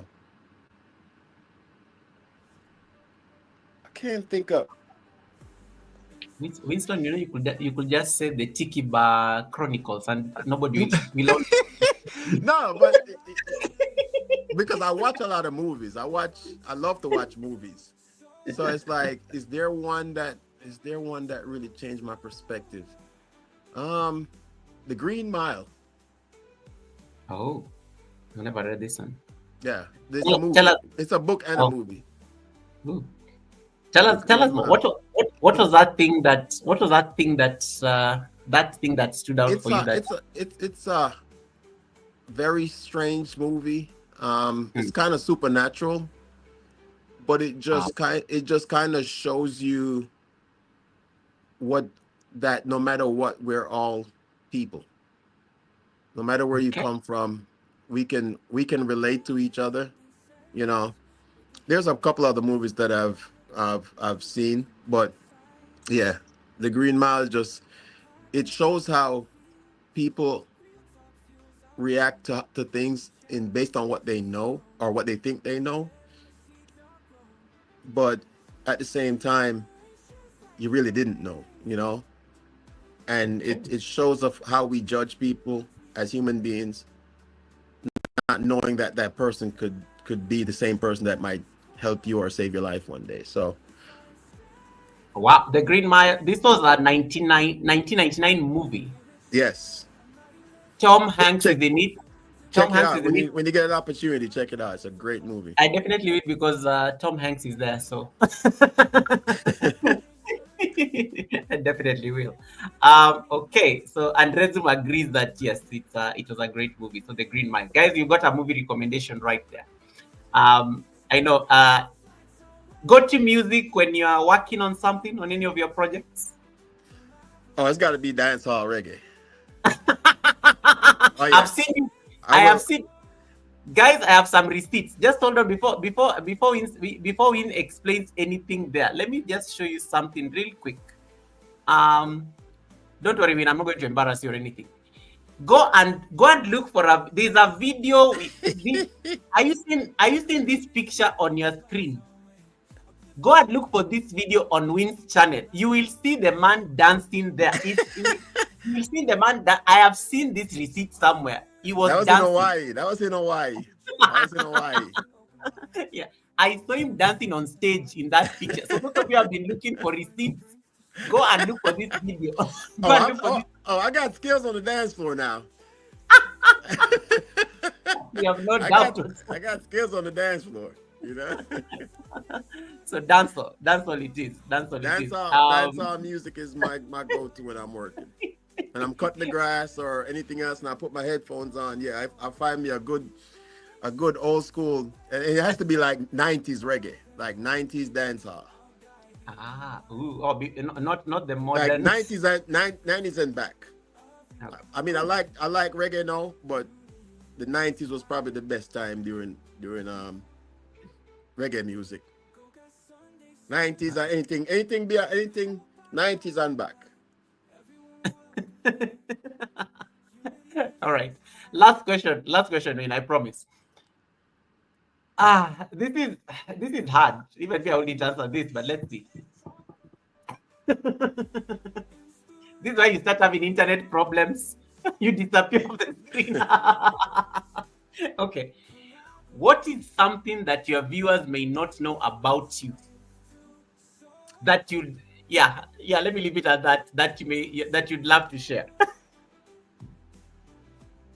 So I'll give you two things.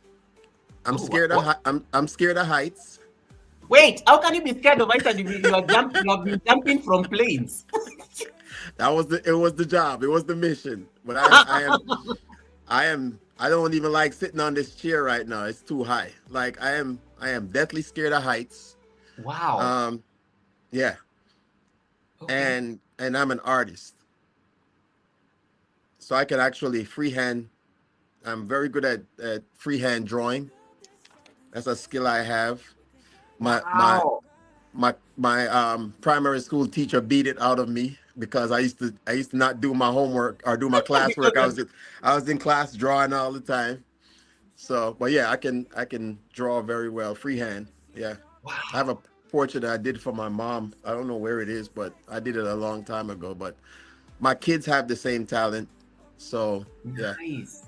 yeah, That's content. That's a good, that's a new channel, Win. yeah. Yeah, my kids are very talented when it comes to that. So, and it actually runs in the family. My sister, my baby Mm. sister, and her kids have that talent. Her One of my nephews, he's really really good, really really good. Wow.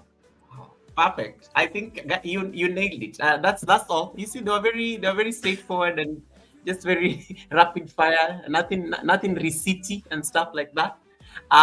Yes, guys. Those were all the questions I had for the Sunday service. 4 hours later, anyway, I warned him.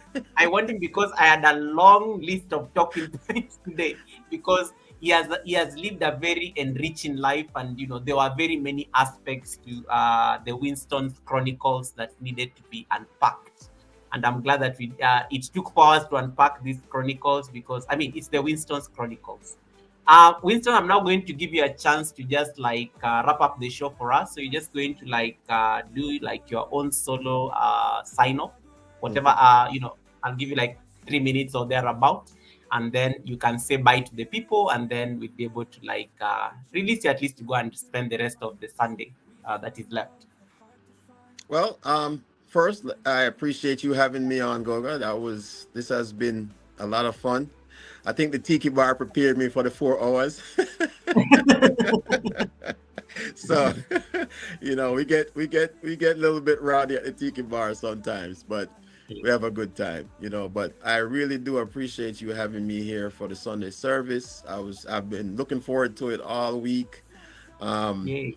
you know, you have a great platform. You got a great content. I mean, your followers are great.